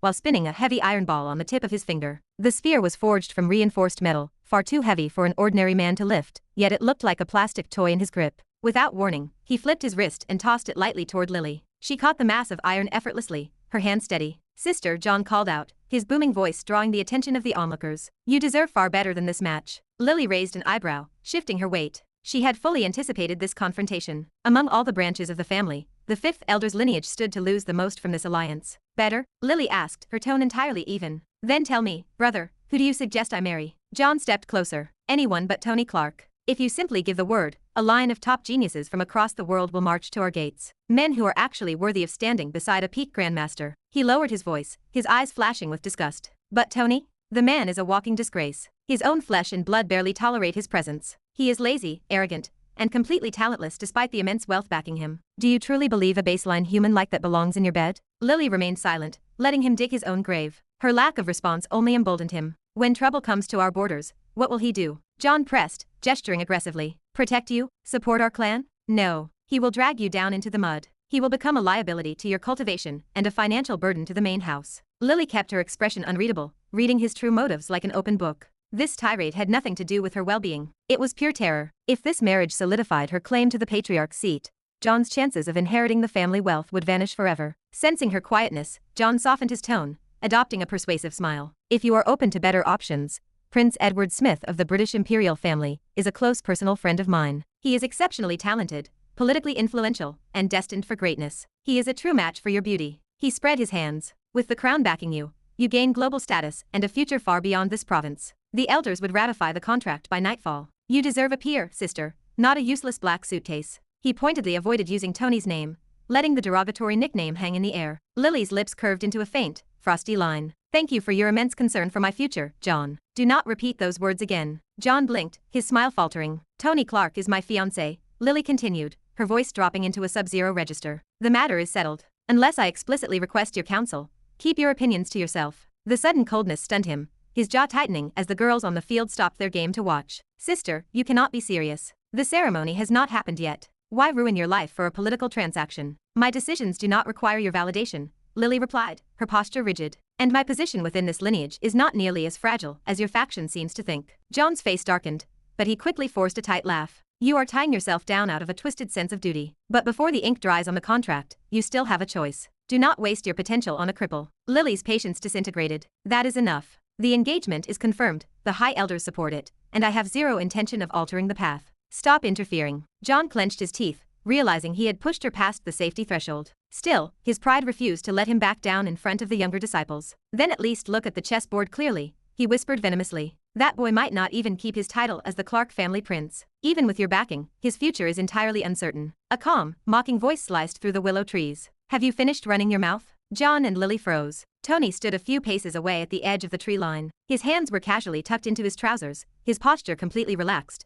but his golden eyes carried a lethal, predatory edge. No one had heard his approach. John stiffened for a fraction of a second, before slapping a fake, theatrical smile across his face. "Ah, Tony, I didn't realize you were visiting the grounds," he lied smoothly, altering his tone instantly. "We were actually just discussing the logistics of your engagement. I was just telling my sister how lucky she is." Tony did not let him finish the sentence. He walked forward, closing the distance between them with slow, measured steps, his gaze locking onto John's throat. The heavy iron ball remained in Lily's hand. Tony reached over, taking the metal sphere from her fingers without looking at her. Then, with a casual flick of his wrist, he tossed it back directly at John's chest. The throw was not violent, but the dense weight of the iron forced John to catch it with a heavy thud, the sheer kinetic energy pushing the elder's son back a half step. "Take your little game to the outer ring," Tony said, his voice smooth and clear. "And next time you want to discuss my inheritance, don't whisper behind my back like a servant if you don't have the courage to say it to my face." John gripped the iron ball, his face turning an ugly shade of purple. No one within the Frost estate had ever spoken to him with such casual disrespect. Lily watched the interaction,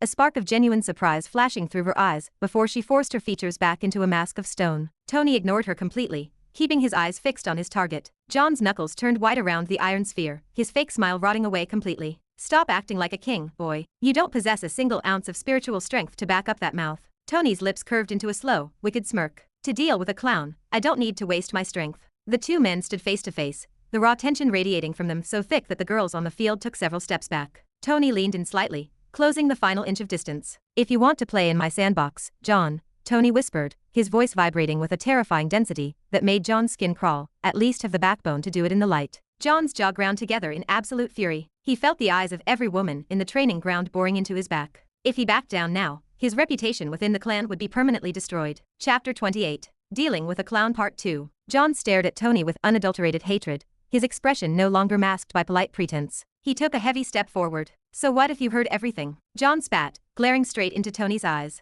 "I'll say it again, right here, to your face. You are not worthy to stand beside my sister. Someone like you doesn't deserve her." The surrounding Frost family members fell dead silent. No one dared interrupt the confrontation. Tony didn't react immediately. Instead, he tilted his head, studying the older youth with a faint, almost amused smirk. Then he gave a slow, deliberate nod. "You're right," Tony said, his tone perfectly level. "I'm not worthy." John frozen for a fraction of a second, his momentum snapped by the unexpected concession. Tony's smile widened just a fraction, a predatory glint entering his eyes. "But then again, she still chose me. So what does that say about your sister? Do you think she's incapable of making her own decisions? Or are you openly calling her a fool?" A suffocating ripple of tension spread across the training ground. John's face stiffened into a rigid mask. He opened his mouth to retort, but the words died in his throat. He could insult the Clark family prince all he wanted, but dragging Lily's judgment into the mud in front of the entire younger generation was a catastrophic mistake. The heavy silence stretched between them. Tony leaned forward, his golden eyes dropping into a freezing stare. "Go on," he whispered. "Say it clearly for everyone to hear. You think your sister is a fool?" John clenched his fists, his jaw grinding until the bone popped. "You're twisting my words," he snapped, his voice rising in frustration. "Don't drag her into this. You already admitted that you are a useless fool with no talent.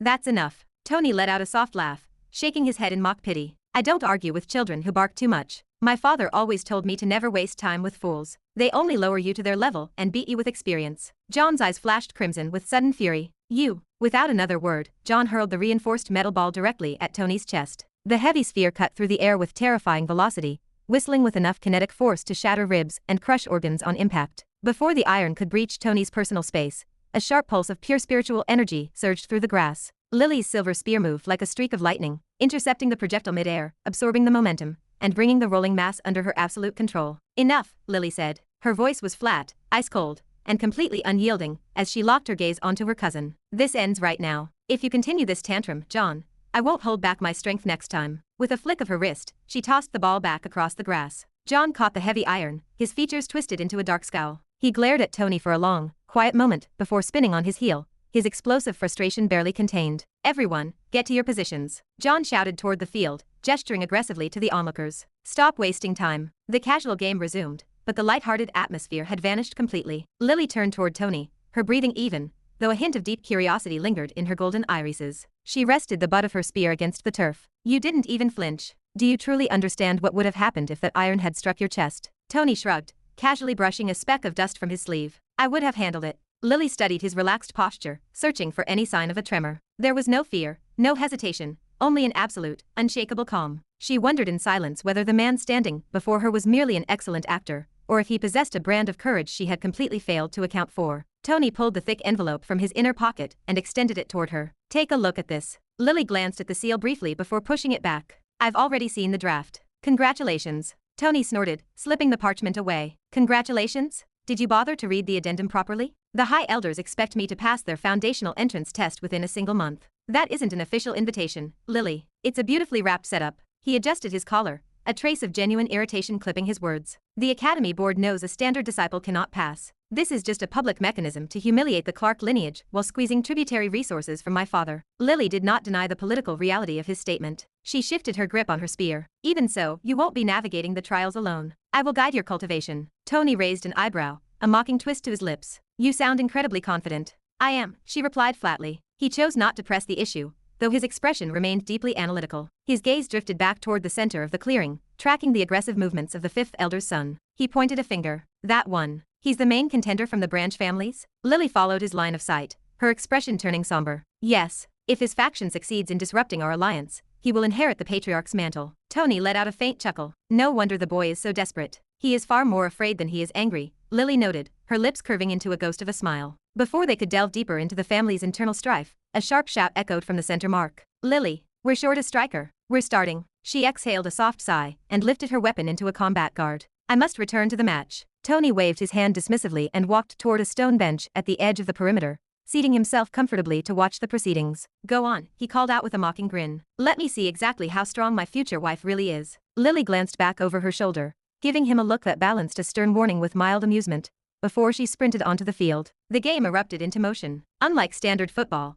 the sport was a brutal battlefield disguised as an athletic pastime. The boundaries were twice the size of a standard pitch, and the ball was a dense, lethal sphere of iron that could easily maim a player who misjudged its trajectory. Every youth on the field actively channeled their life energy to trap, pass, and redirect the projectile, turning every single play into a raw demonstration of spiritual precision. Control over the kinetic weight was everything. Tony leaned back against the stone bench, tracking the flow of energy with keen interest. He spotted Julie near the opposing flank, wielding a refined wind fan to redirect the ball, though the girl pointedly refused to look in his direction. Suddenly, Lily cut through the midfield. Her silver spear spun in a flawless arc, gathering a highly concentrated vortex of frost energy along the haft. With a sharp, explosive thrust, her weapon struck the center of the iron ball. The metal projectile shot forward like a beam of pale light. John barely had time to drop his shoulder before the iron whistled inches from his cheek, tearing through the air and slamming into the reinforced goalposts with a deafening ring. Absolute silence gripped the field for 3 seconds. Then, the young women erupted into cheers. Tony stood up from the bench,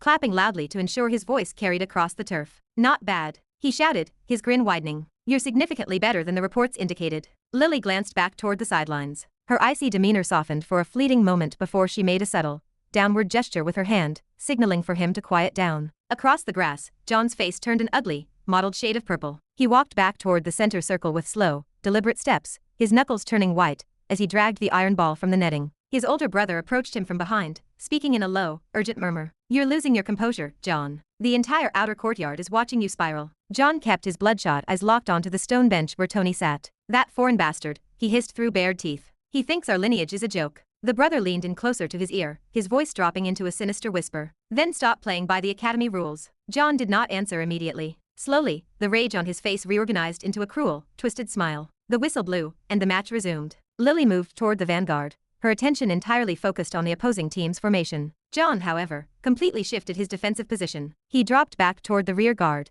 anchoring himself at an awkward angle that none of the casual players thought to question. The iron ball rolled directly into his zone. He didn't look for a pass. He didn't hesitate for a single second. John gathered every ounce of his spiritual core, his life energy surging violently around his legs in a turbulent red aura. He swung his boot forward, striking the iron sphere with the full, unchecked force of an elite warrior. The projectile did not fly toward the opposing goal. It screamed low across the grass, tracking a straight line toward the stone bench. Toward Tony. No. Lily's voice shattered the field as she realized the trajectory too late. She was positioned too far up the flank. Her frost energy could not span the distance in time to intercept the strike. Julie froze on the opposite wing, her eyes widening in horror as the path of the ball locked in. There was no stopping the momentum. The iron sphere tore through the air, moving far faster than before, humming with enough kinetic energy to crush a human skull into splinters instantly. Tony remained seated on the bench, his golden eyes unblinking as he watched the lethal mass rocket toward his face. John's lips curled into a triumphant, bloodthirsty smile. You're finished, he muttered. Chapter 29. Dealing with a Clown Part 3. Tony. Lily's voice broke through the air, sharp with disbelief and urgency. The iron ball tore across the field like a missile meant to kill. She was too far away. Even with her speed, even with her total control over life energy, the distance was too great to bridge in time. Around the perimeter, every member of the Frost family froze. No one moved, and no one spoke. They all understood the same brutal truth. If that ball hit him, Tony Clark would die. The iron sphere cut through the air, humming with momentum to shatter bone and crush a skull instantly. It closed the distance in a heartbeat. And yet, Tony simply stood there, watching. Julie closed her eyes, refusing to watch the bloody aftermath. The ball stopped. Just like that, the devastating force behind it vanished into nothing. For a split second, no one understood the scene. Then their eyes followed the ball down to Tony's raised hand. His palm held the massive iron sphere, balancing it as if it weighed nothing at all. A stunned silence swallowed the entire field. What? John Frost's voice came out faint, his eyes wide with disbelief. Before anyone could react, Tony casually flicked his wrist, spinning the iron ball on his fingertip like a toy. The heavy sphere rotated smoothly, balanced with impossible precision. The sight shattered whatever composure remained among the Frost family spectators. Julie's mouth parted slightly, her usual nervous expression completely gone as she stared, unable to process the display. Lily had already moved, her body cutting through the field in a blur, but she slowed abruptly as she reached him. Her eyes locked onto the ball, then his steady hand, then his face. How did you stop that? She had seen everything clearly. There was no life energy and no technique. It was raw, unadulterated physical strength. Tony glanced at her as if the question itself was absurd. What do you mean? It's just a ball. He tossed it back toward her. Lily caught it instinctively, but her eyes remained fixed on him, searching for an explanation she couldn't find. Before she could press further, a group of Frost family girls rushed forward, their earlier caution forgotten. That was amazing. One girl exclaimed, her eyes sparkling. How did you do that? Was that some kind of hidden technique? You didn't even use life energy. Another added, stepping closer. I didn't feel any aura from you at all. Tony smiled faintly, letting their curiosity swirl around him without answering directly. One of the younger girls stepped closer than the rest, her expression full of open admiration. Tony casually patted her head, indulging the child. The atmosphere shifted instantly. Where there had been life-threatening tension, there was now absolute fascination, but not for everyone. Lily turned slowly, her gaze landing on John. He stood at a distance, still frozen, his earlier confidence completely shattered. The ball had been meant to humiliate, perhaps even injure, but instead it had exposed him. John, Lily called out, her look icy and direct. He didn't respond immediately. Lily's grip on the iron ball tightened slightly. What exactly were you trying to do? Her tone was no longer questioning. It was a direct accusation. John's expression hardened as he forced himself to regain composure. He straightened his posture, waving his hand dismissively. You're overreacting. It was a miscalculation. Things like that happen in a game. Lily's eyes sharpened. Don't insult my intelligence. I saw the direction, and I saw the force. You did that deliberately. John smiled casually, feigning annoyance. Nothing even happened to him. Why are you making it sound like I committed a crime? If anything, it just proves he's not as useless as people say. Well done, Tony. Tony watched him for a quiet moment, then suddenly burst into loud laughter. What's so funny? John snapped, irritation surfacing again. Tony shook his head slightly, holding back his amusement. I was just thinking, he said slowly, his tone dripping with mockery. For someone at your level, that kick was incredibly disappointing. The surrounding girls stiffened. John's expression turned black. Tony continued, his voice calm but cutting. I thought a grandmaster would at least have some real power behind his attacks. But that felt like it came from someone who could barely stand. My grandmother could have kicked it better. In fact, you should probably avoid games like this, Grandma. You might hurt yourself. Silence gripped the clearing for a beat. Then, laughter broke out. The Frost girls couldn't hold it back, their chuckles echoing across the field as they looked at John. Even Lily's lips curved slightly. John's face flushed a deep red. You. He stepped forward, his spiritual aura flaring aggressively. Don't push your luck. You wouldn't survive a real fight with me. Tony didn't back down a single inch. Now you are threatening me like my fat aunt. The words hit harder than any physical strike. John's control snapped completely. You useless piece of trash. He shouted, his voice cracking. You're stuck at the bottom while pretending to act superior. You're nothing but a disgrace, a fool, an idiot, a waste, a black suitcase, an evil boy. The insults spilled out rapidly, filled with raw anger, frustration, and deep humiliation. Lily tried to step between them, but John wouldn't stop shouting. Tony watched him quietly. Then, he moved. One step, then two, until he stood directly in front of John. Tony looked down slightly, treating the boy like something beneath him. John's voice faltered. What are you? A loud slap cracked through the air. It was sharp, clear, and final. Everything went silent. John staggered back, his head snapping to the side from the sheer impact. A thin line of blood appeared at the corner of his mouth as he struggled to process the physical strike. Julie's eyes widened, and Lily stood completely frozen. Tony remained exactly where he was, unmoved and unshaken. You talk too much. John slowly turned his head back, his eyes filled with absolute disbelief. Tony's expression didn't change. I've heard people like you my entire life, talking behind my back, calling me useless, laughing at me. His voice dropped to a low whisper. And you know what? Tony leaned slightly closer. I crushed every single one of them under my foot. You are no different. Remember, I am the prince of the Clark family, and soon, a member of this family as well. Know your place before opening your mouth. He stepped back just one pace, giving space, but refusing to retreat. The suffocating silence remained. Every single person present felt the weight of the moment, not because of the slap or the insult, but because of his presence. The sheer audacity and certainty radiating from him was palpable. Lily stared at his back, her thoughts momentarily blank. This wasn't the Tony she had expected, and this wasn't the waste everyone spoke of. John stood there, unmoving, his cheek burning. His pride was shattered. His eyes slowly lifted, locking onto Tony. In that moment, everyone held their breath, waiting for the fallout. Chapter 30. Grandma. John Frost stood frozen, glaring at Tony in pure disbelief. His pride lay shattered across the grass in front of the entire younger generation. Every single lady on the field watched him, their eyes boring into his skin. The surrounding silence grew suffocating, pressing down until the world centered entirely on his humiliation. Then, the dam broke. A low growl ripped from his throat, and his eyes locked onto Tony with unmasked hatred. The heavy restraint he had maintained because of Lily, because of Tony's noble identity, and because of the family ground rules dissolved under the sting of that single slap. Tony. John's voice came out hoarse, trembling with raw fury. Do you even understand what you just did? His fists clenched so tightly that his nails pierced his palms, yet the physical pain vanished beneath the burning shame. You slapped me. In front of everyone. His pitch rose sharply, cracking under the weight of his rage. Do you really think you can walk away from this just because you carry the Clark name? Tony stood perfectly still, his posture completely relaxed, and his expression bordering on bored,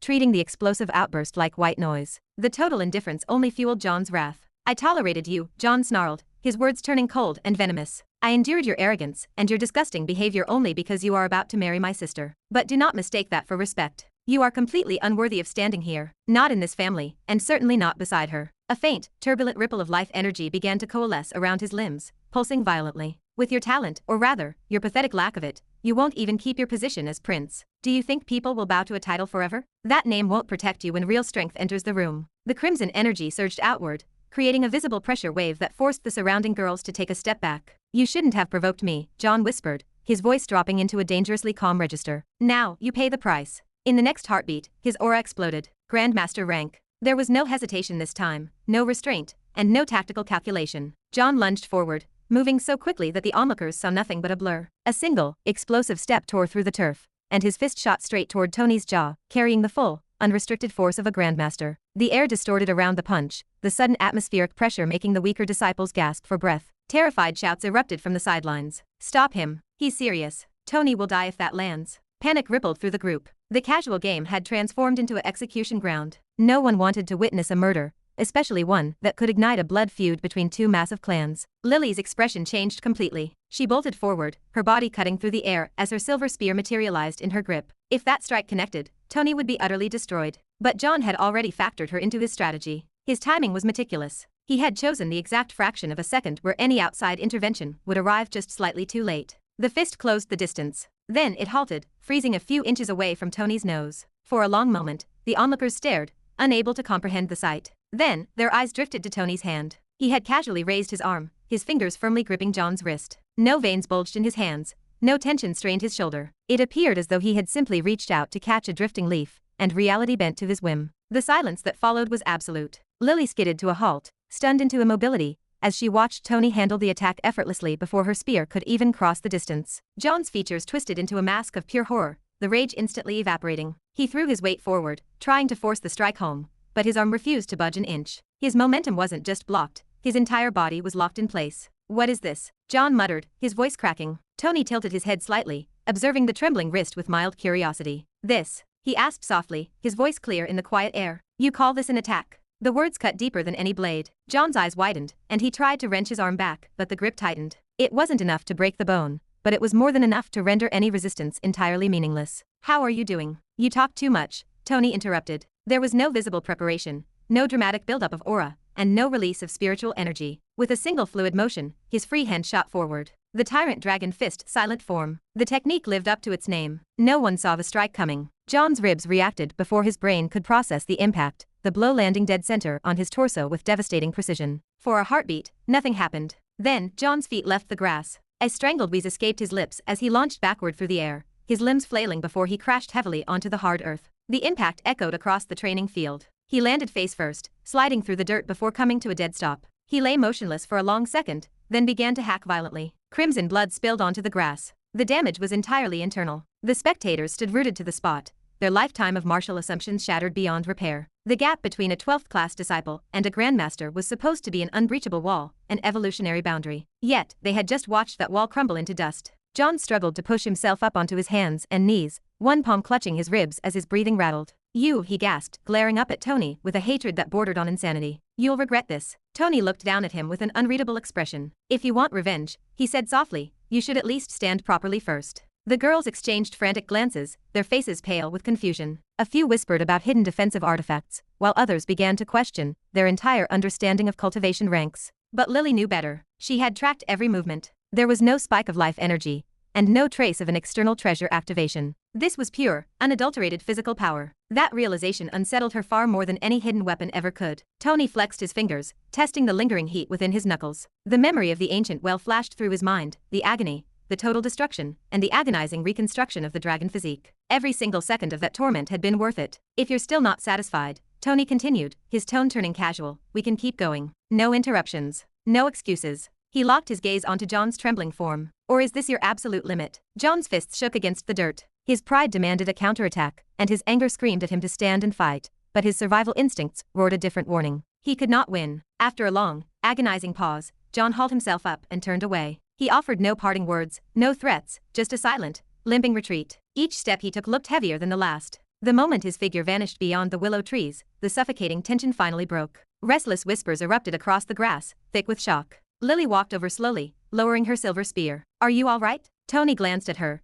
then slid his hands into his pockets. "You're asking the wrong person." She studied his relaxed face, her eyes narrowing. "You're hiding something. That level of strength isn't normal for your rank. Did you employ a hidden treasure?" Tony met her analytical stare for a moment, then let out a faint smile. "It's better if you don't know." For the first time since meeting him, Lily felt a cold spike of unfamiliar dread. The man standing before her was no longer a predictable political pawn, and that unpredictability made him far more dangerous than any grandmaster. Chapter 31. Grand Announcement. System defeated John Frost. Reward plus 30 fate points. Total fate points, 300. That night, Tony fell asleep while calculating exactly what to purchase from the system marketplace. The next morning, the Clark and Frost families simultaneously announced the marriage alliance. The announcement did not arrive quietly. It exploded. The entire business sector shook, and the stock market rushed to new peaks in both countries. Across screens, networks, and borders, within a single hour, every major media outlet in Asia broadcast the same message, stamped with the insignias of two of the most powerful families on the continent. Clark family, Frost family,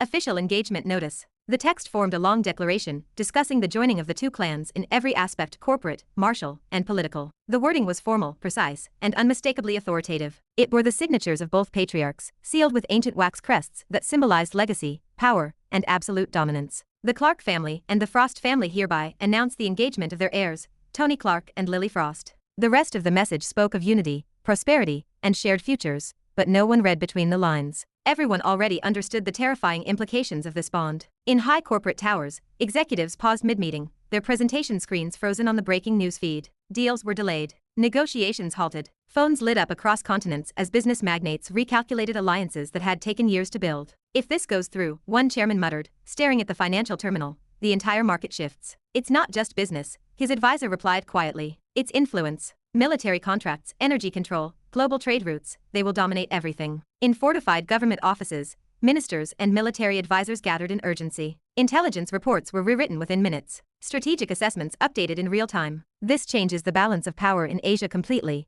a senior official said, his voice tight as he adjusted his glasses. "If the Clark and Frost families align fully, they won't just be dominant. They will be untouchable." But in the martial world, a silent discussion began behind closed curtains. Inside the bustling Nine Lotus Martial Academy, the news spread like wildfire. Students, instructors, scholars, and even servants gathered in clusters, their overlapping voices thick with disbelief and excitement. "Did you hear?" a young disciple exclaimed, practically slamming his fists on a training dummy. "The Clark family is hosting the grandest engagement ceremony in decades." A tea house owner nearby leaned over his counter, lowering his voice as if sharing forbidden text. "Who hasn't heard? It's everywhere. But tell me, out of everyone, why Tony Clark?" A customer scoffed loudly, slamming his porcelain cup down onto the wooden table. "Exactly. That's what makes no sense. Lady Lily Frost is a once-in-a-generation genius, a peak grandmaster, and she is marrying him." An older cultivator sitting in the corner chuckled softly, stroking his white beard with slow amusement. "You are all thinking too simply. This has nothing to do with love. This is power. Pure power. When two giants join hands, who dares to oppose them?" He leaned back against the wall, his eyes narrowing into slits. "Whether Tony is useless or not does not matter. His surname alone is worth more than most lives." A younger martial artist clicked his tongue in annoyance, crossing his arms. "That's still ridiculous. A person like him doesn't deserve her." "Deserve?" The tea house owner laughed bitterly, wiping down the counter. "In this world, since when did merit decide marriage? It has always been strength and benefit." Another voice cut in from the crowd, sharper, filled with disdain. "Even then, it is hard to accept. A phoenix like Lily Frost tied to someone like Tony? It's a waste. Waste." Another student added. "It's worse than that. It's a tragedy." The murmurs grew louder, rippling through the academy halls. "Even I am more worthy than that guy. If not for his background, he wouldn't even be allowed near her courtyard." Poor Lady Frost. It seems even geniuses cannot escape their fate. Across countless cities, tea houses, training grounds, and hidden sects, the same conversations echoed. The same conclusions formed. No one believed this was love. No one believed it was voluntary. To them, this was a political sacrifice. Lily Frost, the peerless genius woman,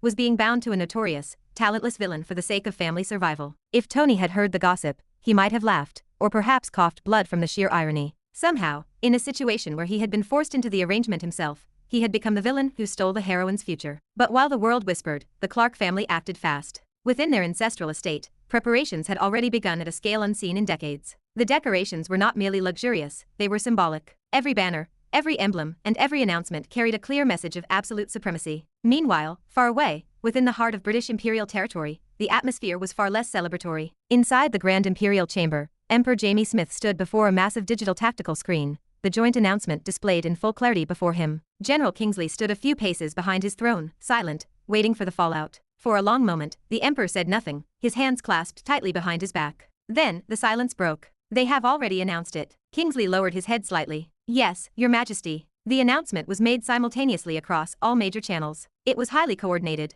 Jamie let out a slow, heavy breath, his fingers tightening until his knuckles turned white. They moved faster than expected. We anticipated negotiations, delays, internal resistance from the branch families. His gaze hardened, staring at the digital insignias. But this is a declaration. Kingsley nodded. If the engagement is finalized, their combined influence will surpass our European baseline, not just economically, but within the martial sphere as well. Silence fell over the chamber again. The Emperor turned on his heel. What are our tactical options? Kingsley hesitated for only a fraction of a second before answering. Direct military or political interference is no longer viable. The moment the announcement became public, it gained global legitimacy. Any open opposition from the crown will be viewed as unprovoked hostility. Jamie's eyes narrowed. So we move indirectly. Kingsley met his gaze, a cold smile touching his lips. But Majesty, it is just an engagement. We can still stop the actual marriage. The Emperor walked slowly toward the circular table, his expression darkening into a mask of pure ambition. This engagement cannot proceed smoothly. There must be instability, doubt, internal conflict. He tapped his finger against the wood.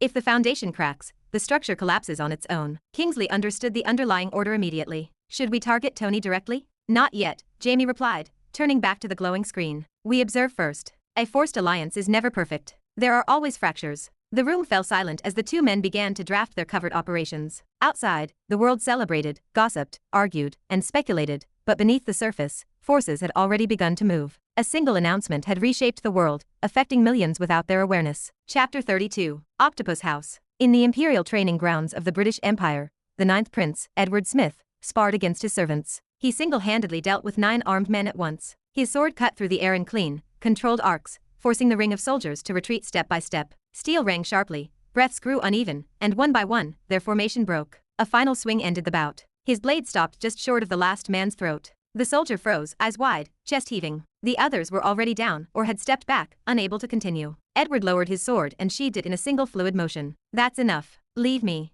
The soldiers immediately bowed and left the courtyard without looking back. Edward turned away, rolling his shoulder to ease the tension. The fight had been nothing more than routine exercise. His personal servant, Lassie, stood at the edge of the grounds. She had not moved since arriving, offering no signal and no interruption, simply waiting. Edward had noticed her during the last exchange, and that alone was enough for him to end the session early. He walked toward her, taking a white towel from her extended hand. His fingers brushed hers briefly, but neither of them reacted to the contact openly. What's the news? He asked. Lassie tilted her head. You didn't see the announcement? Edward wiped the sweat from his face slowly. What announcement? The Clark family made it public. Tony Clark is getting engaged to Lily Frost. Edward paused for a fraction of a second, then continued drying his neck as if the information were trivial. That was bound to happen sooner or later. Powerful families don't stay separate for long. This one matters, Lassie insisted, her tone hardening. If the Clark and Frost families join hands, their combined influence will grow beyond control. They will be strong enough to pressure even the Imperial family. Edward gave a faint smile. You think my father will sit quietly and watch that happen? The Emperor is already making his moves, but there is no solid plan yet. Tony Clark rarely leaves his family estate, and no one can reach him there. That is the structural problem. Edward stopped wiping his face and looked directly into her eyes. So, what can I do? I want you to act, Lassie said, her gaze steady and decisive. Edward let out a quiet breath. That's a heavy statement. Say it clearly. Stop the engagement before it happens. Do it yourself. Edward studied her features for a moment. You're asking me to eliminate Tony Clark. I'm telling you this is your historical chance. If you succeed, your position in the succession line changes immediately. You won't be compared to your older brothers anymore. Edward folded the towel and handed it back to her. And how exactly do you expect me to reach him? The man never steps outside. He does this time, Lassie said. She pulled a small parchment slip from her pocket and placed it in his palm. Edward glanced down, his eyes sharpening as he read the coordinates. The 7th Octopus House. Yes. He's going there with Lilyfrost to purchase high-grade cultivation supplies for his enrollment in the 9 Lotus Academy. Edward looked up, processing the logistics. And once he is inside the academy, I won't get a clear shot. You won't, Lassie confirmed. Your brother Mark is already established there. Once Tony enters those gates, the internal rules protect him, and you won't be able to touch him. Edward folded the slip slowly, tucking it into his belt. So this journey is the only operational opening. Yes, this is your moment. And you are absolutely certain about this intelligence? I wouldn't bring it to your courtyard if I wasn't. Edward stayed quiet for a few seconds, then stepped closer, his voice dropping to a low whisper. If this works, everything changes. We can rule this family. Lassie didn't respond to the ambition. Instead, she slid a sleek black keycard into his hand. Your stealth jet is fueled and ready. A squad of loyal soldiers has been assigned to assist you on the ground. Edward looked at the card, then smirked at her. You always prepare things in advance. I only want the absolute best for you, she said softly. Edward smiled. Good. Then I will bring back the proof of success. Wait for me. He turned and walked toward the hangar, his focus already shifted to the assassination. There was no hesitation left in his stride. Far above the snow-peaked Tibet region, a high-speed warp jet cut through the thin atmosphere. Inside the luxurious cabin, Tony stood in the center of a glowing, circular projection ring, completely absorbed in a multiplayer holographic shooting game. Light flashed across his face as he ducked, aimed, and fired without pause. His movements were steady, controlled, and almost effortless. A final digital crack ended the round. Tony removed his visor and stretched his neck slightly. Winner, chicken dinner. It's boring, Julie complained from her leather seat, crossing her arms in clear annoyance. You're the one who insisted on coming along, Lily replied without looking up. I wanted to see the famous octopus house, Julie grumbled impatiently. Not sit in a cabin watching him play arcade games. Tony glanced over at them, tossing the visor onto a console. You can still see it when we land. That's not the point, Julie replied. Do you even understand the weight of the market we are visiting? Tony leaned back against the bulkhead, locking his hands behind his head. Not really. I never looked into the logistics. Dear wife, can you explain the function of the octopus house for me? Lily lowered her glowing sky orb, her golden eyes reflecting the cabin lights. The octopus houses are underground markets controlled entirely by the Octopus Syndicate. Simply put, there are 7 elders managing 7 hidden locations globally. They regulate the black market of the martial world, control rare resources, and trade premium information. Tony listened quietly, his posture relaxed. We are heading to the 7th branch, she continued. It is identified by a crimson theme and a trident crest. It is also historically the most resourceful among all 7 houses. Who controls the territory? Tony asked. Lady Jasmine, Lily said. She is the only female elder in the syndicate, but that doesn't make her weak. If anything, her methods are far more unpredictable than her peers. Tony nodded slightly. Sounds like a place worth visiting. Julie looked at him, exasperated. That's all you have to say. What else should I say? Tony replied smoothly. We will land, take the resources we need for the academy, and leave. Julie shook her head at his nonchalance. Cultivators spend their entire lives trying to secure an entry pass to places like this. Tony picked up his gaming glasses again. Then they should try harder. Lily didn't interrupt the bickering this time. She returned to her orb, scrolling through the latest administrative updates regarding the 9 Lotus Academy enrollment criteria. Outside the armored windows, the mountain peaks grew closer. The snow-covered ridges stretched endlessly, silent and still, the kind of desolate landscape where nothing moved without a dangerous reason. And somewhere ahead of them in the clouds, an Imperial jet was already closing the distance. Chapter 33. Public Insult. The war jet descended through a narrow chasm carved deep into the mountains, the sheer rock faces flashing past the windows until the 7th octopus house appeared in the distance. This was no single building, but an entire connected fortress. Crimson structures spread across the snow-draped terrain like veins, each marked with a trident emblem that gleamed under the pale, high-altitude light. Tony stepped out first, burying his hands in his pockets. Lily followed right beside him, her golden eyes cold and indifferent, while Julie walked a step ahead, turning her head left and right, unable to hide her curiosity. This is bigger than I expected, Julie said, looking around the massive landing pad. Lily elbowed her sister sharply in the ribs. There is more to see. Control your drooping face. They walked through the main entrance without obstruction. No guards stopped them.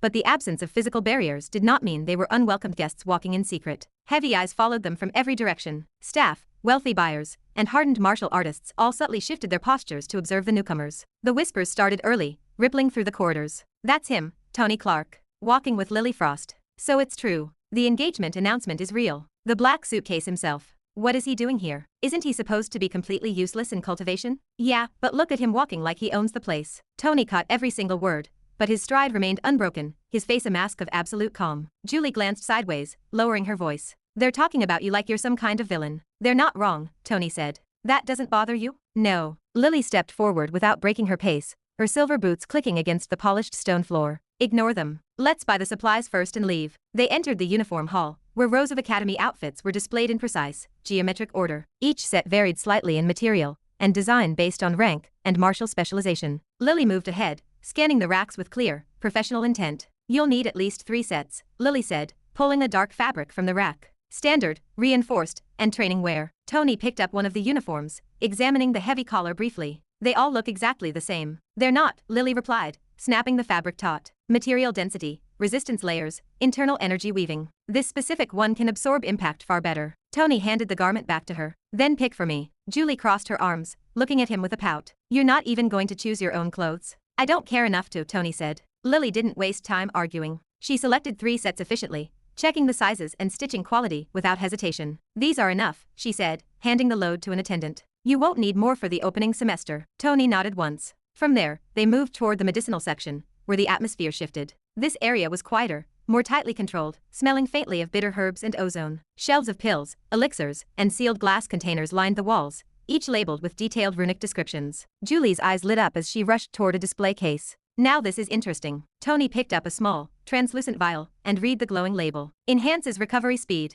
Temporary effect. Following Lily's strict guidance, they selected several items, basic recovery pills, energy stabilizers, and a few higher-grade elixirs that she insisted were mandatory for the Academy's harsh training regimen. Next came the pet section. The moment they crossed the threshold, the quiet environment dissolved into a chaotic symphony of beast cries. Chirping, low growling, and the heavy fluttering of wings filled the air. Creatures of all sizes and colors were housed in reinforced, temperature-controlled enclosures. Julie's attention shifted instantly, her eyes wide. Finally, she drifted from one enclosure to another, completely absorbed by the exotic wildlife. There were small scaly beasts, winged predators, and glowing-eyed nocturnal animals, each more unusual than the last. Tony walked through the habitat slowly, observing the cages, but never stopping to inspect a single creature. You're not interested in a companion? Lily asked, walking at his shoulder. Tony shook his head. Nothing here stands out. Julie turned back, pointing at a golden-furred creature. Are you serious? Some of these are incredibly rare species. They're not for me, Tony said. Julie didn't argue further, quickly returning to her own search. She had already made her choice anyway. A small bird with soft, rose-pink feathers perched calmly inside a glass enclosure. Its eyes were bright and intelligent, and it tilted its small head as Julie approached the glass. I'll take this one, Julie declared, tapping the pane. The attendant bowed politely.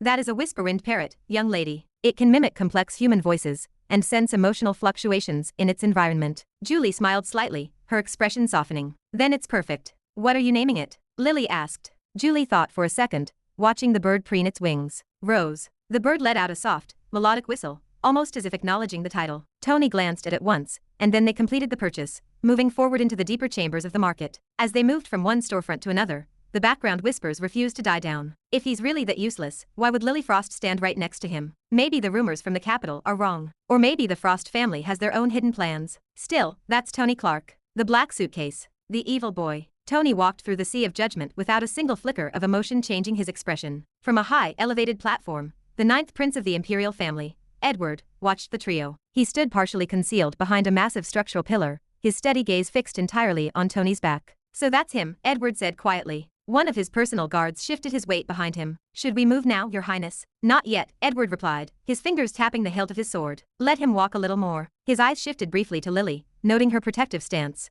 before locking back onto Tony. I want to see how he reacts under pressure. The group finally reached the weapon hall. This section was vast, dwarfing the previous pavilions combined. Weapons of every imaginable discipline were displayed in organized, defensive configurations. Swords, spears, heavy bows, curved blades, and more specialized martial equipment hung from the racks. Tony stepped forward, his slouched posture finally straightening as his attention sharpened. Now this is something. He picked up a heavy broadsword first, testing its weight, balance, and the texture of the leather grip. He swung it once, then twice, the steel whistling through the air, before placing it back on the rack with a soft click. Too light. Next, he lifted a long silver spear. Too slow. He tried a pair of balanced daggers, flipping them in his palms. Not stable. Julie crossed her arms, tapping her foot against the floor. Do you actually like anything in here? Not yet, Tony replied. He moved from one weapon rack to another, testing each piece with the same calm, ruthless evaluation. Nothing held his interest long enough to warrant a purchase. Lily watched him quietly, refraining from interrupting his process. She knew he wasn't being careless or arrogant, he was simply entirely unimpressed by standard military steel. Then, Tony stopped.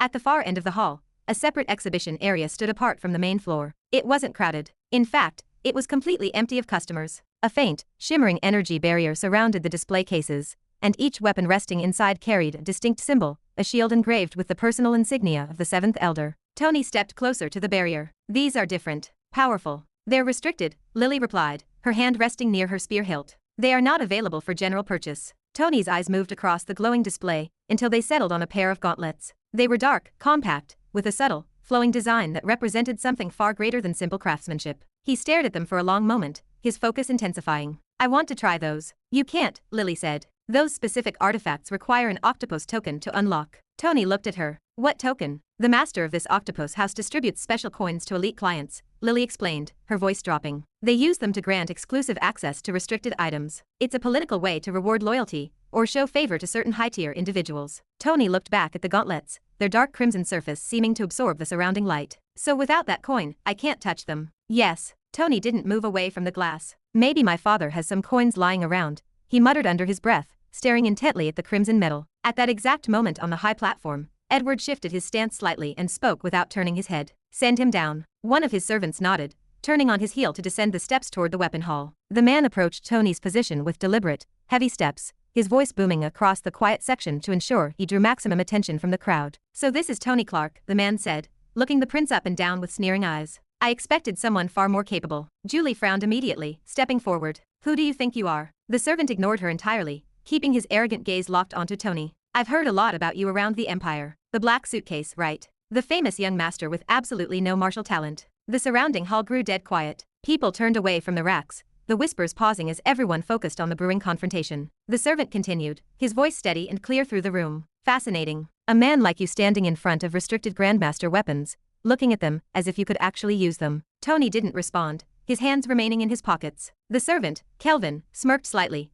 crossing his arms over his chest. Do you even understand what you're looking at, boy? You won't be able to lift them with your pathetic level of martial strength. Tony finally turned his head to look at him. Yes, what you said is right. These restricted weapons are really better than everything else in this room. Kelvin's expression tightened slightly at the lack of anger, his brow furrowing. And they are something you can never have, he replied, maintaining his mocking tone. Tony's gaze didn't waver. That's fine. The raw simplicity of the answer caught the onlookers off guard, diffusing the tension more effectively than an angry outburst would have. Kelvin paused for a moment, caught off balance, before forcing a loud, hollow laugh. At least you understand your own pathetic limits. An evil grin slowly appeared on Tony's face as he fully turned towards the insulting servant, his eyes glinting with a dangerous, unspoken malice. Yes, Tony whispered. From the high platform in the distance, Edward watched the interaction closely, a sharp smile forming on his lips as the situation unfolded exactly as he had orchestrated. Chapter 34. I challenge you. The servant Kelvin did not step back after his first remark. Instead, he straightened his posture and raised his voice,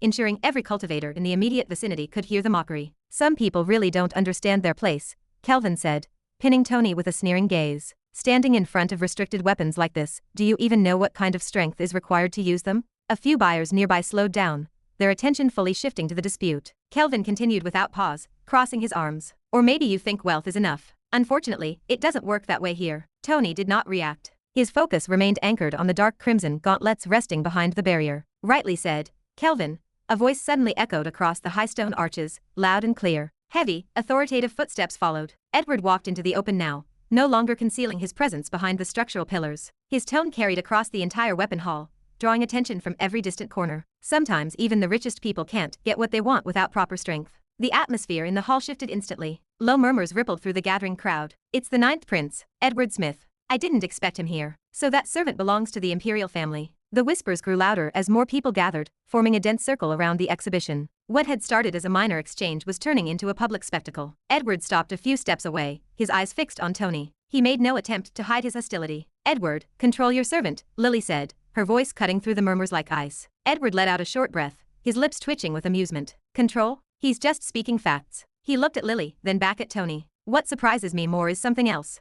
The Frost family, falling this low. The words landed heavily on the onlookers. How did it come to this? Edward continued, his voice steady but loud enough to fill the room. A once-in-a-generation talent like you, Lady Lily, forced into a marriage with someone like him. The crowd reacted immediately. Gasps and sharp intakes of breath echoed through the hall. What? Did he just say that openly? That's a direct insult. The gossip spread faster now, feeding the tension of the moment. Tony remained silent, watching the prince. He was not ignoring Edward, he was studying him. The imperial family did not move without a political reason. This was no random encounter. This was a deliberate, coordinated strike. Edward took a step forward, his leather boots clicking against the floor. Honestly, I didn't expect this from the Frost clan. I thought they had standards. Edward, shut your mouth, Lily said, her silver spear hummed faintly in her hand. You have no right to speak about my marriage or my family. Edward smiled slightly. No right? Maybe. But someone has to say it. He gestured lightly toward Tony. Do you really think this is acceptable? Everyone here knows the truth. You're being forced into this arrangement. That's enough, Lily said, her eyes narrowing.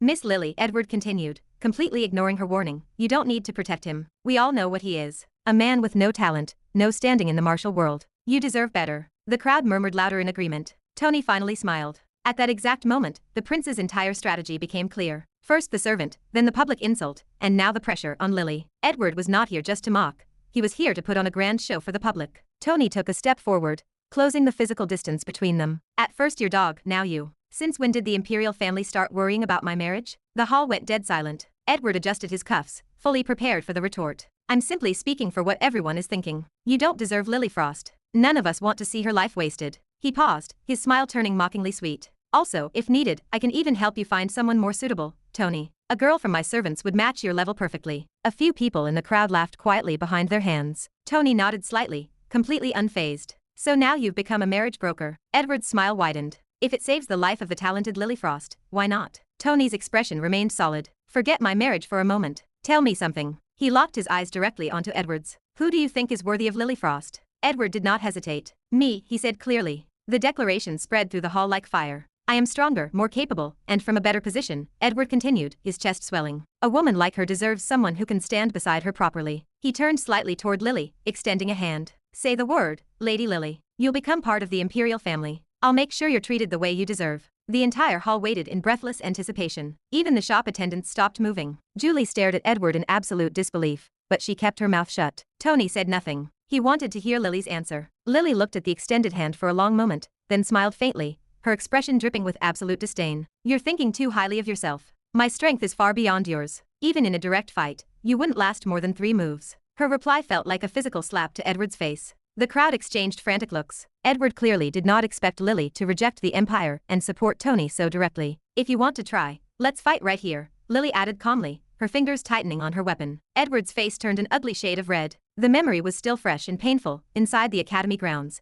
he had already lost to her multiple times. Maybe I can't defeat you directly, he spat, his voice trembling with frustration as he pointed a finger at Tony, but compared to him, I'm 100 times better. If he could not win against the Phoenix, he would push against the garbage instead. That was always the easier path to victory. Tony Clark, Edward continued, his voice rising to mask his humiliation, you're nothing but a disappointment. An evil boy with no place in the martial world. More buyers pressed forward into the aisle, eager for the climax. You don't belong here, the prince said, and you definitely don't deserve to stand beside her. Tony listened, his hands still casually in his pockets. Edward stepped closer, the space between them down to a mere arm's length. You'll only ruin her life. Ruin both families' reputation. So let's end this properly. He stood directly in front of Tony, putting on a grand, righteous look for the spectators. I challenge you. The words echoed with absolute clarity. If you think you're worthy, prove it, Edward demanded. If you win, I'll accept your place beside Lily Frost. He held Tony's gaze, refusing to blink. But if I win, this engagement ends here. The hall went completely quiet, the tension stretching tight. Lily Frost will be free to choose someone who actually deserves her. No one spoke.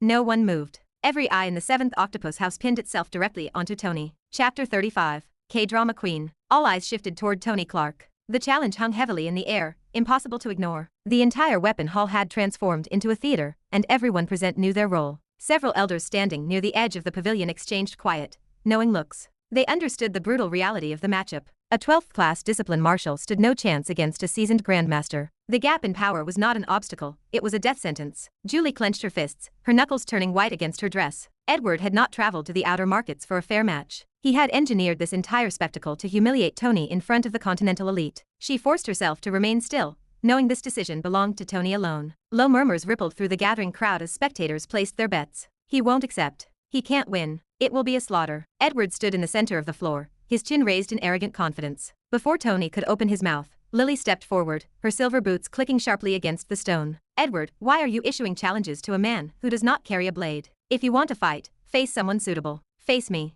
The hall stirred with renewed energy. No one expected the Frost Phoenix to defend the young master so fiercely. Edward's expression faltered, his calculated composure cracking for a split second. Anyone tracking the academy rankings knew the danger of that proposition. Crossing blades with Lily Frost was not a political victory, it was public humiliation wrapped in a silver shroud. He recovered his posture quickly, but the fleeting hesitation betrayed his fear. Kelvin stepped into the space between the highborn heirs, smoothly diverting the attention. Lady Lily, you misunderstand the situation, the servant said, bowing slightly. My master does not act out of malice or unprovoked aggression. He simply wishes to prevent a historic mistake. Kelvin turned toward the crowd, projectively throwing his voice across the rafters. How can the 9th prince remain silent while watching the woman he admires being forced into a political marriage with someone entirely unworthy? My master only wishes to test if Tony Clark possesses the spine to stand beside you. The narrative shifted seamlessly. In a few calculated sentences, Edward transformed from an imperial bully into a tragic hero fighting for true love. Yes, Lady Frost, Edward added, stepping back into the light as he regained control of the crowd. I only desire to see if he is worthy of the alliance. Surely the young master of the Clark family will not flee from a simple bout when his own fiancée's honor is on the line. Julie snapped, stepping past her sister. Enough.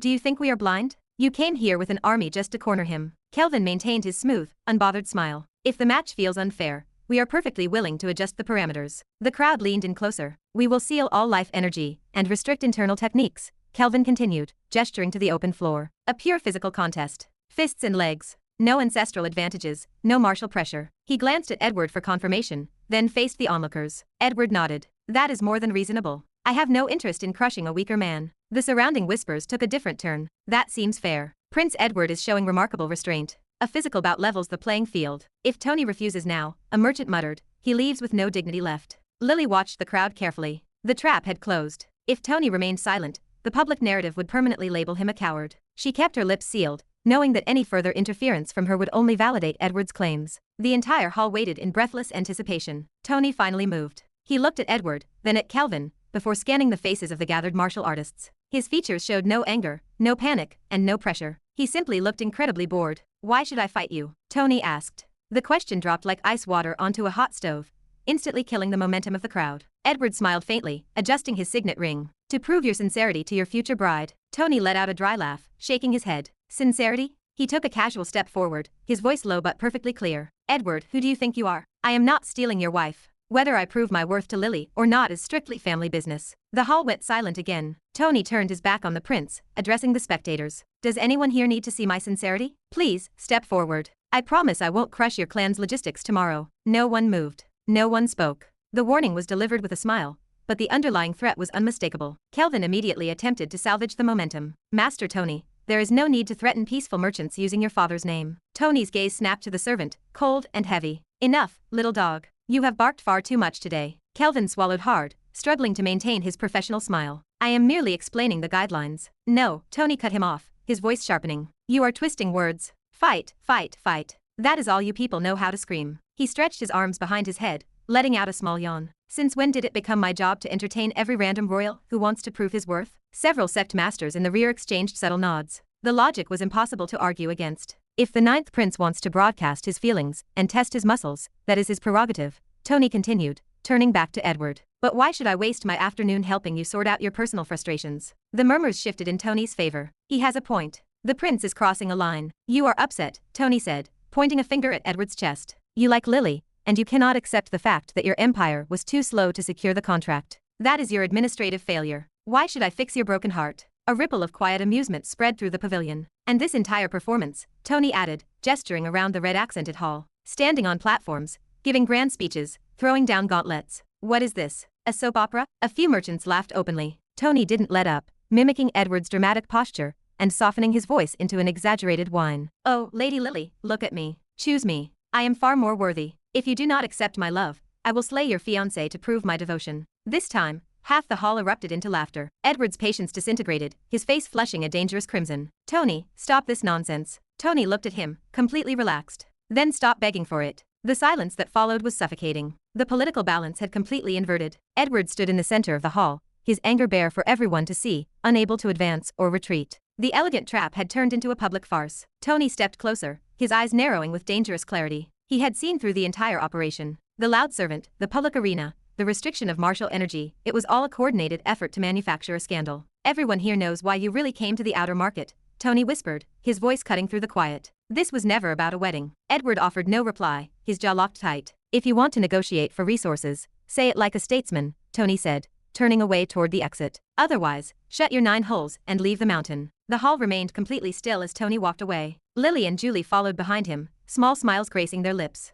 The pressure had shifted entirely, leaving the ninth prince alone on his empty stage. Chapter 36. A prince who refuses to kneel. At the center of the weapons hall, Tony Clark stood relaxed as ever, his hands loosely in his pockets. His expression carried that same faint, infuriating smile that made people feel as though they were being watched, judged, and dissected. Across from him, Edward Smith wore an ugly expression, thinking hard on how to reply. Tony Clark. Edward cried out with suppressed rage. I only want to prove my feelings for Lady Frost. Or are you too afraid to fight me? The provocation in his words was clear, but beneath the bravado lay a deeper desperation. Until now, Edward had only intended to humiliate Tony, to step on him in front of the crowd and secure his own dominance in public. But the humiliation the prince had just endured had twisted his intent. This was no longer about public display. This was personal. Tony tilted his head slightly, a mocking look in his eyes. Afraid, he repeated softly, then let out a quiet laugh. You misunderstand something, ninth prince. He took a slow, deliberate step forward. I simply don't see the value. The words landed harder than any direct insult. A ripple passed through the crowd as murmurs began to spread. Even those who had expected Tony to retreat now found themselves caught off guard. There was no hesitation in his voice,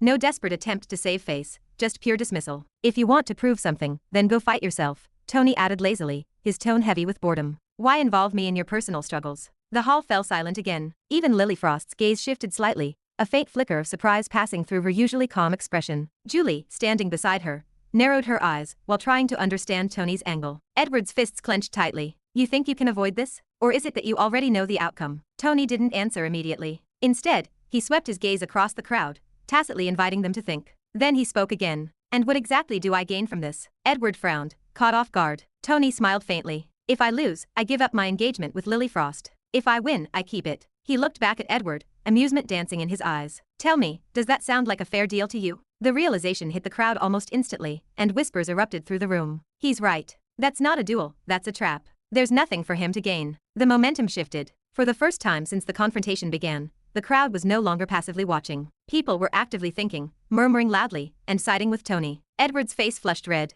He had completely overlooked the basic logic of the wager. He had assumed Tony would act like any other highborn heir, driven entirely by pride and eager to prove himself. But Tony wasn't reacting the way a normal rich bastard would. Tony refused to play the game by imperial rules. You're smarter than you look, Edward muttered to himself. The prince's mind moved quickly. Backing down now would be worse than losing. His reputation, his position, and his standing within the imperial family would all take a massive hit. He needed to regain control of the room immediately. Fine, Edward said suddenly, raising his voice to address the entire hall. If that's your concern, then I'll give you something worth your time. Tony didn't interrupt. He simply watched. If you win, Edward declared, I will give you an SSS-grade Imperial warjet, fully customized. No restrictions. Whatever it costs, I will pay for it. Gasps spread instantly through the pavilion. Even the elders watching from the distant walkways shifted in surprise. An SSS-grade Imperial warjet was no ordinary asset. It represented far more than mere wealth. It was status, influence, and survival combined into one machine. Owning one meant a cultivator was no longer just a participant in the world,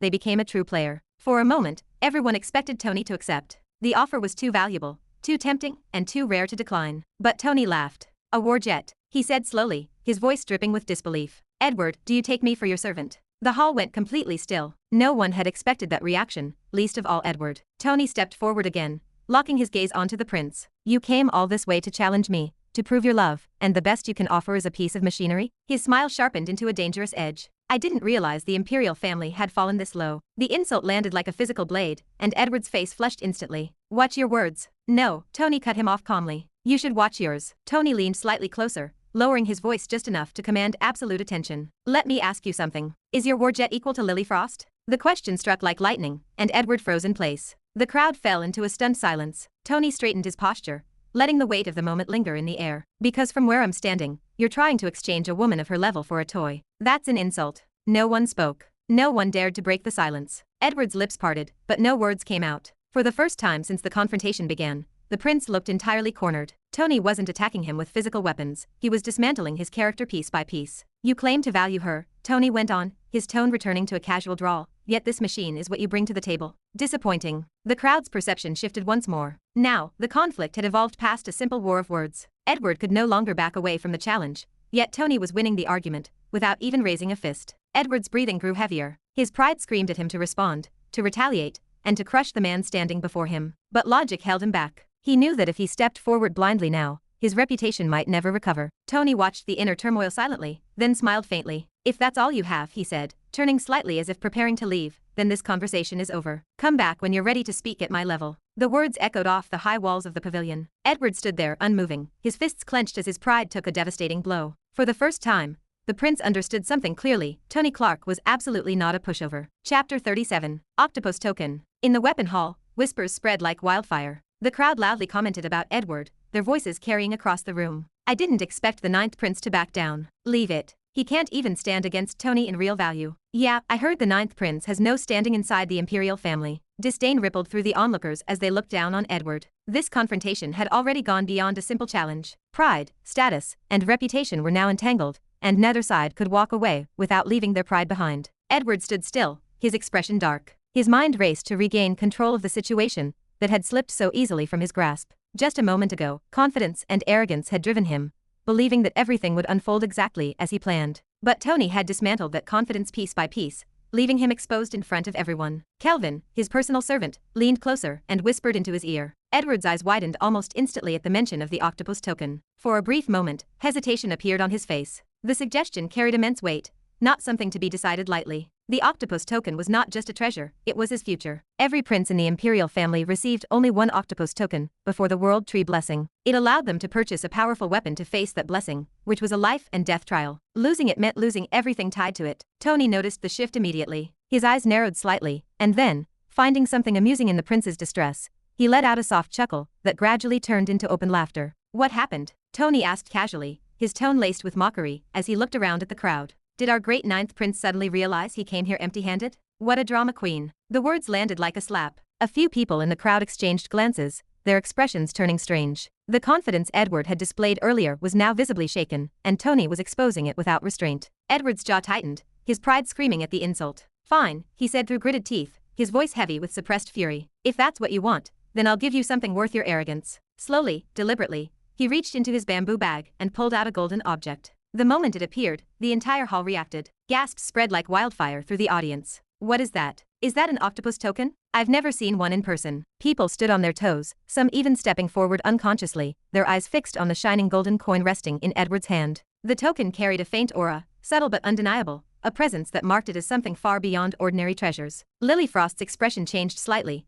her brows furrowing as she understood exactly what that token meant. Even within the Frost family, such an item would not be given casually. It was reserved for those with unquestionable potential, those destined to rise above others. And now, Edward had placed it on the line. The crowd's expectations shifted again. The assumption was clear, Edward was going to win. There was no doubt left in their minds. On the other hand, Tony began making calculations. So you finally brought something interesting, Tony said, his tone softer now, but far more dangerous. Now this is worth my time. He looked directly at Edward. Very well, I accept. The reaction was immediate. Lily and Julie both turned toward him, genuine surprise flashing across their faces. They had expected him to refuse until the very end, to continue cornering Edward rather than step into the trap willingly. Even Edward himself was momentarily stunned. Then he laughed, loudly and confidently, as if everything had finally returned to its rightful place. At least you're not as cowardly as they say, Edward said, his tone regaining its arrogance as he pointed toward the central sky ring, the fighting arena of Octopus House. Let's settle this properly. Everyone will witness it. The raised platform stood tall in the center of the Octopus House,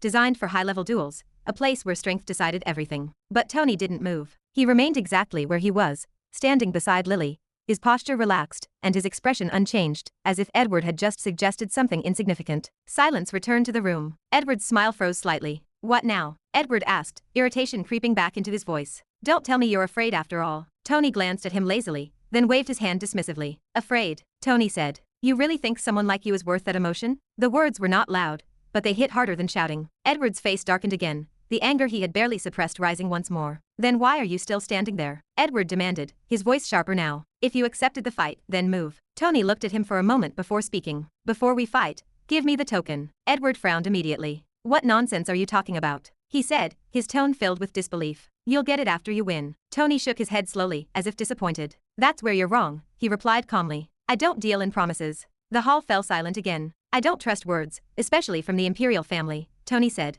his gaze locking onto Edward. Edward's expression stiffened. I am the Imperial Prince, he said, his voice cold. That token is genuine. Everyone here can see it. Tony nodded slightly. Yes, I can see it. I just don't believe you. The bluntness of the statement stunned the crowd. Some even felt a chill. Who dared to say that to an Imperial Prince? You might change your mind halfway during the fight, Tony added, his tone almost conversational. Or suddenly get injured. Or simply walk away. After all, what can I do then? The logic was flawless and humiliating. Edward stood there, silent, his mind caught in conflict. If he refused, he would look like a coward. If he agreed, he risked everything. The octopus token was not just a wager, it was his future. The weight of every gaze in the hall pressed down on him, and Tony watched like a predator that had already cornered its prey. Finally, Edward moved. Step by step, slow and heavy, he walked toward Tony. His expression was dark, his eyes filled with something far more dangerous than anger, killing intent. When he reached his opponent, he stopped. For a brief second, their eyes met. Then, Edward placed the token in Tony's palm. "This is the octopus token," Edward said, his voice low and barely controlled.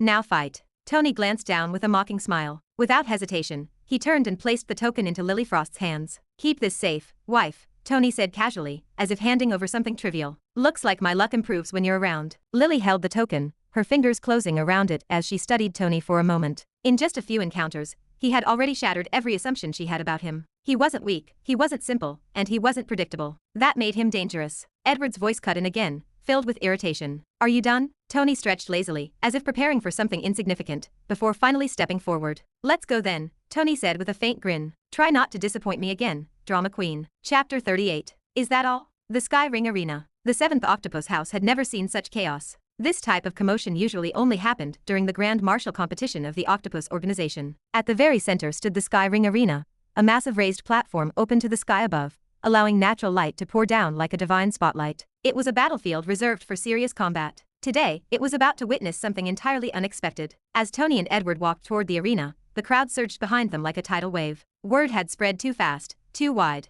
Within minutes, thousands filled the gallery, every seat occupied, every standing space claimed. The ringing bell of the Sky Ring echoed loudly, its deep metallic sound announcing a duel that no one had expected, yet no one wanted to miss. Is it really happening? Tony actually accepted? This is insane, he's going to get crushed. Forget crushed, he's going to die. Voices overlapped, excitement and disbelief mixing into a chaotic roar. Edward stepped onto the platform first, his posture confident, his expression already regaining the arrogance he had lost earlier. He casually took out his bank card and paid the arena master, deliberately glancing at Tony with a mocking smile to remind everyone who was in control. Tony followed without hurry, his steps relaxed, almost lazy, as though he were entering a casual spar rather than a life-deciding duel. "Any restrictions?" the arena master asked, his voice deep and neutral, though his eyes carried interest. Before Edward could answer, Tony spoke up. "Suppress the arena. No life force. Pure fist fight." The words landed heavily. For a moment, even the arena master blinked. Then, a smile slowly spread across his otherwise stoic face. "Very well," the master said, clearly intrigued. "It has been decades since this Sky Ring hosted a pure fist fight. I hope you youngsters don't disappoint." The crowd exploded. "A fist fight? Is he crazy?" It was agreed in the first place. "Didn't you see their verbal fight? But the black suitcase is giving up his only advantage. No life force against a grandmaster? This is suicide." Julie clenched her fists at the edge of the stands. "This idiot, he could have just refused earlier," she muttered, her voice filled with frustration, though apprehension lay hidden beneath it. Lily stood silently near the edge of the ring, her gaze fixed on Tony. Her expression remained calm, but her fingers tightened slightly against her side. She had already prepared herself to intervene if things went wrong. And yet, a small, almost irrational spark of hope flickered within her. The arena lights activated. A suppressive force descended across the sky ring, sealing the space. The moment it spread, every martial artist in the audience felt the heavy shift. Life energy was completely suppressed inside the arena. Tony tested the restriction briefly, trying to circulate energy within his body. Nothing moved. "It's working perfectly," he muttered, stretching his arms casually, his movements loose and careless. Edward stepped forward, his expression turning darker. "What do you say, Tony?" he asked, his voice filled with confidence. Satisfied with the arrangements? The excitement in his eyes was unmistakable. All the humiliation, all the anger, this was his chance to release it. Tony yawned, actually letting out a loud yawn. "Do you have backup medicine?" he asked lazily. "Because I'm going to break your teeth today." The entire crowd froze, then exploded with noise. Did he just say that? Is he insane or fearless? He's provoking a grandmaster like this? Edward's face twisted. "Stop your nonsense," he snapped, his voice cold. "This isn't your Clark family where you can say anything and get away with it. This is the Sky Ring, and here," his killing intent surged, "you will be crushed like a ping-pong ball." Tony nodded thoughtfully. "Sure," he replied, his voice dripping with mockery. "Let's see who becomes the softball." The speakers carried their voices across the entire arena. Every word, every tone, nothing was hidden. Far away, hidden from the public eye, powerful figures watched silently through viewing screens. As the news of the fight between Tony and the Ninth Prince spread, family members gathered in their respective estates. The Clark family, the Frost family, and the Imperial family were all tuned in. Even within the Clark estate, curses filled the air. "That idiot actually accepted. He's going to ruin our reputation." But not everyone was displeased. The third elder, the seventh elder, and Kevin Clark watched with gleaming eyes. "Lose, just lose,"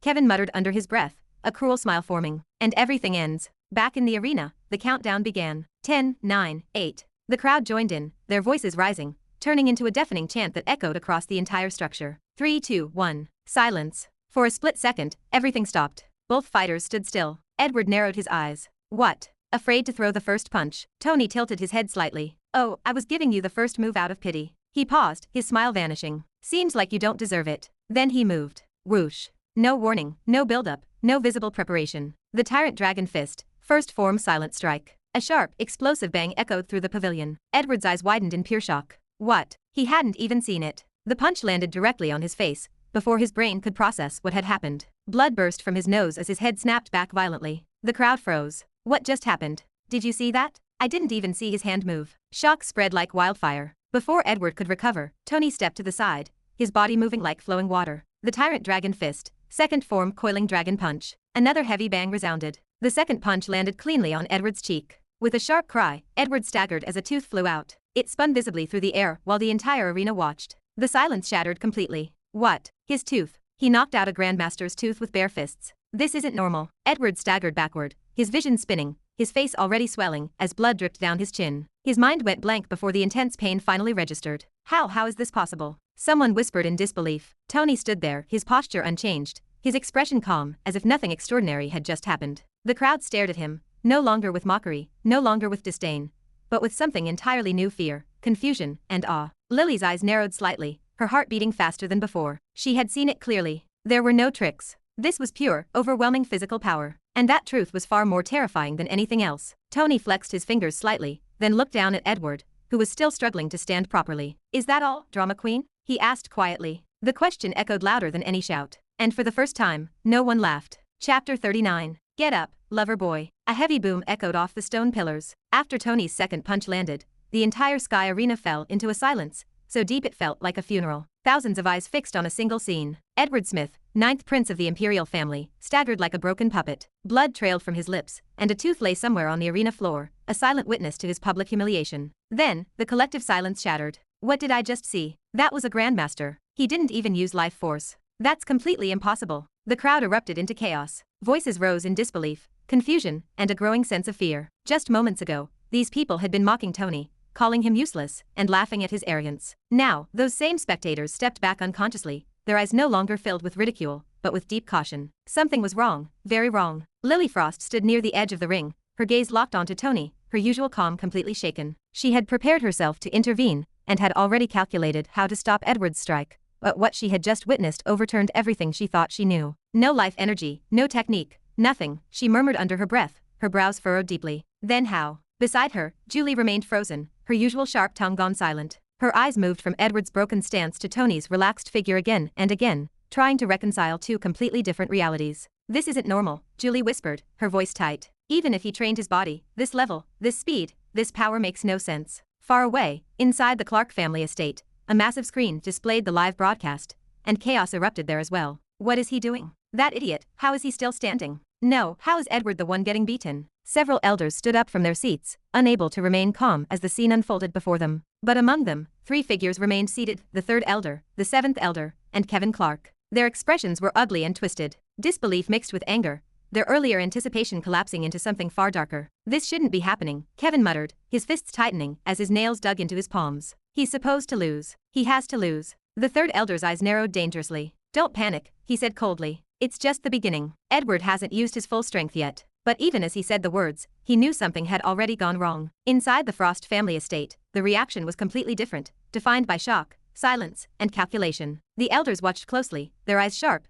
analyzing every movement Tony made. The casual nature of his strikes, and the complete lack of visible effort, did not bring comfort. It brought unease. Is he hiding his cultivation? One elder asked slowly. Another shook his head. No, there is no energy fluctuation at all. The question remained unanswered. Meanwhile, inside the Imperial Palace, the atmosphere was suffocating. Emperor Jamie Smith stood in front of the viewing screen, his expression darker than anyone had ever seen. The veins on his hand bulged slightly as he clenched his fist behind his back. Pathetic, the Emperor muttered. Beside him, Queen Sophie's face had lost its usual elegance, replaced by cold anger. This is your son? She said sharply. This is the prince you sent to represent the Imperial family? On the screen, Edward staggered again, bleeding, broken, and thoroughly humiliated. Jamie's eyes burned with fury. He's disgracing us, he said, his voice low, but filled with rage. In front of everyone. Sophie covered her face. If this continues, we won't just lose face, we will lose influence. The two fell silent, watching and waiting for something to turn the situation around. Back in the arena, Tony stood calmly. Edward struggled on the ground, his hands trembling as he tried to push himself up. His vision blurred, his breathing turned uneven, and his body refused to respond the way it should. Tony took a step forward, then another, until he stood directly in front of his opponent. Get up, Tony said. Edward's fingers twitched. He tried, failed, and his body collapsed again. The crowd watched in stunned silence. Tony tilted his head slightly. "That's it?" he asked, his voice filled with disappointment. "This is the man who came all the way here to fight for love?" A few people in the front rows swallowed nervously. Those words cut deeper than the punches. Tony crouched slightly, his gaze lowering to Edward's level. "I thought you came here to prove something," he continued. "To show everyone how much you care about Lily Frost. Is this how you prove it?" Edward gritted his teeth, his eyes filled with humiliation and rage. "Stand up," Tony said again, his tone colder now. A lover should at least be able to stand on his own feet. There was no response, no movement, just violent trembling. "Pathetic," Tony said loudly, making no effort to hide his disdain. The crowd watched Tony as if he were a villain toying with his prey. Suddenly, Tony lifted his leg and kicked. With a heavy thud, Edward's body rolled across the arena floor like a ragdoll. Gasps erupted from the stands. "What is he doing? He's crossing the line. That's not a duel anymore." Tony did not stop. He walked forward again, closing the distance. "Get up," he demanded. Another kick landed with a sharp thud. Edward coughed violently, blood spilling from his mouth. Tony's voice remained entirely calm. "You came here shouting about love," he said. "Where is it now?" Another kick followed. "Fight." Another. "Prove it." Another. Or was it all just noise? Each word landed with a strike. Each sentence broke something deeper. The crowd's reaction shifted from shock to unease, and finally to fear. Julie clenched her fists at the edge of the ring. "This is too much," she whispered. Lily's gaze hardened, her body tensing. She prepared to step forward, knowing that insulting Edward further would openly humiliate the imperial family. But just then, an overwhelming presence appeared above the sky arena. The newcomer's aura was so strong that the air itself seemed to freeze. Everyone felt the shift. Tony stopped completely, turning like a statue. His leg remained suspended mid-motion, ready to deliver another kick to Edward's face. Tony's expression shifted slightly for the first time, showing awareness rather than fear. Above the sky ring, a woman stood floating with absolute authority. Her presence alone suppressed the entire arena. Without raising her voice, and without releasing visible energy, she snapped her fingers. The soft sound echoed like thunder. The crowd fell into absolute silence as they stared at the glowing figure in the sky. Chapter 40. One shot, three birds. The snap echoed across the sky ring, plunging the entire arena into a suffocating stillness that no one dared to break. An oppressive force crashed down on the spectators like an invisible mountain. Even the most arrogant voices in the crowd fell silent. Everyone watched in utter silence as the lady slowly descended onto the platform. Her presence alone commanded absolute intimidation. As she neared the ground, she reseated her life energy slightly, finally allowing the crowd to breathe again. Murmurs rippled through the stands as the spectators recognized the figure behind that crushing pressure. "What, that is 7th Elder Jasmine? Really? It cannot be. How can she appear here? God, she really is the Ice Queen, Jasmine." The whispers grew louder, filled with disbelief and reverence. The master of the 7th Octopus House, one of the 7 elders of the Octopus Association, and widely known as the most powerful among them, had appeared in person. She had stepped into the open after so many years. No one could remember the last time she had entered the public eye. For years, she had remained in seclusion, a distant legend rather than a visible authority. Yet now, she stood at the center of the sky ring, her presence dominating everything without effort. Even the 3 great families watching through their viewing screens were shaken. Inside the Clark family estate, the elders who had been cursing Tony moments ago now froze. "She came personally?" one of them muttered. The 3rd elder, Sugoi Clark, wore a grave expression. "What is she doing here?" Kevin's face twisted further, his earlier excitement completely evaporating. "Why now? Why would she appear now?" Inside the Imperial Palace, Emperor Jamie Smith's gaze sharpened dangerously. "Jasmine," he muttered. Beside him, Queen Sophie frowned. "If she intervenes, this won't end the way we want." Their attention remained locked on the broadcast. On the arena floor, Lily Frost and Julie stood side by side, confusion clouding their faces. Neither spoke for a long moment. "Why would she come here?" Julie whispered. Lily kept her lips sealed because she simply did not know. At the center of the ring, Tony moved freely again. The suppressive force faded just enough for him to regain control of his body, and without even sparing a glance toward Jasmine, he lifted his leg and kicked Edward. A heavy thud resounded. Edward's body jerked violently as his ribs took the impact, and a sharp scream tore out of his throat. "Ah!"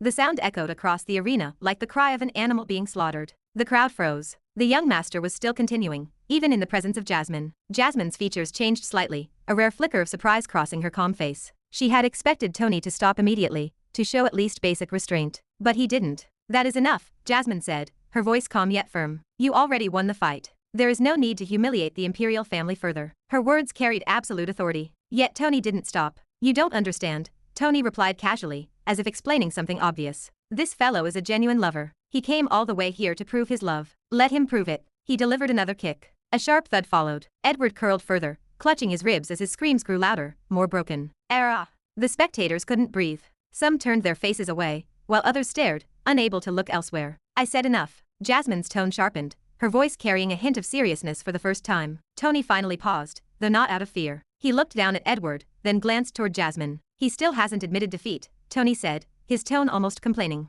How can I stop now? Besides, I cannot take this lightly. He even bet on the octopus token. Edward's body trembled on the stone floor. No, I lost, he muttered weakly, fear finally overtaking his pride. I lost. The moment those words came out, the arena master moved quickly, removing the energy restrictions and stepping forward to bow deeply before Jasmine. Edward's servant rushed onto the stage, kneeling, as he begged permission to take his master away. Jasmine gave a small nod, and the prince was carried away a second later. Then, her attention shifted toward Tony. Do you know how many people you have offended today? Jasmine asked in a serious tone. Tony smiled faintly, his expression turning innocent. My dear lady, you might be misunderstanding me. He is the one who asked for the fight. He is the one who placed the octopus token as a wager. I just came here to do some little shopping with my soon-to-be wife, Lily Frost. The crowd went still again, stunned by the sheer audacity of his words. Even Lily blinked in surprise. Jasmine stared at him for a long moment before speaking again. Enough of your explanations. I saw everything. It is better you leave my place as soon as possible. Tony tilted his head slightly.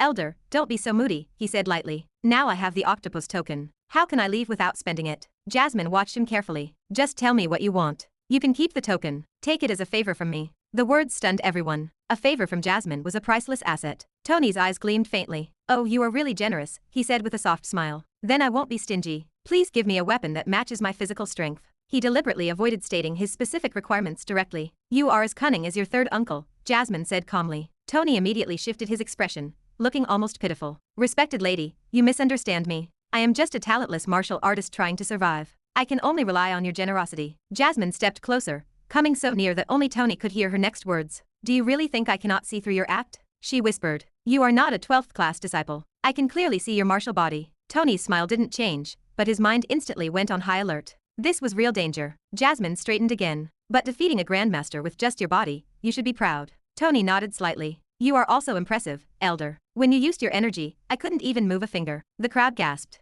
He had just casually praised the Ice Queen like an equal. Jasmine's lips curved faintly. I think you will become stronger than me someday, she said calmly. But I wonder, will you survive until then? With a wave of her hand, two weapons appeared on the platform, a pair of dark gauntlets and a massive iron bow. Both radiated a powerful aura. Sky rank. The entire arena erupted into frantic whispers. She had given him 2 sky rank weapons. Tony was genuinely surprised this time. Why are you doing this? He asked. Jasmine's answer was simple. Consider it an investment. Today I give. Tomorrow, you repay. If I survive until then, I will repay it, Tony replied. As he stored the weapons in his bamboo bag, the crowd stared at him with entirely different eyes. No one expected Tony Clark to beat the talented 9th prince so easily. Some spectators were already writing draft articles about the fight, with many speculating that Tony was hiding his true strength and simply acting the part of an evil young master for outsiders. Chapter 41. Ripples of a single punch. The noise of Tony's fight spread like wildfire, turning the 7th Octopus House into the main headline across the martial world. But Tony had already left the chaos behind. The private war jet cut through the evening sky, its sleek body gliding smoothly above the clouds as if the turmoil below meant nothing. Inside the cabin, Julie sat directly across from Tony. Her eyes remained fixed on his face, trying to peel away a layer and find the truth beneath. Beside her, Lily Frost maintained her composure, but her quiet, observant gaze was far more calculating. Tony leaned back comfortably. One arm rested lazily against the seat, his expression as relaxed as though he had just returned from a casual stroll, rather than dismantling an imperial prince in front of the world. Julie couldn't hold back any longer. How? She asked, leaning forward with an eager look. How did you defeat Edward so easily? Tony didn't answer immediately. He turned his head slightly, looking at her as if the question itself amused him. What kind of question is that? He said lightly. Julie frowned, her irritation flaring. Don't play games with me. That was a grandmaster. Even without life energy, his body alone should be stronger than yours. Yet you, she paused, her brows tightening. You made it look effortless. Tony smiled, offering a calm shrug. Because I'm stronger, he said simply. Julie stared at him for a second, before letting out a small scoff,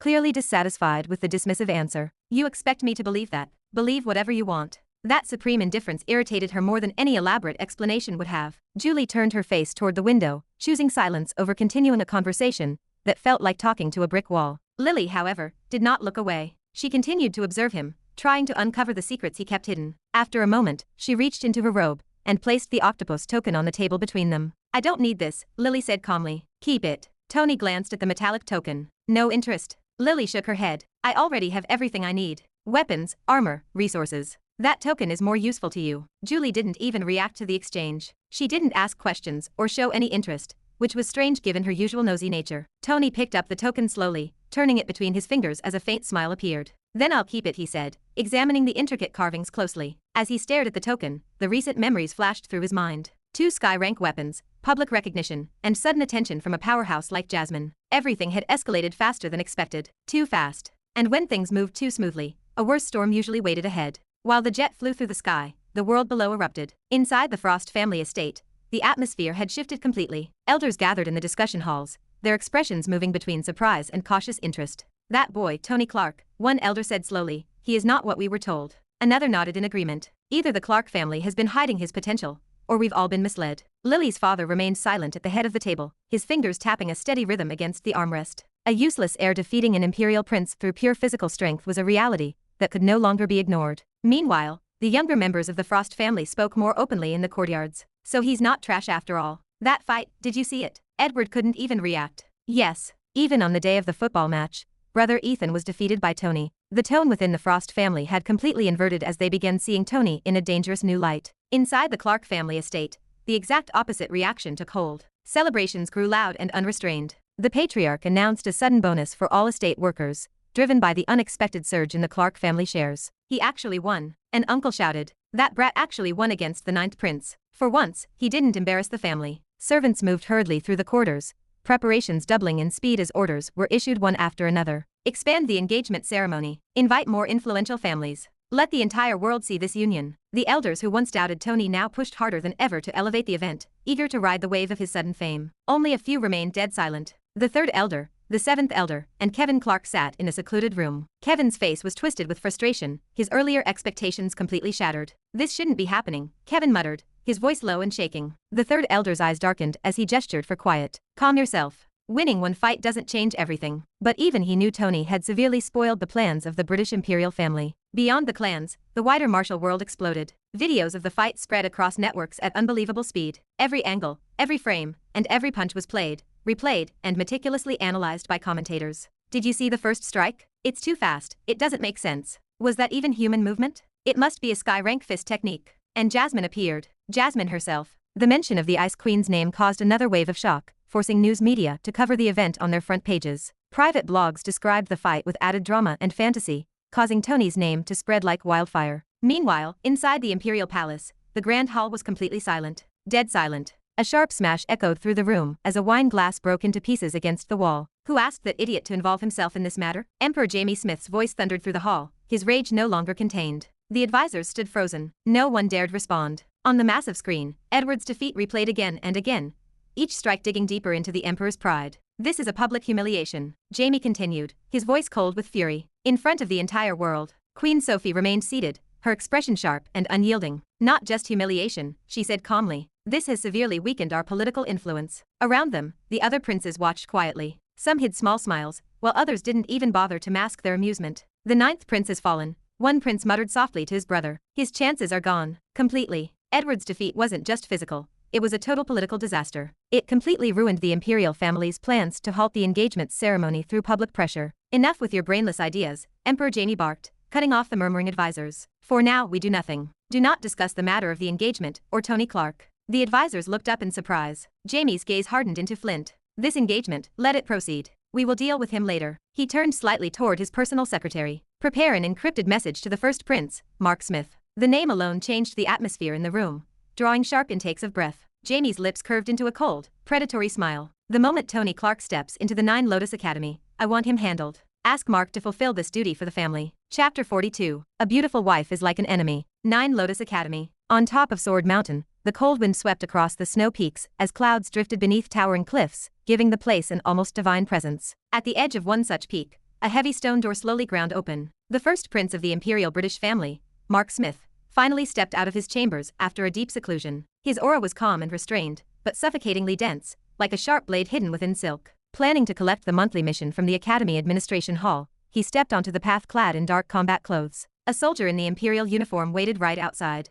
The servant directly bowed his head, holding his sword in a rigid military salute. Mark frowned slightly. He did not like interruptions, especially not from outside forces. What is it? Any urgent news? Mark asked, his features hardening. Young master, your father, His Majesty, sent me to hand over this letter to you, the servant said. He withdrew a sealed parchment from his bamboo bag and offered it with both hands. Mark took the letter slowly, his eyes scanning the lines. The page contained detailed news about the marriage bond of the Frost and Clark families, and the total humiliation of the ninth prince, Edward, at the hands of Tony at the Octopus House. Every word was precise, every instruction clear. His Majesty explicitly ordered him to deal with Tony, to humiliate him, and make him a laughingstock inside the Nine Lotus Academy. Mark's fingers tightened, and the paper crumpled into his palm. So that black suitcase of the Clark family is finally coming to the Nine Lotus Academy. I really wonder who approved his recruitment, Mark muttered, tossing the ruined letter aside. There was no anger in his tone, only cold disdain. Yes, master, our imperial family experienced severe humiliation because of that fight. Not only that, today is the engagement day of Tony Clark and Lily Frost.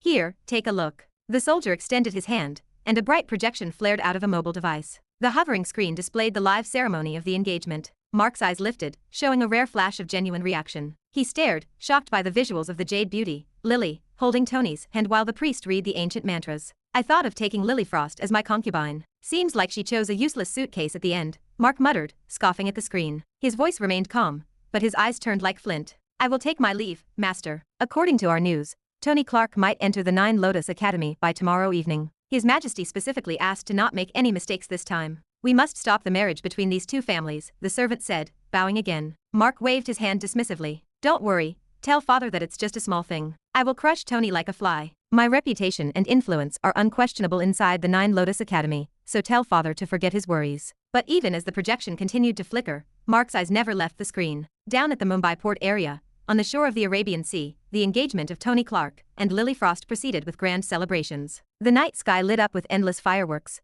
bursting in colors that reflected across the vast ocean. Golden lanterns floated above, while massive holographic displays ensured that even those far away could witness every moment. Thousands of spectators from smaller families were stopped at the beach area, watching the big screens. Only influential figures were allowed into the inner circle, a grand feast arranged on anti-gravity plates hovering directly over the water. The scale was overwhelming. Look at that. This is beyond royal. No, this is a pure display of power. The fireworks continued to detonate, and news channels around the world covered the engagement ceremony, without a single break. Let us proceed with the final rituals of engagement, the priest called out, gesturing to the family elders and parents. All eyes turned toward the stage. In the guest area, everyone discussed the recent clash between the ninth Prince Edward and Tony Clark. If not for the recording, I would have called it fake. He defeated a grandmaster. Still, he's only at the 12th class disciple stage. If that's true, then what is he really? The recording prevented people from dismissing the fight as a false rumor. Even though many still considered Tony a useless heir, the duel forced them to doubt their own opinions. Still, the consensus remained skeptical, as they believed his martial body was firmly stuck at the 12th class stage. Suddenly, the ceremony reached its peak. Golden lanterns flared brighter, casting a warm glow over the water. Indian and Chinese customs blended seamlessly in the gilded decorations. Jade pillars lined the stage, bearing the proud symbols of the Clark and Frost families. A rare, beautiful flower bloomed on the altars, releasing an intoxicating, sweet fragrance. Then they appeared. Tony Clark stepped forward, holding Lily Frost's hand. He was completely unfazed by the staring crowd, ignoring the whispers and conflicting opinions. On the other hand, Lily Frost shone like a star. Her decorative bridal robes enhanced her natural grace, turning her into the undisputed center of attention. As the two stood side by side, the priest instructed them to offer respect to their parents. As Tony and Lily bowed deeply to the family heads and ancestors, the priest raised his voice, chanting into the microphone. Today, before heaven and earth, and in the presence of the gods and these esteemed guests, we witness the union of the Frost and Clark family heirs. From this moment on, this pair will be recognized as bound. This engagement marks the alliance of two great clans, forging a future of prosperity and strength. The words echoed through the massive speakers. The priest continued his rhythmic chants, calling out the names of Lily and Tony 3 times to the heavens, to their parents, and to the ancestors. The moment the chants concluded, both patriarchs stood up to announce the betrothal gifts. The world watched in stunned silence, observers instantly calculating the immense value of each offering. Several businesses changed ownership on the spot. Tony became the immediate owner of more than 10% of the major commercial sectors in the Chinese region. The spectators' mouths twitched at the sheer absurdity of the wealth on display. Even the Shanghai corporate? That's not a gift, that's total regional control. This is madness. Are the Frost family completely submitting themselves? The whispers turned sharper, filled with curiosity and caution. Standing on the stage, Lily slightly leaned closer to her new fiancé, keeping her voice low enough that only he could hear. Why are you not even a little excited? She asked quietly. Most men would lose their minds in a moment like this. Tony didn't look at her, his gaze remaining fixed on the horizon. He stared past the crowd, the lights, and the heavy expectations. A beautiful wife is like an enemy, Tony muttered, his tone flat. A faint smile touched Lily's lips. Don't worry, I won't ditch you, she replied playfully. Tony finally turned his head,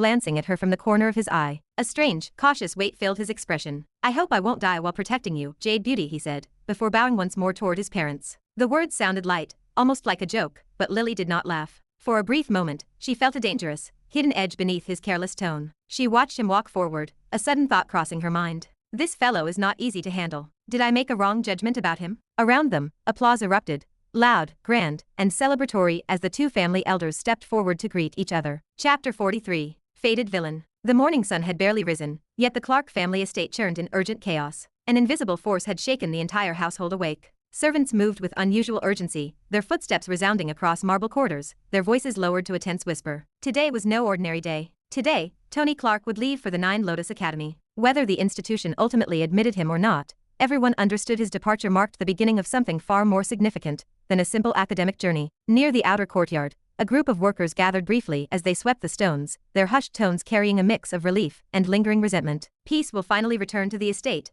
an older man muttered, leaning heavily on his broom. A younger woman nodded, glancing nervously toward the main manor. "Now we no longer have to walk in fear around the unpredictable young master. I have been hunted by nightmares until now," another maid whispered, shivering slightly. "But finally, I can sleep peacefully from tonight." A junior servant, still unfamiliar with the family history, looked between them with a doubtful expression. "Why are you exaggerating so much? Is young Master Tony really that terrible?" An older attendant scoffed instantly, his mind flashing back to memories of how a single minor mistake could bring down hours of bitter humiliation. "You have no idea." The conversation remained low, but the sentiment was clear. Tony's absence was a blessing. Yet even among those anxious whispers, hesitation lingered. The same person they once feared had recently done something no one could ignore. He had defeated an imperial prince. That contradiction weighed on everyone's mind, forming a quiet question none of them dared to voice. At the center of the courtyard, Tony stood alone. His face remained perfectly calm, but his mind was far from idle. While the world around him moved with anticipation, his attention focused inward, where a faint blue interface hovered within his vision. The system panel shimmered clearly before him, its cold, precise text reflecting a reality hidden from everyone else. Fated Villain System. Unclaimed rewards. Defeated Edward Smith-10X body refinement card. 1 day. And fate points. 200 married to 5-star Heaven Blessed Lady Heaven Grade Protective Charm. Can kill a weak Overlord Warrior one-time use only. Total fate points 500. Fated Villain System. Name Tony Clark. Age 18 years. 9 months. Martial Arts. Elite Warrior. Peak Comprehension. Heaven Devouring Origin. Scripture Fighting Technique. Tyrant Dragon Fist.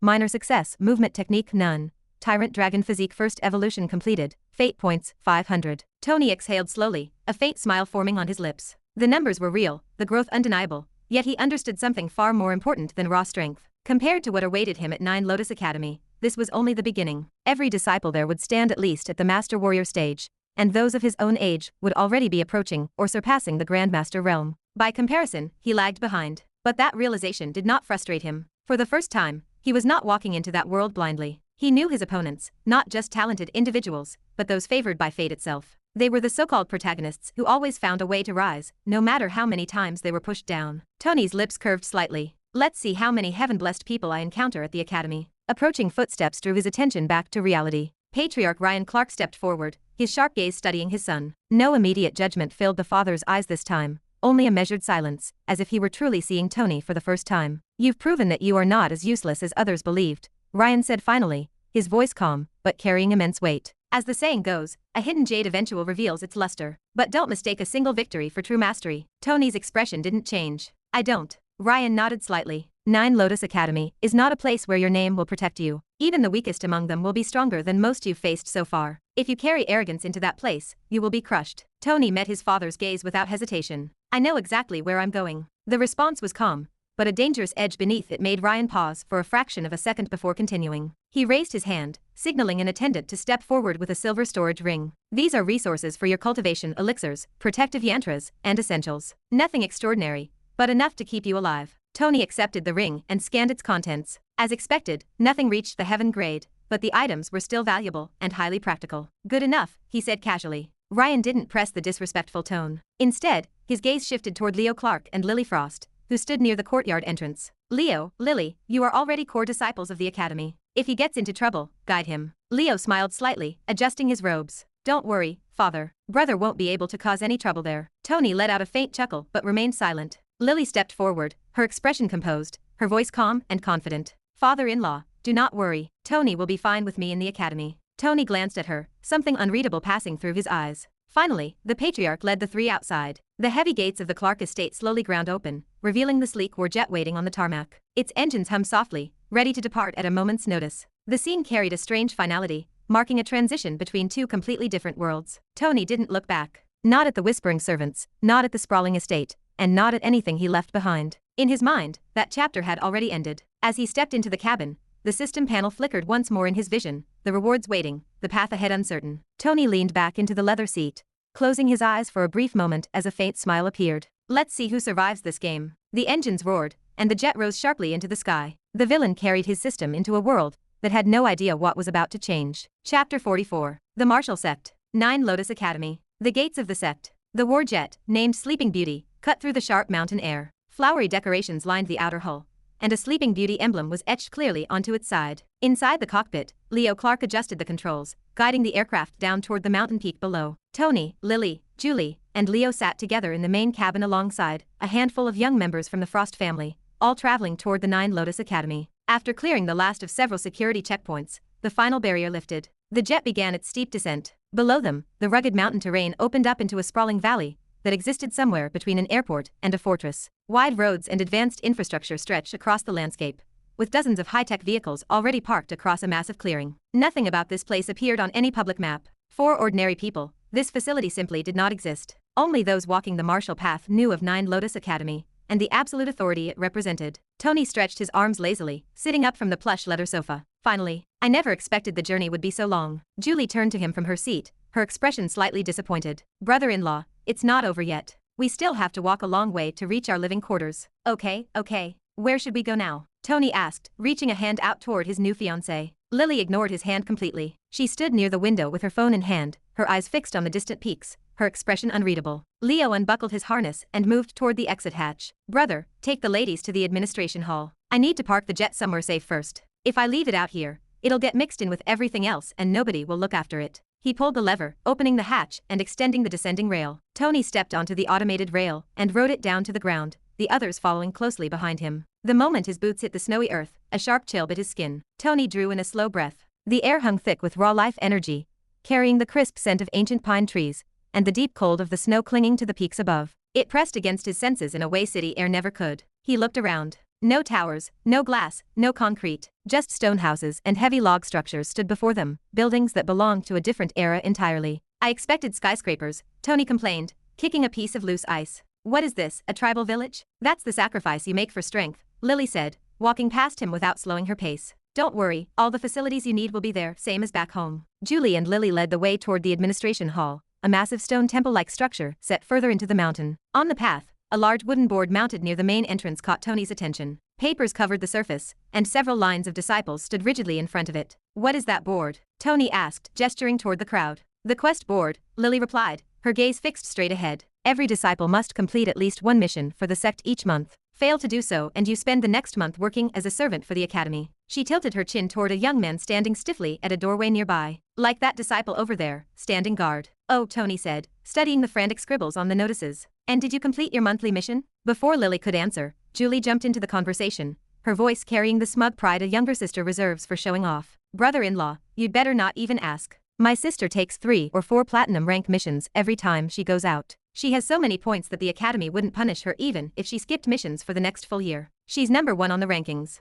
Tony listened, nodding slowly as a small smile settled on his face. Oh, that's convenient. Then I'll just borrow some of your sister's points directly. No need to soil my hands with these missions at all. That's not possible, Julie said immediately, shaking her head. You have to earn your own academy points. In that case, you can complete my missions for me, Tony said casually. What? No. You have to complete your own missions, Julie replied, her tone sharpening. Tony stopped walking and turned to face her. His expression remained perfectly calm, composed, the look an adult uses when correcting a child who already knows they're wrong. What's the rule, exactly? As long as nobody complains, it doesn't matter. So, you are now my mission lady. Remember that. Why would I do that for you? Julie met his gaze evenly, crossing her arms. I am not your servant. Tony placed a heavy hand on her shoulder, leaning in slightly. Little sister-in-law, I think you've forgotten your crimes. If you don't cooperate, I'll simply tell your father what happened in the wild herbal forest of your family estate. He tilted his head, his voice dropping to a whisper. Now, will you be my mission lady? Julie lowered her head, the color draining from her cheeks. Silence was her only option as the memory of how she had trapped Tony on their first day in her family's private herb garden flashed through her mind. Lily had already stepped inside the administration hall and waved a hand,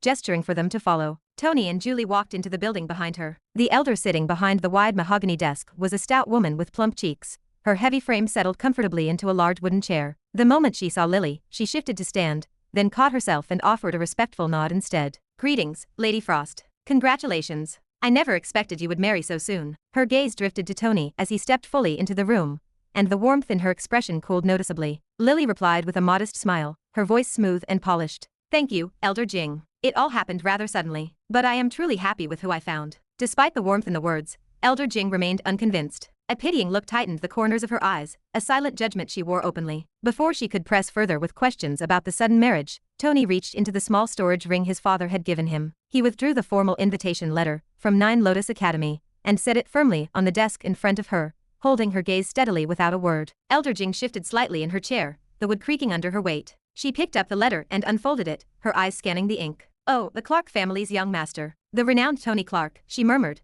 her face settling into a careful, neutral mask as she read the credentials. Lily stepped forward before the silence could stretch any longer. "Elder Jing, I believe my father has already spoken with Master Ronan of Sword Peak regarding the arrangements. I would like to request that my fiancé be placed in the same quarters as me. He will not require a separate hut." Chapter 45. Healing Tower. "I would like to request that my fiancé be placed in the same quarters as me," Lily said, her voice smooth and unyielding. "He will not require a separate hut." Elder Jing reached under the mahogany desk and produced a thick, worn logbook. The heavy parchment scraped against the wood as she flipped through the pages in rapid succession. Her calloused finger landed on a specific line and slid to a halt. "Tony Clark, 18 years old, Prince of the Clark family." The elder looked up, her face settling into a rigid mask of judgment. "Young Master Tony has been assigned to the Healing Tower." The room went completely quiet. Lily and Julie exchanged a sharp, worried look. "What is the Healing Tower?" Tony asked, his brow furrowing in genuine confusion. Julie stepped closer to her sister, her voice rising in a panicked whisper. "Sister Lily, something must be wrong. How can brother-in-law go to the Healing Tower? He doesn't even know how to hold a syringe." Lily leaned over the desk without waiting for permission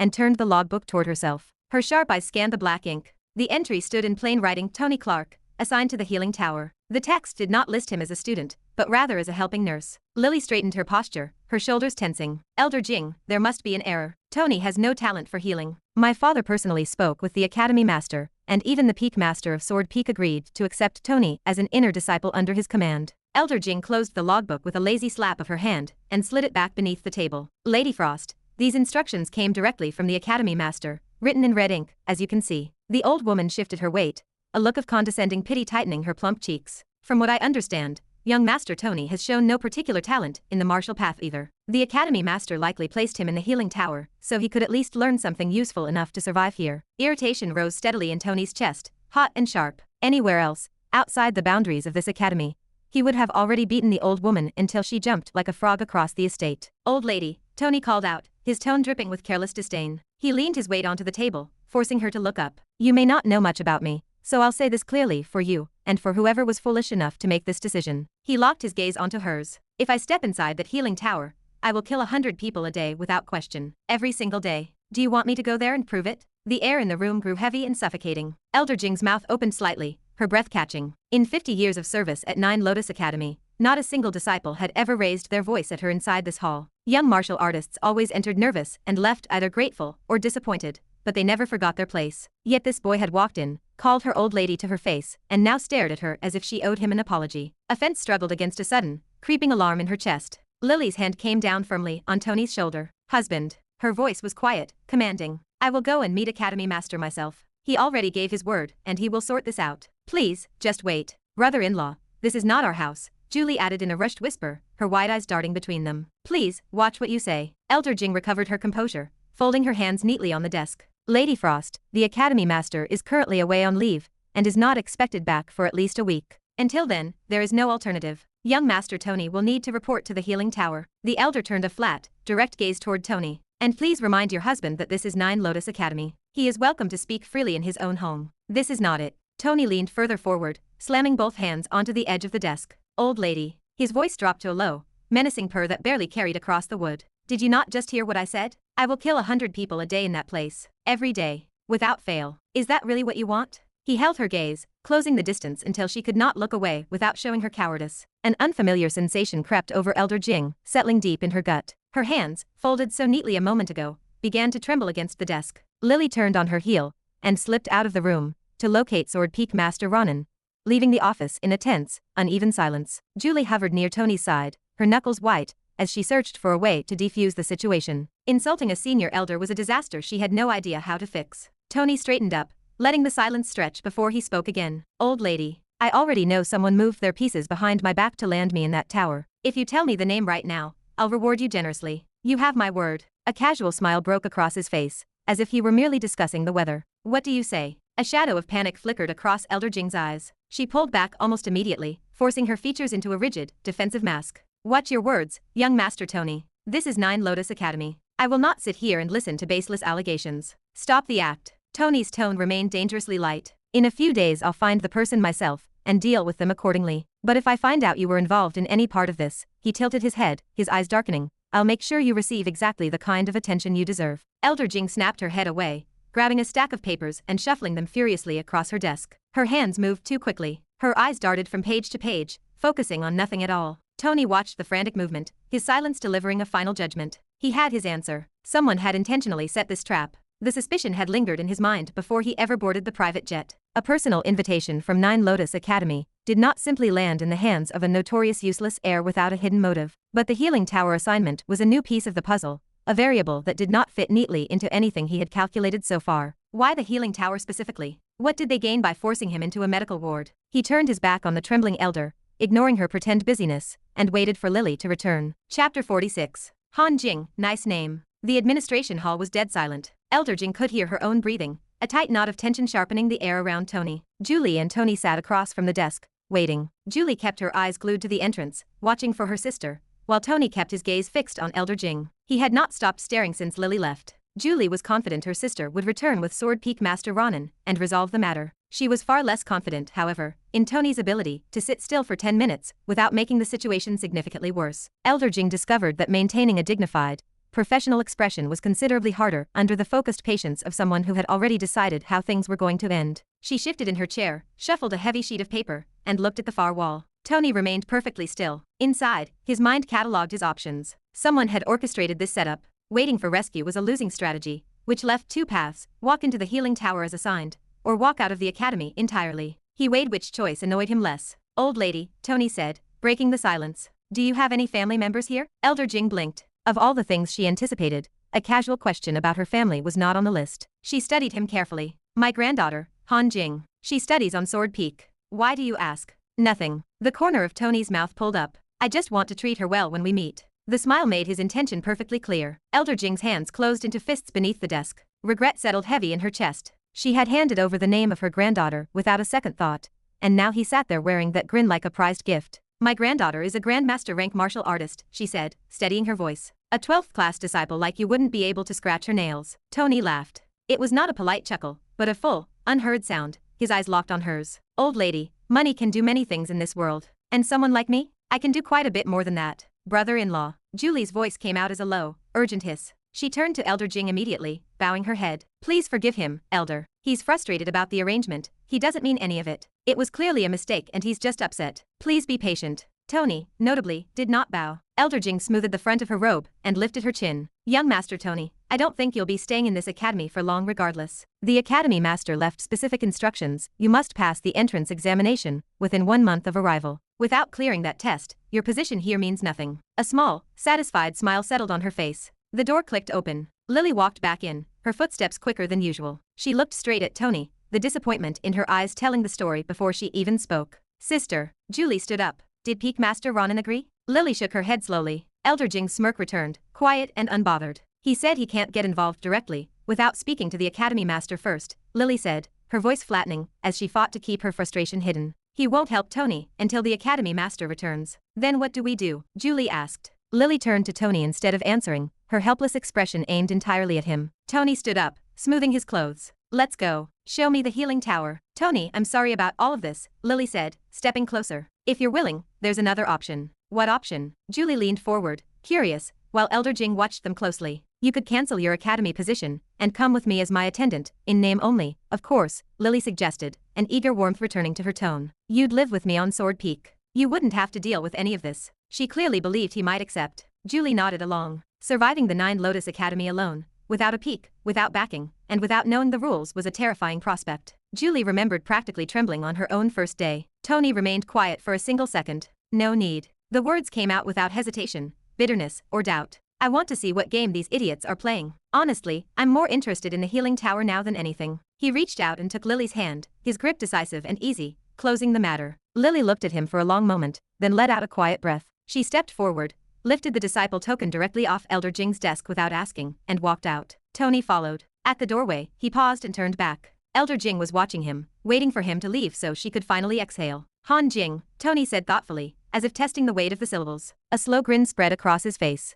Nice name, old lady. He turned and stepped through the threshold. Elder Jing sat very still, but her hands began to shake against her will. A new worry took root behind her ribs, cold and deeply unsettling. The path down the mountain slope was long, uneven, and slick with ice. Lily and Julie walked ahead, side by side, while Tony followed with his hands shoved into his pockets, navigating the terrain like someone who had never signed up for a hiking trip. Tony, Nine Lotus Academy sprawls across three great snow peaks: Sword Peak, Rising Sun Peak, and Falling Sun Peak, Lily explained as they descended. The healing tower and the academy's smaller divisions sat at the base, nestled between the mountain slopes where the air is slightly less punishing. Tony stopped walking, staring down the seemingly endless path. Why are we walking like cavemen? Don't we have hoverboards or something? Hoverboards, hover boats, and any kind of travel machine are banned under academy rules, Julie said, her tone reflecting her own personal acceptance of the tragedy. They believe walking the mountain paths every day builds strength. Tony considered this for a moment. So there really are idiots running this place. You can ride a tamed beast if you have one, Lily offered,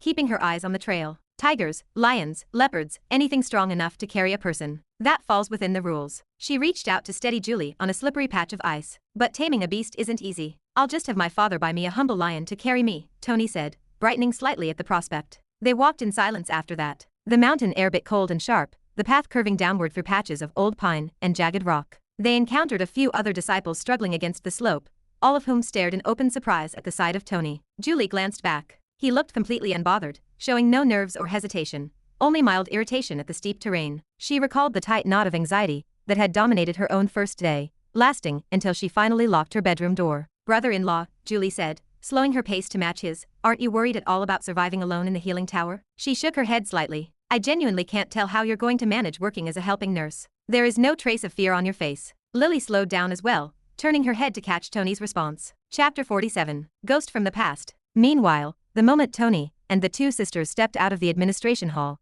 Elder Jing reached into her drawer and pulled out a small golden orb. She held it in her palm, pressed two fingers against its surface, and sent a message. The reply came almost instantly. Good job, Elder. The reward will be delivered to your room by tonight. Elder Jing exhaled slowly and typed back. I only hope for the Imperial family's favor on my Jing family. The Imperial family always takes care of its subjects. We expect only loyalty in return. The response carried a small icon beside the sender's name, an imperial crown. Elder Jing straightened in her chair. Thank you, my prince. She paused, then added, please deal with the black suitcase as soon as possible. He even threatened to harm my granddaughter, Han Jing. The crown icon appeared again without delay. Don't worry, Elder. He is a small insect with no real talent. In 1 month he will be a public joke with nothing to his name. I will deal with him personally. Elder Jing set the orb down on her desk, folded her hands, and allowed herself a small, satisfied breath. On the snowy path, Tony fixed his eyes on the tower-like structure at the base of the mountain. Why would I be nervous? I only pity the patients who are going to die in my hands down there. Julie laughed before she could stop herself. Brother-in-law, you're thinking too much. Nobody will even come for treatment after hearing your name.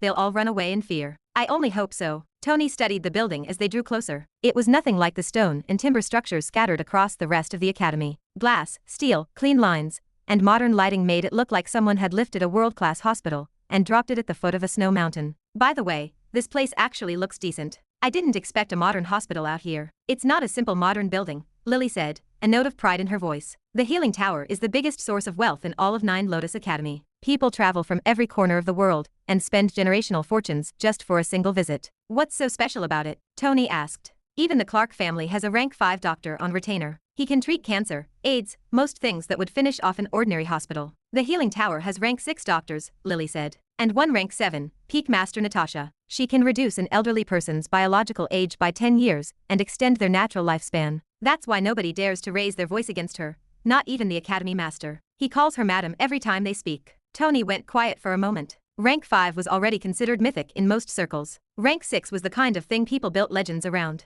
But a rank 7 doctor operating out of a mountain academy, that he genuinely hadn't expected. Brother-in-law, don't offend Peak Master Natasha, Julie said, her tone less of a suggestion and more of a warning. She has a very short temper. Cross her line and she won't let it go. I probably won't even meet her, Tony said, waving a hand. The moment they hear my name and watch me try to do anything medical, they'll transfer me somewhere else within a week. I give it 3 days. Lily glanced at him sideways. Husband, the healing tower has 2 divisions. The first handles modern medicine. The second practices traditional techniques, Indian Ayurveda, Chinese needle therapy, pressure methods. In the worst case, they'll assign you to gathering medicinal herbs from the mountain slopes. She paused, letting her gaze linger on the path ahead. If that happens, just hire some capable servants and have them do the collection. You can use your room to cultivate in peace. You don't need to worry about your husband, Tony said lightly. Lily didn't respond to that. She turned her attention to the outer gate as they approached. A long queue of patients stretched nearly half a mile from the entrance. Everyone in the line understood exactly where they were and how fortunate they were to be there at all. Most of them had their faces partially covered,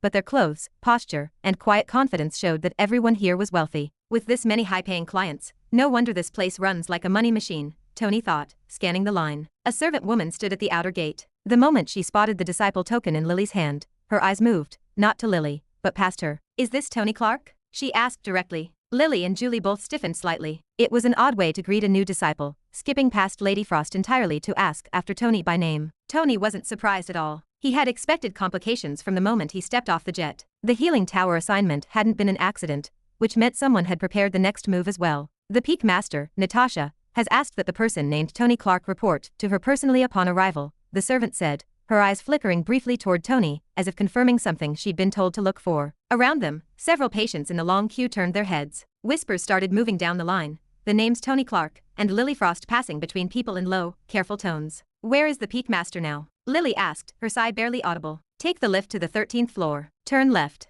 The room with green curtains. Lily nodded once and walked forward without another word. Tony and Julie followed. The interior of the healing tower was clean, bright, and humming with quiet activity. Nurses moved through the central corridor with purpose. Rank 1 and Rank 2 doctors conferred in low voices near doorways, and apprentices tried very hard to look busy, while watching the 3 newcomers from the corners of their eyes. Recognition spread fast. I heard he was assigned here as a helping nurse, one of the Rank 2 doctors murmured to the person beside him. That's impossible. I heard he has no talent in the martial path either. Do you think he came for treatment instead? There's no way someone like Tony Clark ends up as a nurse here. The whispers followed them all the way to the lift. The 13th floor was quieter, fewer people, wider corridors, and the kind of silence that comes with seniority defined the hallway. They found the room with green curtains after only a few steps. All 3 of them slowed down in unison. Through the gap in the curtains, Peak Master Natasha stood beside a treatment bed, entirely absorbed in her work. A young patient lay still under anesthesia, dozens of small silver needles placed with precise spacing across the skin. Natasha's hands moved with grace, operating as if she had done this 10,000 times, and never once stopped paying attention. Her assisting doctor stood on the opposite side of the bed, focused and steady,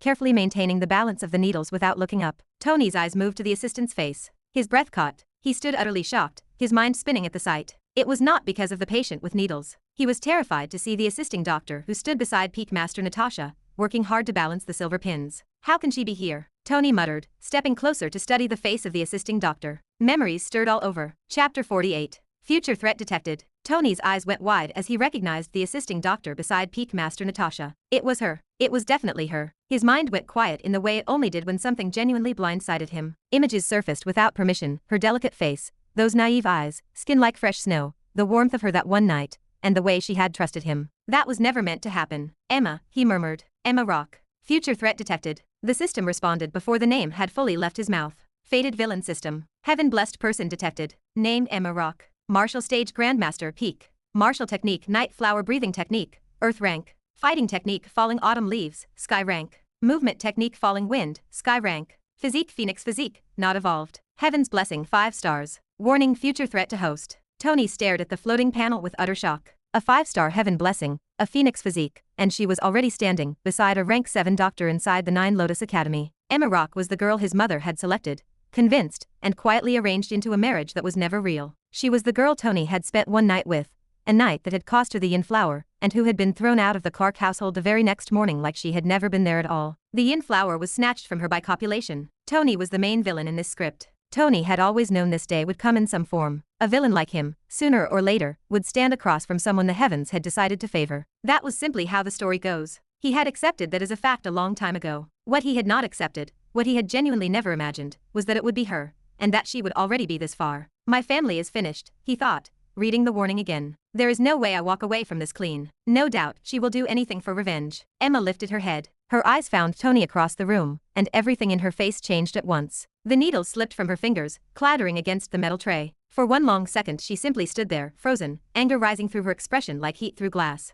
Lily and Julie both noticed. The shift was too sudden, too violent to miss. Then suddenly, she began shaking as a layer of frost began covering her like a snake skin. It crept across her fingertips first, thin white crystals forming at the edges of her skin, spreading inward. Her breathing seized. Her body locked. And then she dropped, folding to the floor before anyone could move. Seizures rolled through her in slow, terrible waves. Peak Master Natasha abandoned the patient without a second thought, and reached Emma in 3 steps. Her hands were already moving, reaching into her storage ring, pulling out several dried herbs, and a small bronze fumigation device. She loaded the herbs, ignited them, and guided the rising smoke directly to Emma's nostrils, her expression tight with focus, and something that looked very close to fear. What in the world, she muttered under her breath, hands steady even as her voice wasn't. I never expected another attack before the full moon. The seizures slowed. Emma's breathing evened out slowly. Then she went still, unconscious but alive, her face pale against the floor. Tony, Lily, and Julie stood in the corridor doorway and watched without a word. Natasha called for servants with a single sharp command. 2 arrived within moments and carried Emma carefully to an observation room down the corridor. Natasha watched until the door closed, then turned back to her original patient,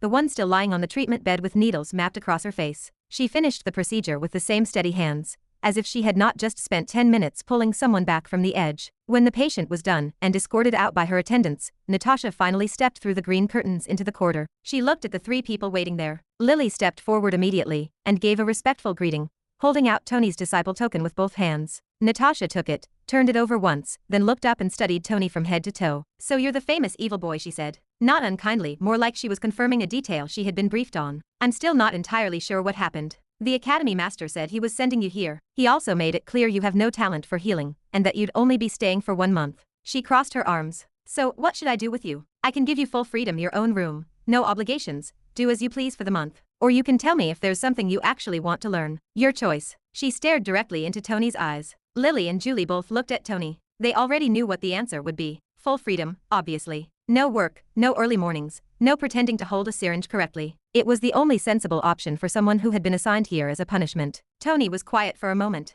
If you don't mind, he paused for a second. Can you tell me what happened to that assisting doctor? Why did she collapse like that? Does she have a chronic condition? The question landed differently than anyone expected. Lily blinked, Julie turned to look at him, and Natasha studied his face for a beat longer than necessary. What can I say? Natasha let out a slow breath, her expression shifting into something heavier. God is truly biased sometimes. That girl was born with heavenly talent. I found her collapsed at the academy gates and brought her for treatment. She paused. Someone stole her yin flower. Because of that, her yin channels lost their foundation. She's been withering from the inside ever since, like a plant with no water reaching its roots. She glanced down the corridor toward the observation room. Every full moon she suffers a severe attack. I've been managing it, keeping her stable. But today's attack came early. Something must have triggered it. I don't know what yet. Julie pressed her lips together. Lily's eyes went soft with quiet pity. Tony said nothing, his face an unreadable mask. How many more years can she survive like this? He asked. Natasha looked at him with mild surprise. It wasn't the question she had expected next. It doesn't have to be years. If she can hold on long enough to participate in the World Tree blessing,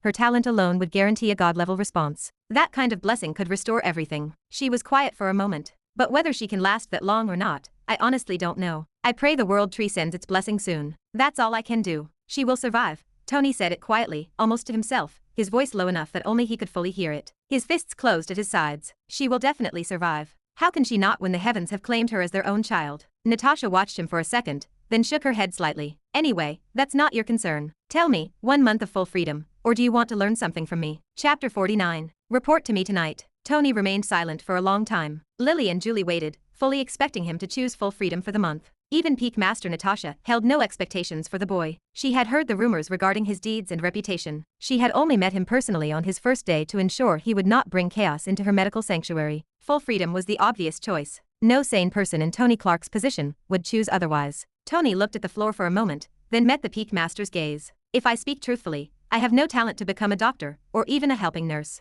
But rather than wasting a month doing nothing, I would prefer to learn something. If you do not mind, give me a task where I can assist your assisting doctor. She seems very pitiful. Silence filled the corridor. Lily and Julie exchanged a look of pure bewilderment. Natasha studied the young man. For a fraction of a second, a flicker of reassessment moved behind her eyes. She wondered briefly if the rumors were even real. The evil boy, the black suitcase, the prince of the Clark family, who terrorized his own relatives. She straightened and folded her arms across her chest. Are you sure? Her voice was level, devoid of warmth, but free of mockery. This is not a joke, Tony Clark. I may be speaking casually with you right now, but if you take on a task from me and fail to deliver, I will not go easy on you. I am more capable than you think, Peak Master, Tony said without flinching. I may have useless talent, but I am not lazy, and I am not weak. Natasha held his gaze for one more beat. She reached behind her, pulled a thick, ancient-looking book from her shelf, and extended it toward him. Tony reached out with one hand out of habit. The sudden weight nearly dropped his arm, forcing him to grab the spine with both hands to keep it level. Memorize every herb listed in that book and the foundational techniques of traditional medicine, Natasha commanded. That is my personal reference. Handle it accordingly. You have 1 week. If you cannot master it by then, you will spend the remaining 3 weeks cleaning every floor of this tower. Understood? Tony stared down at the heavy cover, reading the embossed gold letters, the complete canon of traditional healing arts. He realized he was completely screwed. He had expected a hands-on task, to help around the ward, not a text-heavy punishment. Lily could barely contain her frustration, while Julie pressed her lips together and stared very deliberately at the far wall. Husband, Lily said, choosing her words carefully, why don't you reconsider? It would be better to withdraw now rather than waste the Peak Master's time. Natasha glanced at Tony, waiting. She fully expected him to slide the book back across the desk. I will memorize it within 1 week, Tony said. He opened his storage ring and dropped the massive book inside before anyone could object. Natasha blinked in surprise. At the very least, the boy was not a coward. Husband, what are you doing? Lily's voice dropped to a harsh whisper. She was genuinely angry now, struggling to keep her emotions controlled. You agreed purely because of your ego. That is all this is. I made my decision, Tony replied flatly. Leave the matter be.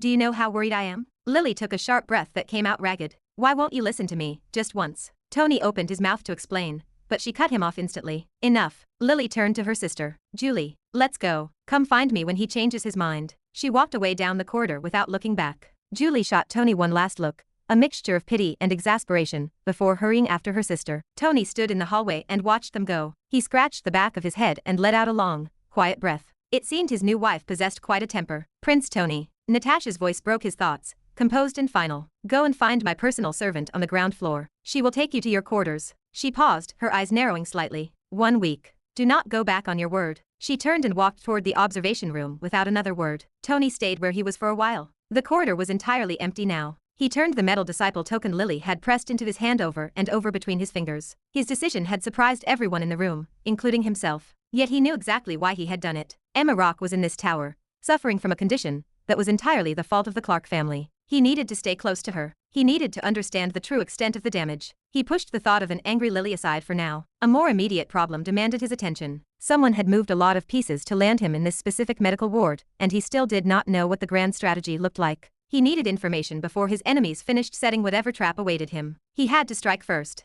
He reached into his storage ring and pulled out his golden communication orb. He accessed the closed group network for the Clark family and typed a message. Hello, Clark family members. Remember me? I am Tony Clark. All Clark family members currently present in the 9 Lotus Academy, report to me at the Healing Tower tonight. If you dare to ignore this command, you will face the consequences. Brother Leo, you are exempt. Cultivate hard. He sent the broadcast and immediately pocketed the orb. He did not need to wait for the replies to know what was happening on the other end. A ripple of shock would be moving through every relative who read those words. Across the academy grounds, many would already be rushing to meet up, wondering why the notorious tyrant was summoning them so suddenly. Tony stepped into the lift. 1 week to memorize an entire canon of traditional medicine. A 5-star heaven-blessed heroine lying unconscious down the hall. An unknown enemy who had spent considerable effort placing him here. And now, a furious wife walking away on his very first day. He pressed the button for the ground floor and watched the steel doors slide shut. What a headache, Tony muttered, letting out a heavy sigh as the lift descended. Chapter 50. A quiet residence and a gathering storm. This is your residence, young Master Tony. The personal servant of Peak Master Natasha pointed toward the structure,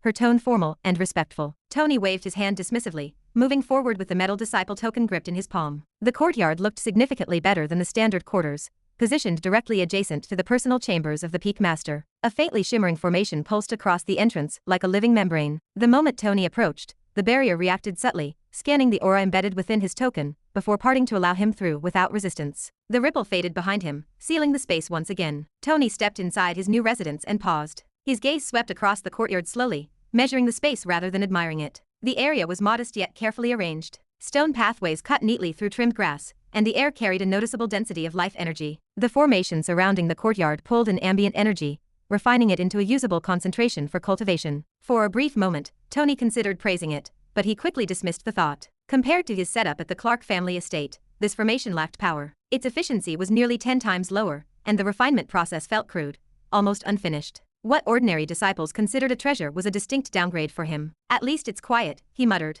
He stepped through the front door. The residence was divided into 3 distinct sections: a bedroom, a meditation chamber, and a bathroom. The furnishings were simple but well-crafted. A sturdy wooden bed with soft cushions rested near the wall, while a meditation mat sat beneath a small skylight, allowing a controlled beam of natural light to filter through. Tony walked to the center of the room, running his fingers along the edge of a polished wooden table. The place lacked luxury, but it offered absolute stillness. He sat down on the meditation mat, leaning back slightly as he gazed up toward the skylight. The faint glow of the mountain sky filtered down, casting soft shadows across his face as his thoughts drifted. The Nine Lotus Academy was a place filled with geniuses, a domain ruled by fate. And now, it was his hunting ground. A sharp knock interrupted the silence. Tony's eyes shifted lazily toward the entrance. Julie stood outside the door, her expression unusually serious. "What are you doing here?" Tony asked, resting his hands on his knees. "I came to show you the academy," Julie said, stepping into the doorway. Tony leaned back slightly, studying her face. "Does your sister know?" "No. Don't tell her. She is still furious with you." Julie crossed her arms, her mouth twisting into an angry pout. "Why the hell did you agree to work here anyway?" Tony's lips curved into a faint smirk.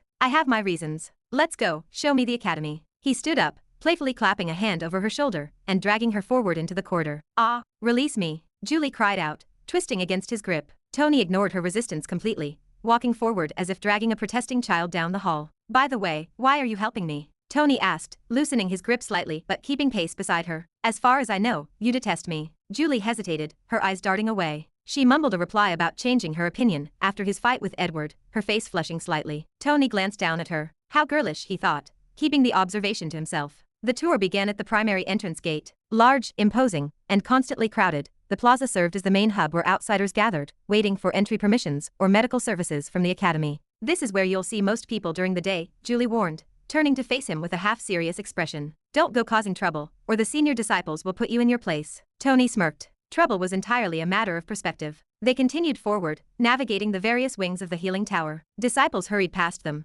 many greeting Julie with polite nods and warm, respectful tones. But the moment their eyes landed on Tony, the atmosphere shifted. Some frowned, others looked away immediately, and a few began whispering behind their hands. Tony noted every reaction and chose to ignore them all. Indifference was far more insulting than an actual confrontation. Next, they arrived at the Cloud Pavilion. A faint blue mist lingered in the air, swirling slowly as formation arrays gathered and refined life energy into a concentrated pool. The entire space hummed with power. "Each disciple has to spend academy points just to sit here," Julie explained, breaking into a sudden laugh. "Unless, of course, you impress Peak Master Natasha with your brilliant medical skills." Tony observed the energy pool carefully. It was a controlled environment, a system of resource gatekeeping designed for predictable outcomes. They moved through the remaining facilities, the alchemy hall, the weapon forging yard, and the central task board. Each location revealed another layer of how the institution functioned. The posted tasks ranged from simple herb gathering on the slopes to dangerous, beast subjugation missions in the wild. Everything revolved around contribution, merit, and survival. The moment they moved beyond the boundaries of the healing tower and approached the paths leading to the other peaks, the hostility became overt. The density of disciples increased, and so did the murmurs. "Who is that?"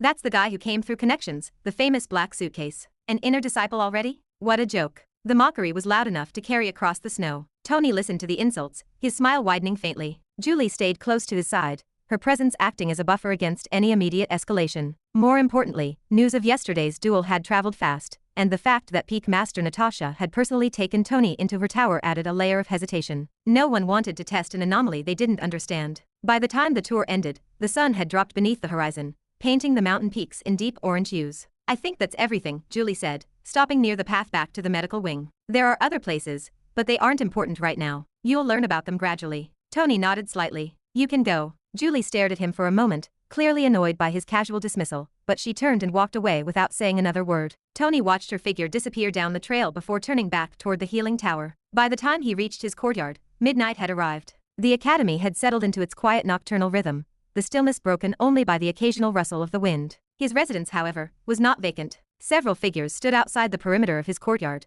their faces illuminated by the faint glow of the security barrier. They were the youths of the Clark family. Their expressions held a volatile mix of confusion, curiosity, and a distinct trace of fear. "Why did he call us here?" one murmured, shuffling his feet in the snow. "No idea. He wouldn't try to bully us here, would he?" The voices were low and cautious. No matter what circumstances had changed, Tony Clark remained a tyrant in their eyes. Their gazes shifted toward the building behind the barrier. "That residence is incredibly close to Peak Master Natasha's personal chambers. How did he even manage to become her direct disciple? Something is wrong here." Suspicion grew among the ranks, the pieces of the puzzle failing to align. Before the discussion could turn into a full debate, Tony approached the group from the shadows, his expression filled with cold amusement. His presence caused the entire group to stiffen instantly. He looked at them one by one, letting the silence stretch until the tension became unbearable. A slow, predatory grin formed on his lips, the expression of a man who had been waiting for this exact moment. To be continued. Hope you liked today's video. Join the community by subscribing and dropping a like. I'll be back with another update tomorrow, see you then.